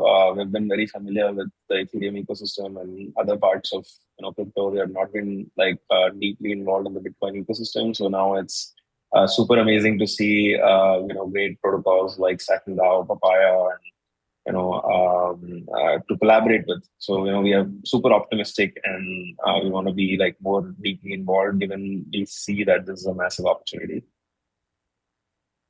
All right, and Tycho, close us off. Yeah, definitely. I'll be very brief, but yeah, I mean, look, if you want to be part of this revolution, stackingDAO.com is there. You can explore more about liquid stacking today, and you play around, and yeah, most likely you might be tempted also to try some DeFi protocols and stacks, right? Using ST stacks, like it's basically, we want to be that gateway, right? That essentially, will eventually mainly lead to Zest Protocol, but also to many others, right? So that's what it's for, and yeah, you could be part of it and have some fun.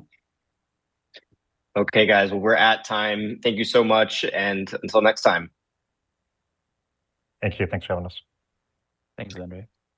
Thank you very much, Andre, and for a great panel talking about liquid stacking. Now, continuing on our technical track and technical discussions, we'd like to move the conversation along to the life and times of a Nakamoto Stacks transaction. And welcome to the stage, Kenny from the Stacks Foundation.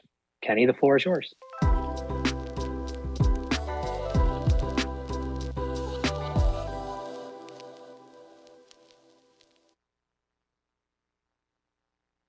Hey, thanks, Kyle, and welcome to the life and times of a Nakamoto Stacks transaction.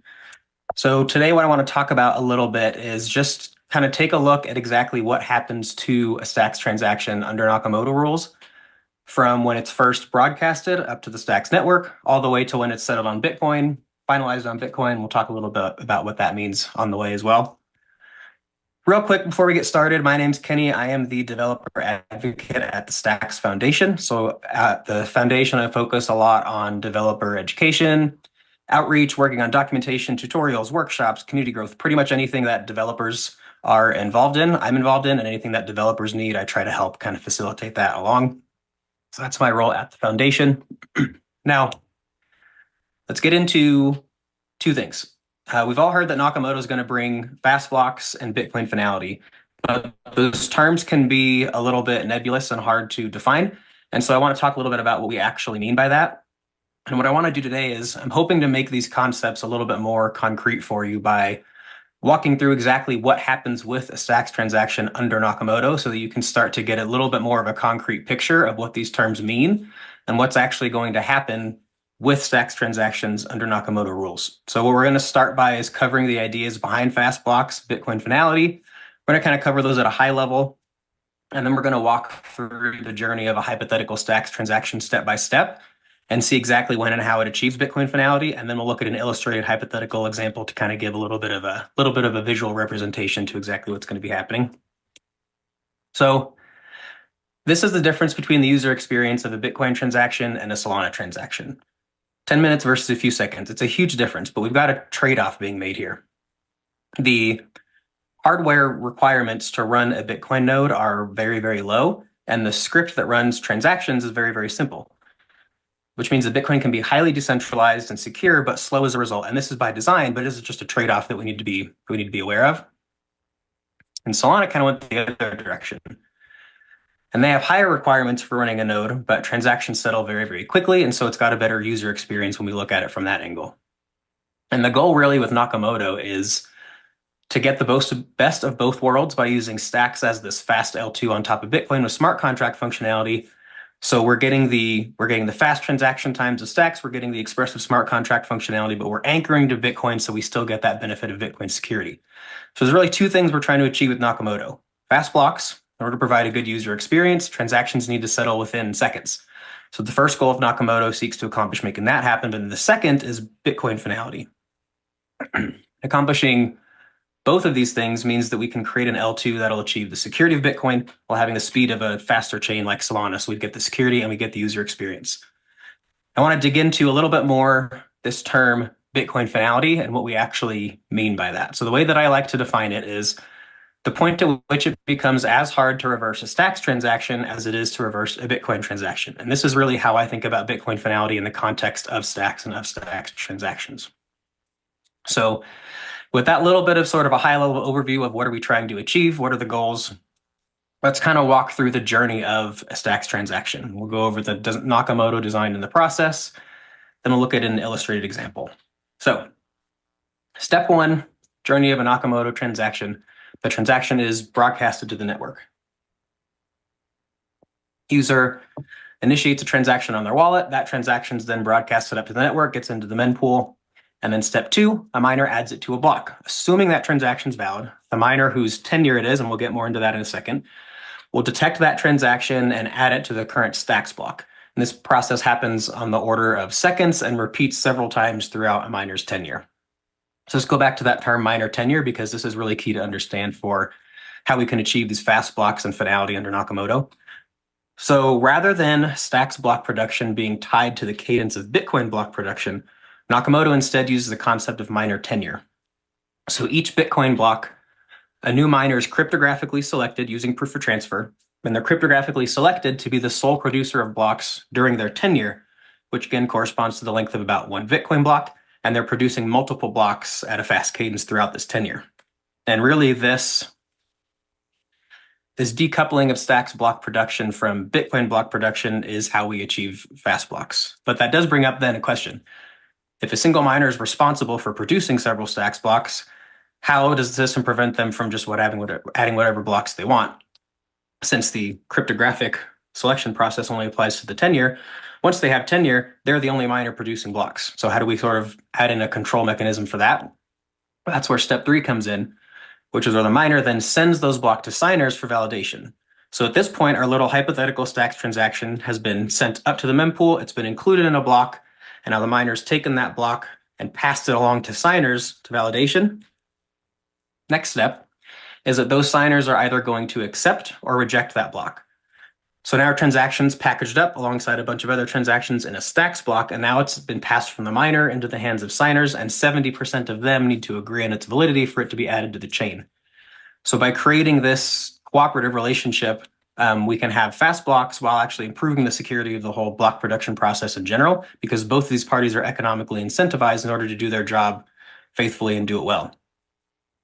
Next step, after the signers reach that 70% agreement, then the block's going to be replicated to the rest of the network. So at this point, our transaction can be considered settled and confirmed on the stack side of things. And so from a UX perspective, this whole process took, anywhere from 5 to 10 seconds as an estimate for what it's looking like right now. And so from a UX perspective, this is significantly better than where we were before. The transaction's now been included in the stacks chain and a stacks block. And then from here, we sort of rinse and repeat with more blocks. Again, a miner will produce several blocks over their tenure, so this process is going to happen over and over throughout their tenure, which is then going to lead us into step 7, which is the tenure change. And this is a really critical part of the workflow, and how this happens is how we can achieve Bitcoin finality is through what happens during this tenure change process. So we're going to break this part down into a few sub-steps. So step 7.1 is a new miner submits a block commit transaction. So we've got miner A that's been creating stacks blocks during their tenure, and now we've got stacks miner B that's going to come in and submit a block commit transaction. And the system selects a winning miner for the next tenure based on their block commit transaction. And that includes one really key field called an index block hash. Let's spend a couple minutes going over exactly what this index block hash is, because it's very important. So the index block hash is the previous miners. So we've got miner A, miner B. Is miner A's first ever produced stacks block. And so this field is the key to Bitcoin finality because a block commit transaction is written by a stacks miner to the Bitcoin chain. So this is the key to Bitcoin finality because this is the field that gets written to the Bitcoin chain upon a new miner starting their tenure. And then when the next miner after that does the same thing with the previous block, we have this chain of these index block hashes, which are the hash of the entire chain state of stacks, and we have those anchored to every single Bitcoin block, and that's what creates that chain of stacks history. So this index block hash it's the hash of all previously accepted Bitcoin transactions that Stacks recognizes, and the hash of this Stacks block itself. And so this anchors Stacks chain history to the Bitcoin chain history up to the start of the previous miner's tenure. Again, talking about all this can feel a little bit fuzzy, and so that's why we're going to talk all of it at a high level, kind of go through what we're talking about, and then we'll look at a little bit of an illustrated example to try and visualize some of this stuff. So including this field in a miner's block commit means that we can ensure Bitcoin finality because at the next Bitcoin block, the state of the stacks chain at the start of the previous Bitcoin block is written to Bitcoin itself. And that means that if we wanted to rewrite stacks history of tenure A, we'd have to rewrite Bitcoin history all the way back to tenure B, the block that follows it. So then let's move from there to step 7.2, which is where stackers will actually initiate a tenure change transaction on the stack side. So once a stacks miner submitted a winning block commit that includes this index block hash that we just went over, the stackers are then going to initiate a tenure change transaction. And in this tenure change transaction, they're going to agree on what the last signed block of this miner will be. So let's say that miner A, during their tenure, they mined 10 stacks blocks. The stackers, once they initiate this tenure change transaction, they're going to collectively decide that block 10 is the last block that stacks miner A will mine. And then they are going to enforce that miner B comes in and has to build on top of that block. They cannot fork and go build off of their own or orphan any of those transactions. They have to build starting right there at that block and move linearly forward as they mine their blocks. And they write that into this tenure change transaction. And this is the part that prevents forking. And this is going to live as a sort of a consensus critical artifact on the stacks chain itself. And so at this point, we've moved on to the next miner's tenure. And so these are some of the key fields that are included in that tenure change transaction data. So we have the tenure consensus hash, and this is going to basically be a representation of the current tenure that this miner is on. So this is going to be a consensus hash that corresponds to this. It's called a sortition. And then what can actually happen is, let's say that a Bitcoin block goes on longer than expected.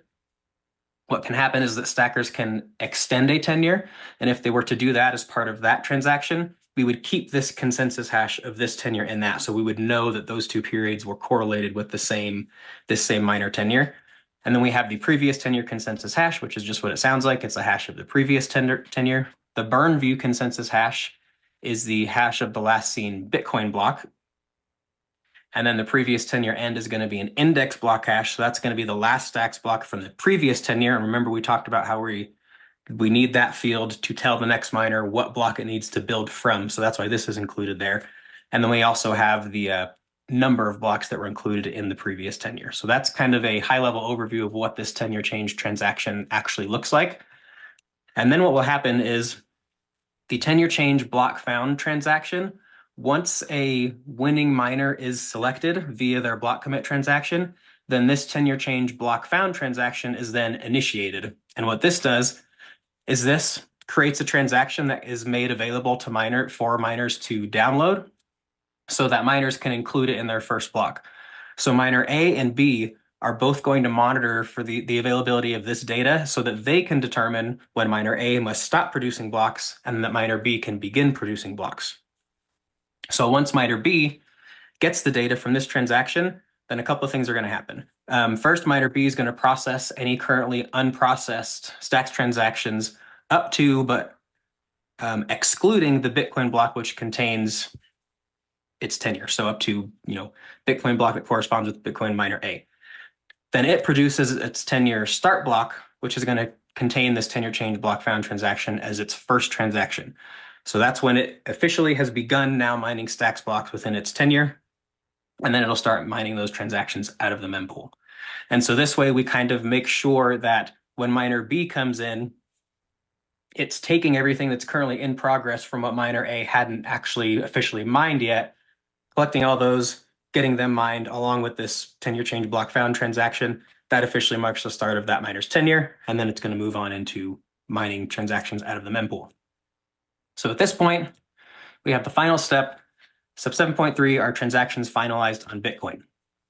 And this is the part that's going to make a little bit more sense, I think, in the next section when we kind of go through this little illustrated example.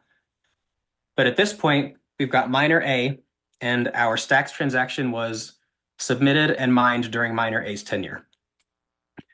That transaction will be considered finalized on Bitcoin once miner B finishes their tenure, and we've moved on to miner C. At that point, then that transaction can be considered finalized on Bitcoin because we will have that link of the first, that index block hash that we talked about that's included in the block commit transaction. So that's sort of the big overview of exactly what's going to happen step by step of a transaction under Nakamoto consensus rules. So now let's go through and kind of look at an illustrated example of what this is going to look like. And lucky for you all, you get to enjoy my incredible art skills, so try not to be too intimidated. But we've got two groups of participants. We've got Alice, Bob, Charlie, and Dave, who are miners, and then we've got a group of stackers. Now, Eugene wants to submit a stacks transaction. So he uses his wallet, whether it's Lether or Xverse, maybe he's participating in some Bitcoin DeFi protocol, whatever he's doing, he's going to submit a stacks transaction, broadcast it up to the stacks network. At this point, it's going to be sitting in the mempool. And let's say that Eugene happened to submit his transaction right in the middle of Alice's tenure. So Alice is going to be the first stacks miner, and she's in this Bitcoin block right here, and Eugene's transaction ends up getting picked up and mined in stacks block number 4 within Alice's tenure.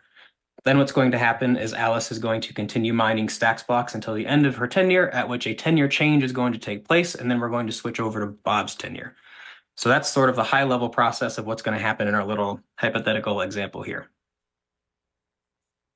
So what is actually going to happen during that tenure change is that we've got Alice's tenure here where she's mined 8 stacks blocks within her tenure of this Bitcoin block.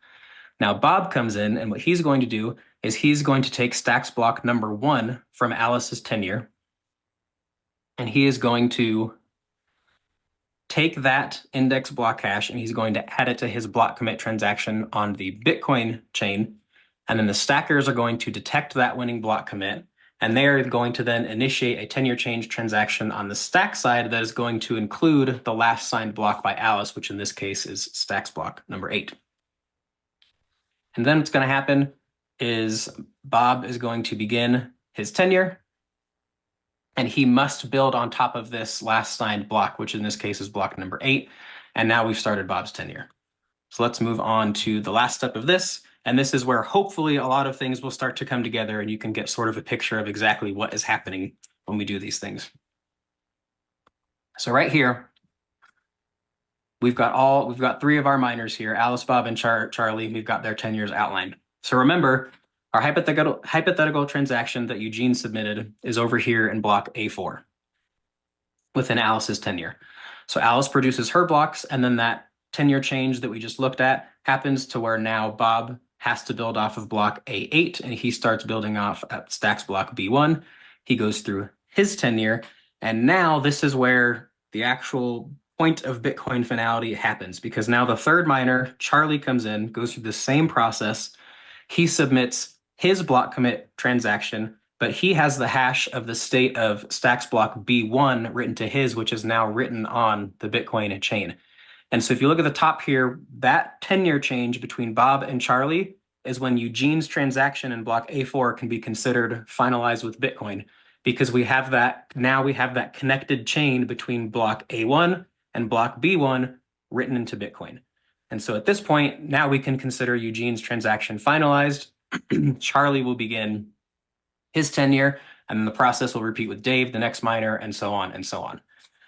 And so that process right there is sort of the That's the big picture overview of exactly what is happening with Stacks transactions under Nakamoto consensus rules. And remember, from Eugene's perspective, from his interaction with whatever web app he might be using, that initial first transaction where he just was utilizing Stacks and it had to be confirmed in a Stacks block, that took seconds. So that took maybe 5 to 10 seconds.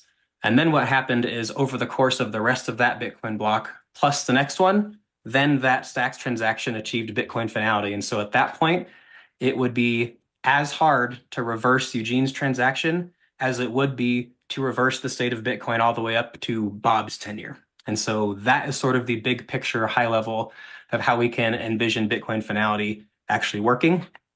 And so this whole process is how Nakamoto is going to merge security with speed to lay the foundation of a decentralized economy built on Bitcoin. So hopefully today gave you a better idea and helped you kind of visualize exactly what's happening when we talk about fast transactions and Bitcoin finality on Nakamoto. Keep an eye out for all the different releases of Nakamoto, the public testnet's coming out soon. Apps are going to be moving over to Nakamoto. Thanks so much for watching. Hopefully this was helpful, and I'll see you all soon. Thank you very much, Kenny, for that detailed explanation of Stacks transactions when we are looking towards the Nakamoto upgrade. That said, moving on to our next workshop, preparing the Stacks API for Nakamoto. And before that, we're going to have a quick short break, and we'll be back here in a moment.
Welcome back, everybody, and continuing our deep dive on the technical track here at Building on Bitcoin. Our next panel, or excuse me, our next workshop is actually going to be around preparing the Stacks API for Nakamoto. That said, Rafael from Hero Systems, the floor is yours.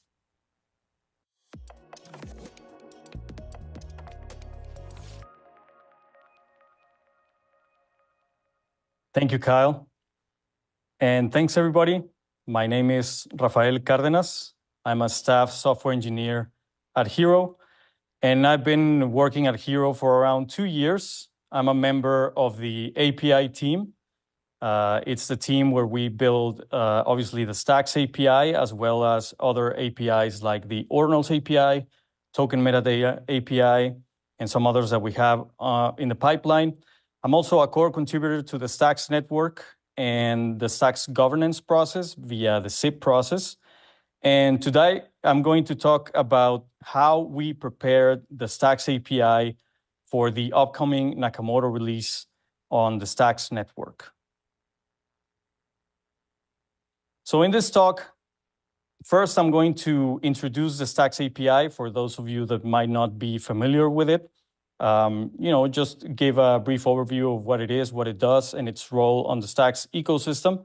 And then I'm going to go over 3 different time periods of the API's existence and how we actually prepared for each of them depending on the circumstances of the Stacks chain and the usage and all the details that I'm going to dive into.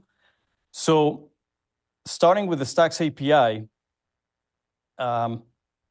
the role that this API plays in the Stacks ecosystem is actually very important because it is a product that gives you a JSON API that you can use to consume all of the different events that happen on the Stacks blockchain.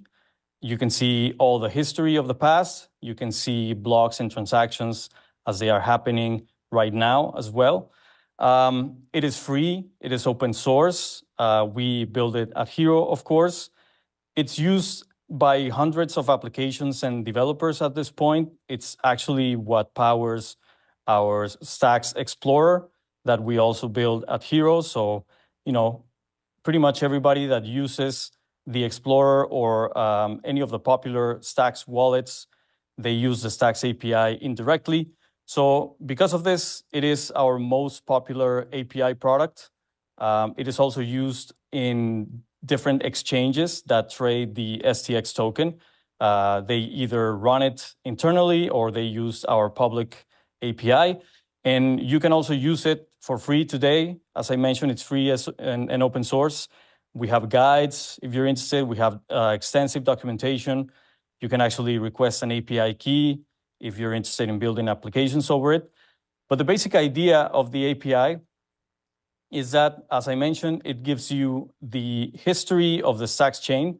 You can see blocks, transactions, all the smart contracts that exist on chain. You can see information about fungible tokens, non-fungible tokens, the proof of transfer mechanism. Actually, in the next coming versions, we'll expose data about Stacks signers on Nakamoto, SBTC, miner participation, and some other great things that we're working on. So first, talking about the past, I'm going to focus once the Stacks API launched its version 2.0, which was in January of 2021. So to put it in context, in Jan of 2021, Stacks 2.0 hits mainnet. Since it was a new chain, it had relatively low activity, of course, because most of the applications that exist today on Stacks didn't exist back then. Obviously, they were either being built or just starting to get teams together to start building these applications. So because of this, the level of token trading inside of Stacks was also very low. And only a couple of exchanges listed the STX token at this point. So because of this as well, the number of transactions that happened on chain was low, but it obviously started growing over time. So during this period, the amount of traffic that the API served was around 1 million requests per day at the highest levels, which sounds like a lot, but it's not really a lot if you compare it to the numbers that I'm going to give you next for the current usage. And the one important aspect to note is that the Stacks block time was also around 10 minutes as it is today. So roughly 1 Stacks block equals 1 Bitcoin block. And this is important to highlight because this also dictated back then the priority that we had to set on the API to deal with the traffic and the activity that happened on chain at the time. So our focus in performance of the API during this time was pretty much completely focused on the read performance of the API. So the API internally uses a Postgres database, which obviously requires queries to retrieve information. So we made sure that all of these queries ran smoothly and users were able to get the information that they requested quickly.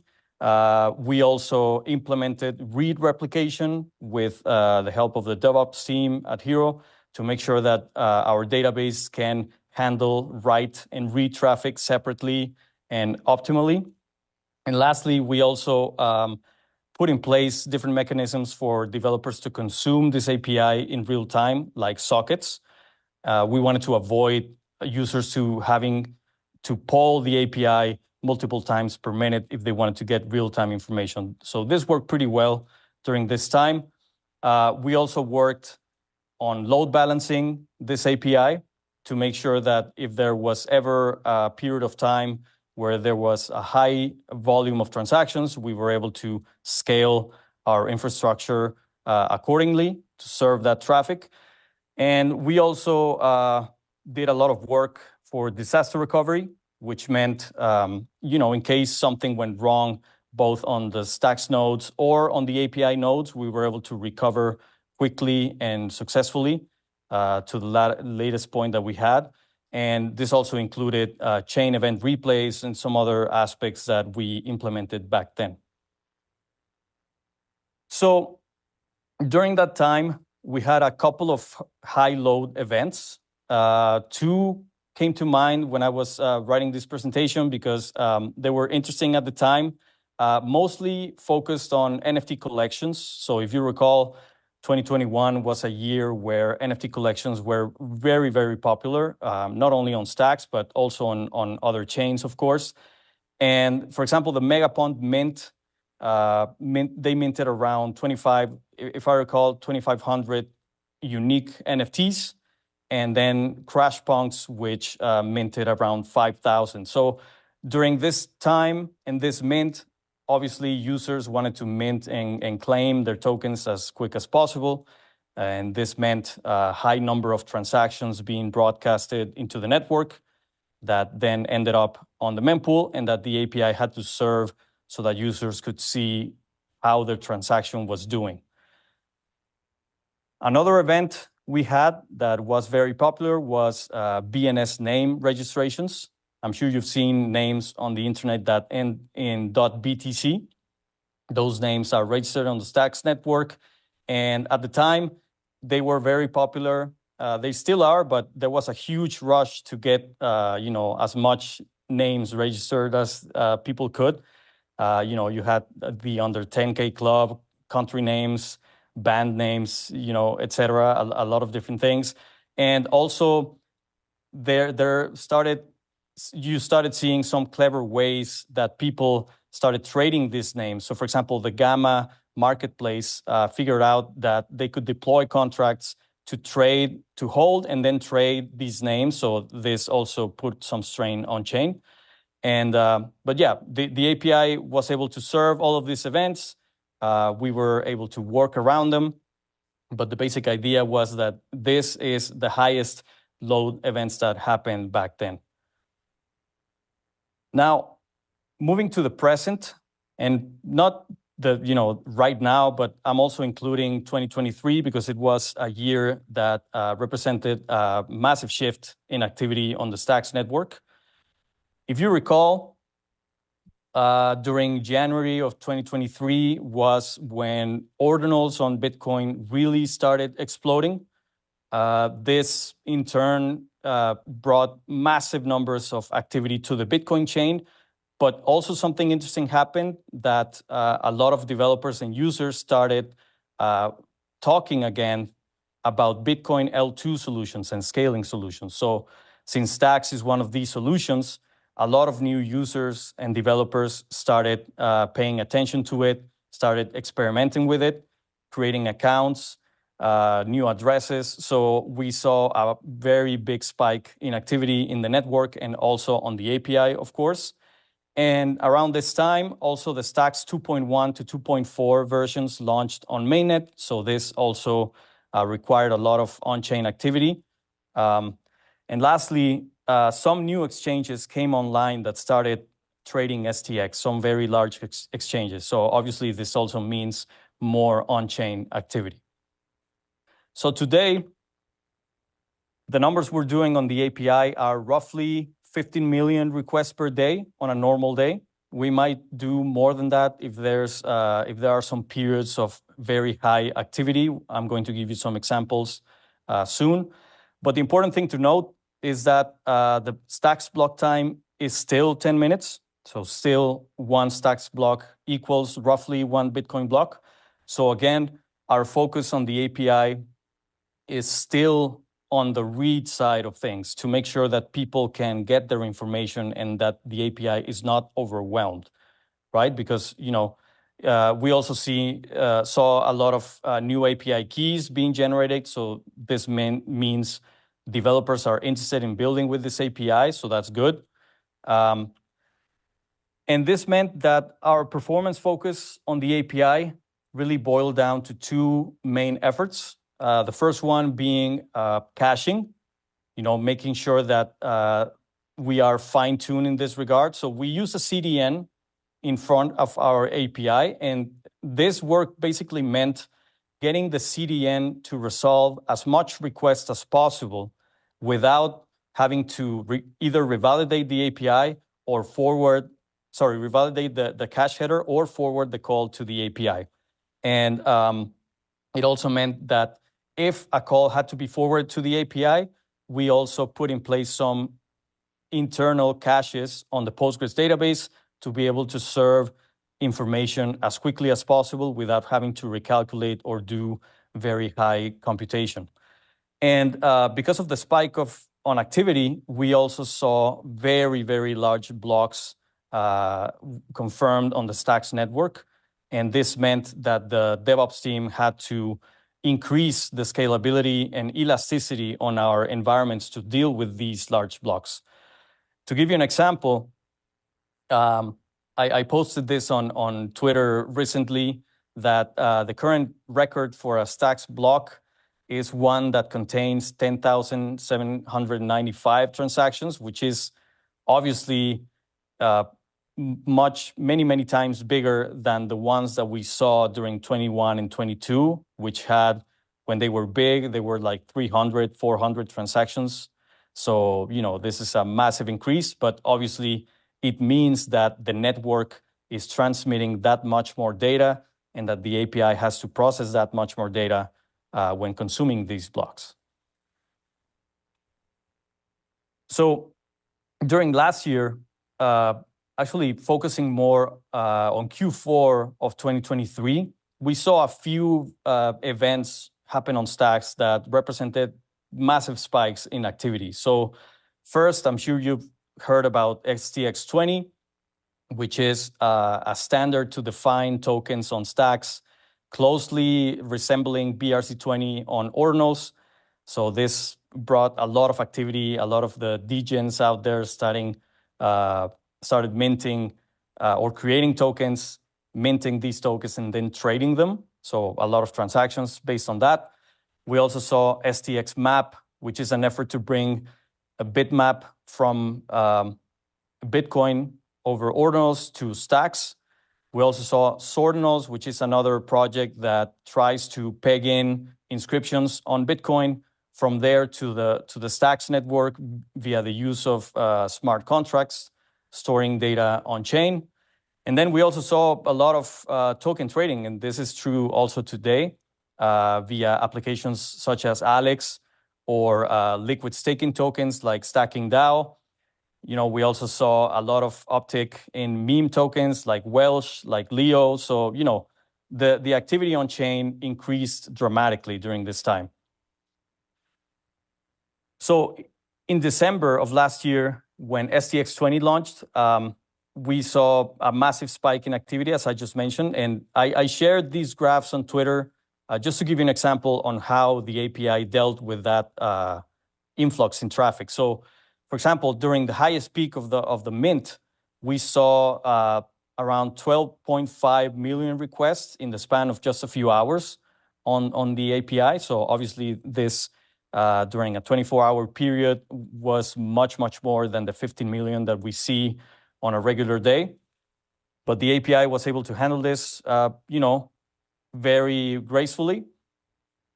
We also saw at the peak of the mint around 3.8 million transactions per hour, which is just a massive amount. And what this graph means is that when users broadcast their transactions, they're very eager to know when these transactions get confirmed on the network, right? So they visit the Explorer and start refreshing so that they can see as soon as it gets confirmed, they start broadcasting new transactions. So this put a lot of strain in the API because obviously we had to serve all of these transaction requests as quickly as possible.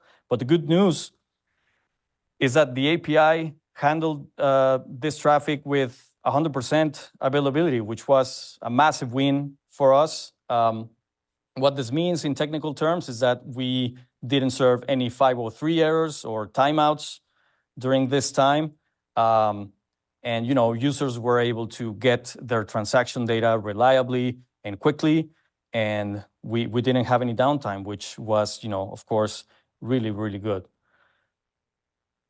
But now the interesting part, I think, is how do we prepare for the future? Because if we follow the increase in activity from the past to the present, we can safely assume that in the future, we'll see much more activity on the Stacks chain, right? So I'm going to give you, again, some context in this timeline. So around end of April is when we expect the Stacks 3.0 milestone to hit and be released on mainnet. This is also being called the Nakamoto release.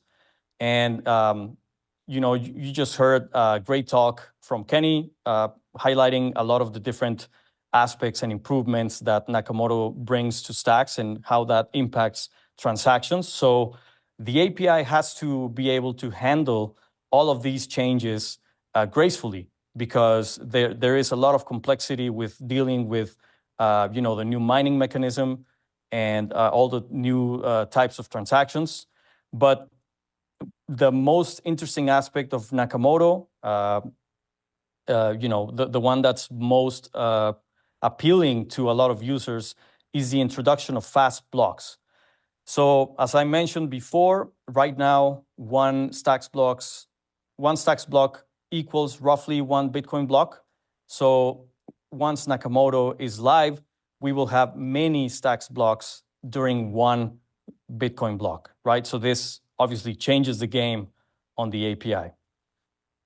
So I'm going to start by giving you just a quick overview on what we're doing with Nakamoto readiness, and we'll dive into fast blocks after that.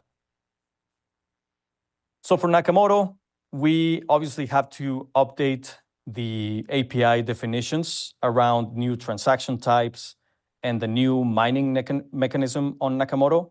Again, you just heard Kenny describe this in great detail.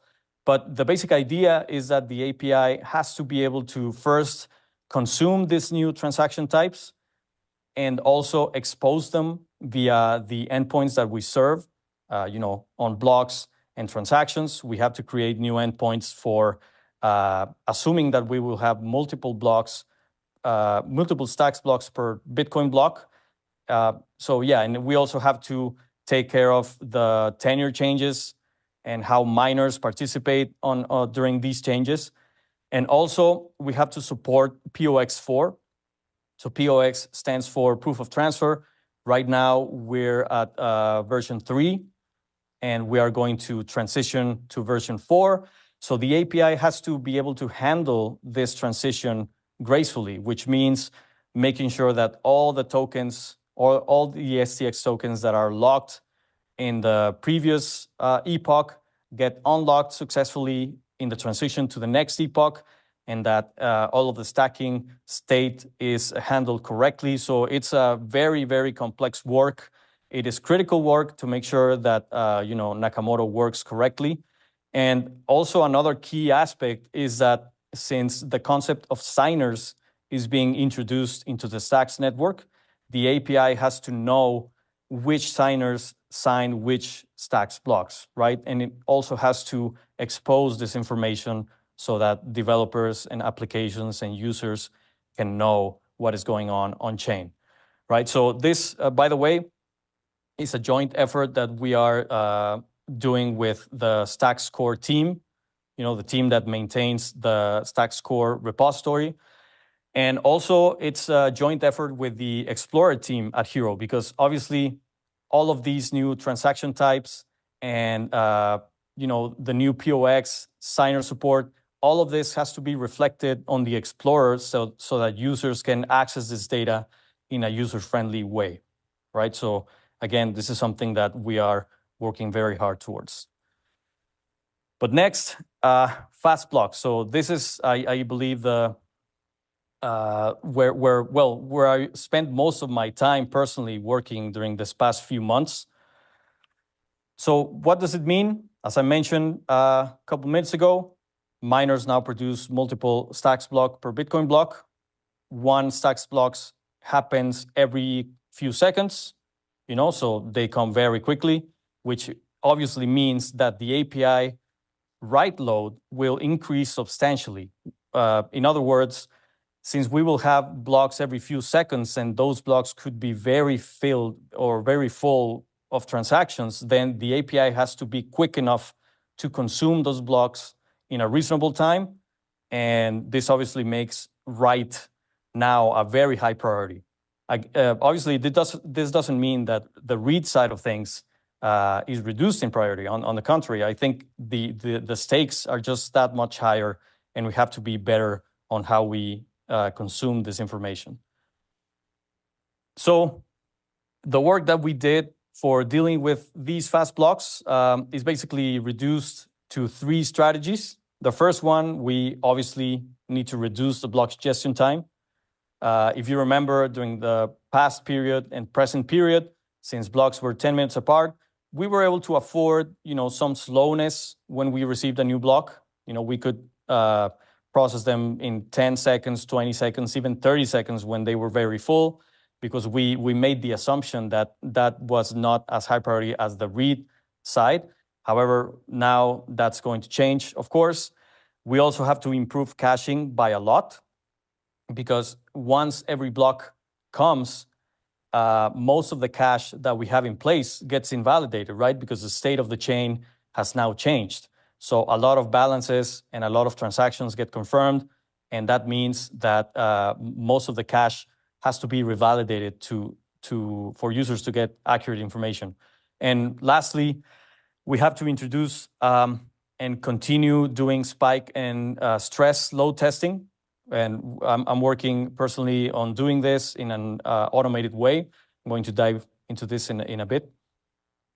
So for blocking just in time, I'm reducing, this is like 2 months worth of work reduced to just 4 sentences. But again, this is roughly the work that was made for this. So first, we removed some of the old materialized views or Postgres cache tables, if I could call them that, that we had in place before, because those were very efficient for read operations, but they were very slow for write operations, so they didn't really work for Nakamoto, so I had to remove them and optimize the caching mechanisms.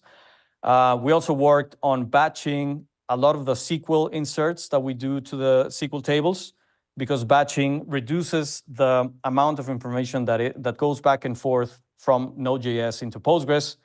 We parallelized a lot of the data serialization between Node.js and Postgres again, and we also did a lot of benchmarking and optimization around table indexes on Postgres. So this was, again, a very tedious process, and I have to stress that it's super important that we get this right, because even if the Stacks network is fast and it confirms block quickly, if the API is slow, then the perception of the network being slow is what users will get, via the Explorer and wallet. So we can't do that.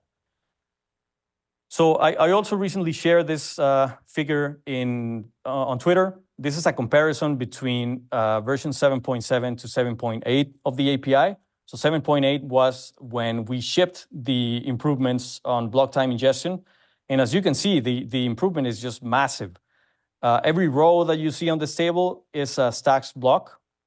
And every value that you see on those columns is the numbers of milliseconds that the API took to consume each one of those blocks. So as you can see, some of them have like a 95, close to 96% of optimization, which is just crazy. So a block that took 26 seconds to be consumed by the previous API is now consumed in a little over a second, which is, a massive improvement. So yeah, we did a lot of testing for this release, and we are now confident that we are going to be able to handle Nakamoto blocks correctly. So now on to caching. So you remember what I've said about caching and how we use it and what the role of the CDN is here, but we're experimenting with new optimizations for this. So for example, taking short periods of time, like a few seconds, and have the CDN serve requests during those few seconds without even having to revalidate on the API. So we're experimenting with that.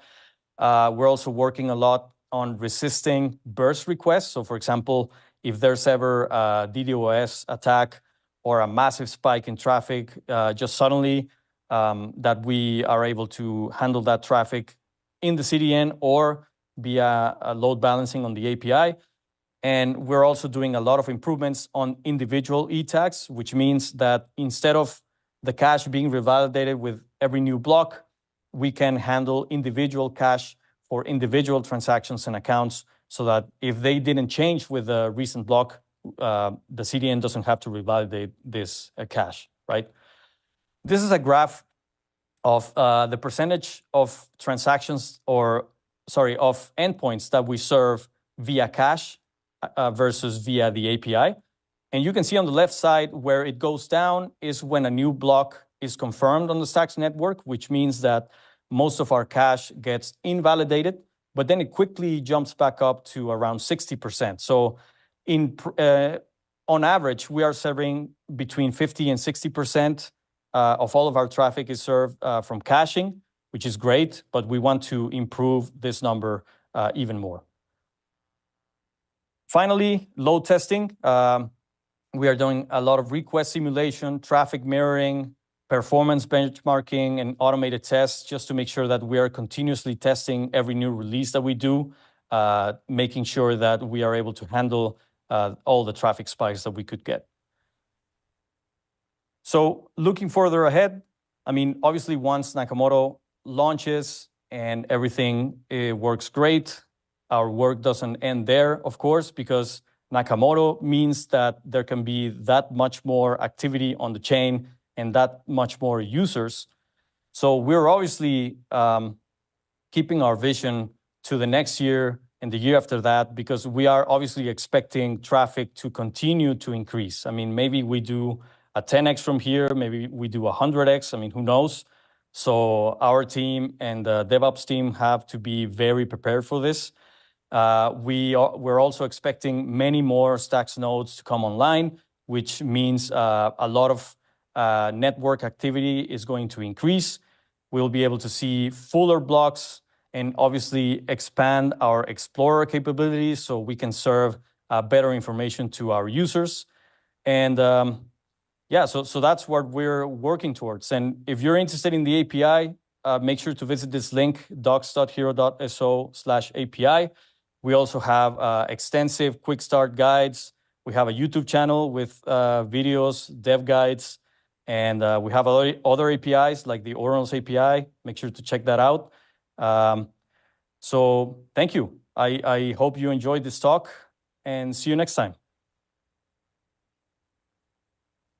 Thank you, Rafael. And now in our next talk, we're going to talk about one of the most discussed subjects across not just the Web3 industry, but all industries, and that's artificial intelligence, and looking at unraveling the future with Bitcoin and AI. With that, Jason of the Bitcoin and AI Working Group, the floor is yours.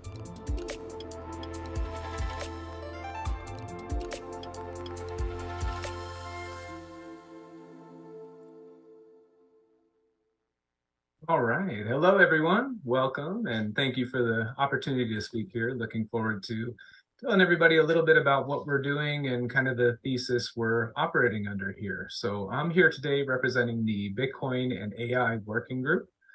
We are pushing ourselves to do 2-week sprint syncs to develop some really cool technology built on a lot of what we're seeing in the AI world with agents and other neat things too. So just to tell you a little bit about who we are and the type of person that is a good fit for this group. We believe that Bitcoin is the category winner of crypto. We believe that AI will use a currency with no intermediaries. And we believe that Bitcoin on L2 is the perfect fit. So we're working towards these goals and trying to enable a world where if we give an AI a wallet, what is it going to do? Accomplishments to date, we've actually gotten some really cool stuff done, and I'll kind of go over these one by one to give you an idea of where we're at. So to start out, we have a resource invoicing primitive in Clarity. So this resource contract allows a deployer to set up and say, these are the resources that I'm providing. It can also track payment for those invoices, which could be made by anybody with an address. So any address can pay for a resource. And it also tracks like recent payment data. So we can look back and say, hey, this person paid for this resource on this date. So what do we need a primitive like that for? Well, we're trying to think through what these future machine-to-machine interactions may look like. And we can imagine a world where AI agents will have different tools and services that eventually they'll want to charge or take a small piece for. So if you create a use case that's absolutely amazing, you have now created a monetary engine to develop something new. The first demonstration of how we can use this resource invoicing primitive in Clarity is an API example. So here you can see in the bottom screenshot, we have an API running that will check, hey, did you pay for that resource before you go to access it? And all it has to do in order to be able to check that and take a look is to connect to the Hero API, which we just heard about from Raphael, or to an API running on your own local Stacks node and verify that data on chain. So in the case of what you see below, no payment data was found, and we're exploring how to use the HTTP 402 response type as a way to say this invoice is required to be paid, or even better, this action needs to be taken on chain. So we're working towards a standard for how this type of interaction can come into services and how it can be used in that B2B or M2M type mindset. So we have the invoicing primitive, we have the API example, and we also have a crew of agents that are using a wallet. So now one of the bigger accomplishments here in the very early form that we can see is on the left-hand side, we're using a framework called Crew AI. For those who are not familiar, Crew AI is a framework that allows us to build the idea of tasks, which are one-off items the agent should complete. Agents themselves, so we get to define with a backstory, more information, their target goals, and what tools they have available. The tools themselves, which could be anything from operating on the file system to interacting with smart contracts. And then finally, a crew. So a crew are the agents that we want to work together to achieve our tasks. Using this framework, you can see in the early example here, we're already able to have an agent that can pull information from its own wallet and eventually is going to hook into those resource contracts and be able to pay invoices, as well as explore what else can be done on chain. If we extrapolate this idea out even further, there is a world where they could write their own contracts and deploy them too. Pretty much anything that's possible through stacks.js today, we want to start exploring and enabling for AI agents and creating a base tool set that anybody can innovate and build on top of. So what's coming next? If you were to join the working group today, some of the items on our agenda, we're looking at adding CIP18 verification for identification. So what this means is we want to implement signed messages. One of the powerful features of having a crypto wallet is being able to make that cryptographic signature that says, I am this wallet. While that might not link directly to identity in the sense that we're used to today, it does give you the ability to say, I am the deployer of this contract, or I am the person representing these funds. So this type of verification, this type of message signing is a key piece that we see as part of the protocol, and it's coming in some of the updates coming soon. We are also working towards connecting more wallet-based scripts to agents. So if you were to take a look at some of the scripts that we have available today, You'll see that we already have interactions for the invoice contract defined. We actually have deployed a copy of the ABTC token. We're calling it AI BTC on testnet. And we're looking over how to have these agents possess funds, complete actions, and turning that into an easy to clone template for others to experiment with. So if any of that jumped out at you as something that sounds like it's really cool, or something you want to look more into, or if you want to join up and be a part of this movement, I highly encourage you to take a look at our working group meetings. We had one today. We'll have one starting next week at 8 a.m. in Pacific time. And we're also in the Stacks Discord. You can find our channel under Builders, AI Bitcoin Stacks. And we really look forward to gathering as many people as possible to really think through what we can do next. Thank you so much, Jason. Next up, as we've heard from all of these experts across communities, networks, protocols, have such inspiration on new ideas, new applications. Let's take the conversation now over to what's to come, and talking about the Ready Layer 2 pitch competition and how the Bitcoin Builders competition can not only inspire you, but also have you participate in the next wave of Bitcoin 2.0. With that, Adam from the Stacks Foundation, the floor is yours.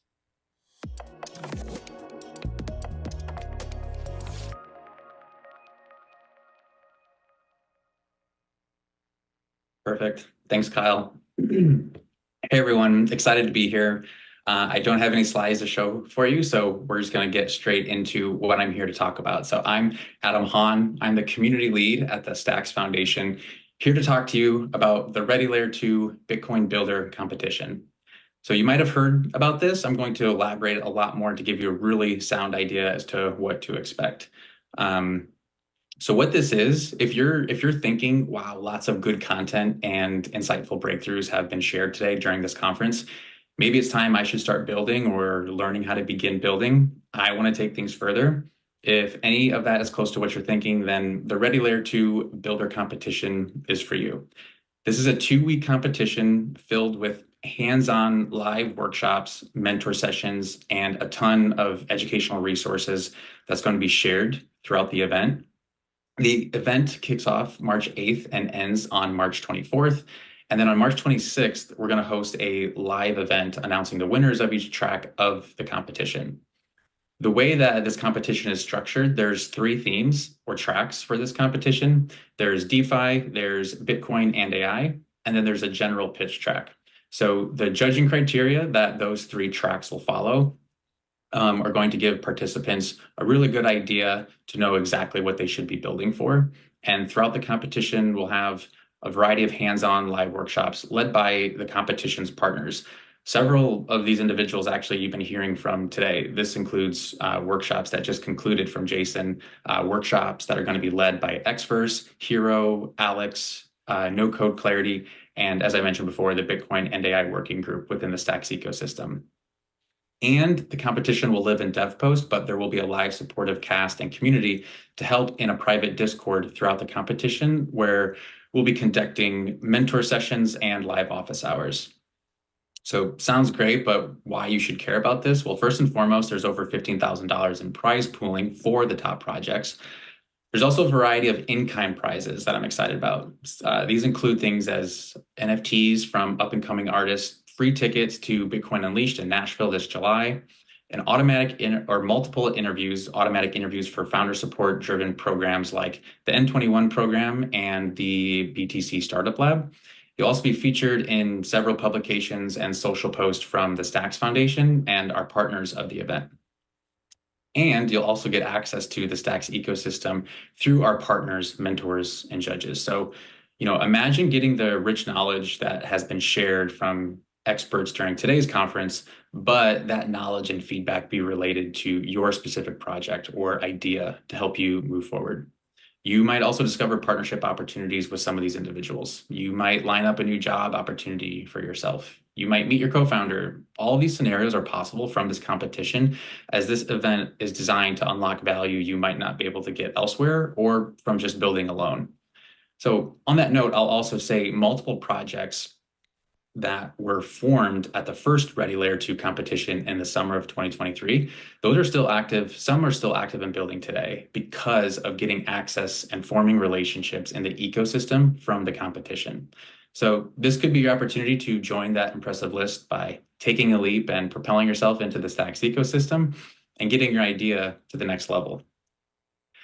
So to get involved, share this competition with your network on Twitter. You can introduce the competition to founders and builders who might be interested in this initiative. You can send an email to hi@readyl2.com and get in touch with us there. And last, register, join us, participate, learn some new things, have some fun. Go to readyl2.com to learn more about the program. Check out our FAQs, see our impressive lineup of judges, mentors, and partners. And we'll see you all on March 8th. Thank you. Thank you, Adam. What a wild day, packed full of insights, workshops, great conversations, and so many topics covered as we got to learn just a little bit of what's being built on Bitcoin today. Again, topics covered were everything from going multi-chain with Bitcoin safely, talking about emerging layer 2s, ordinals, inscriptions to rising token experiments, along with the global perspective of the Bitcoin ecosystem, as well as institutional Bitcoin and the Bitcoin ETFs, to the special announcement and release of Signal 21. We also had lessons learned from other chains that could apply to Bitcoin DeFi, liquid stacking, updates to Nakamoto, the Ready Layer 2 competition, and Bitcoin's future ahead. Today's discussions were education and informative only. Please do your own research. What was discussed today is not financial advice. That said, it's been an honor to be your host today. My name is Kyle Ellicott, and get ready for the next Building on Bitcoin event, the Halving Edition in April this year. With that, everyone have a wonderful day. We'll talk soon. Take care.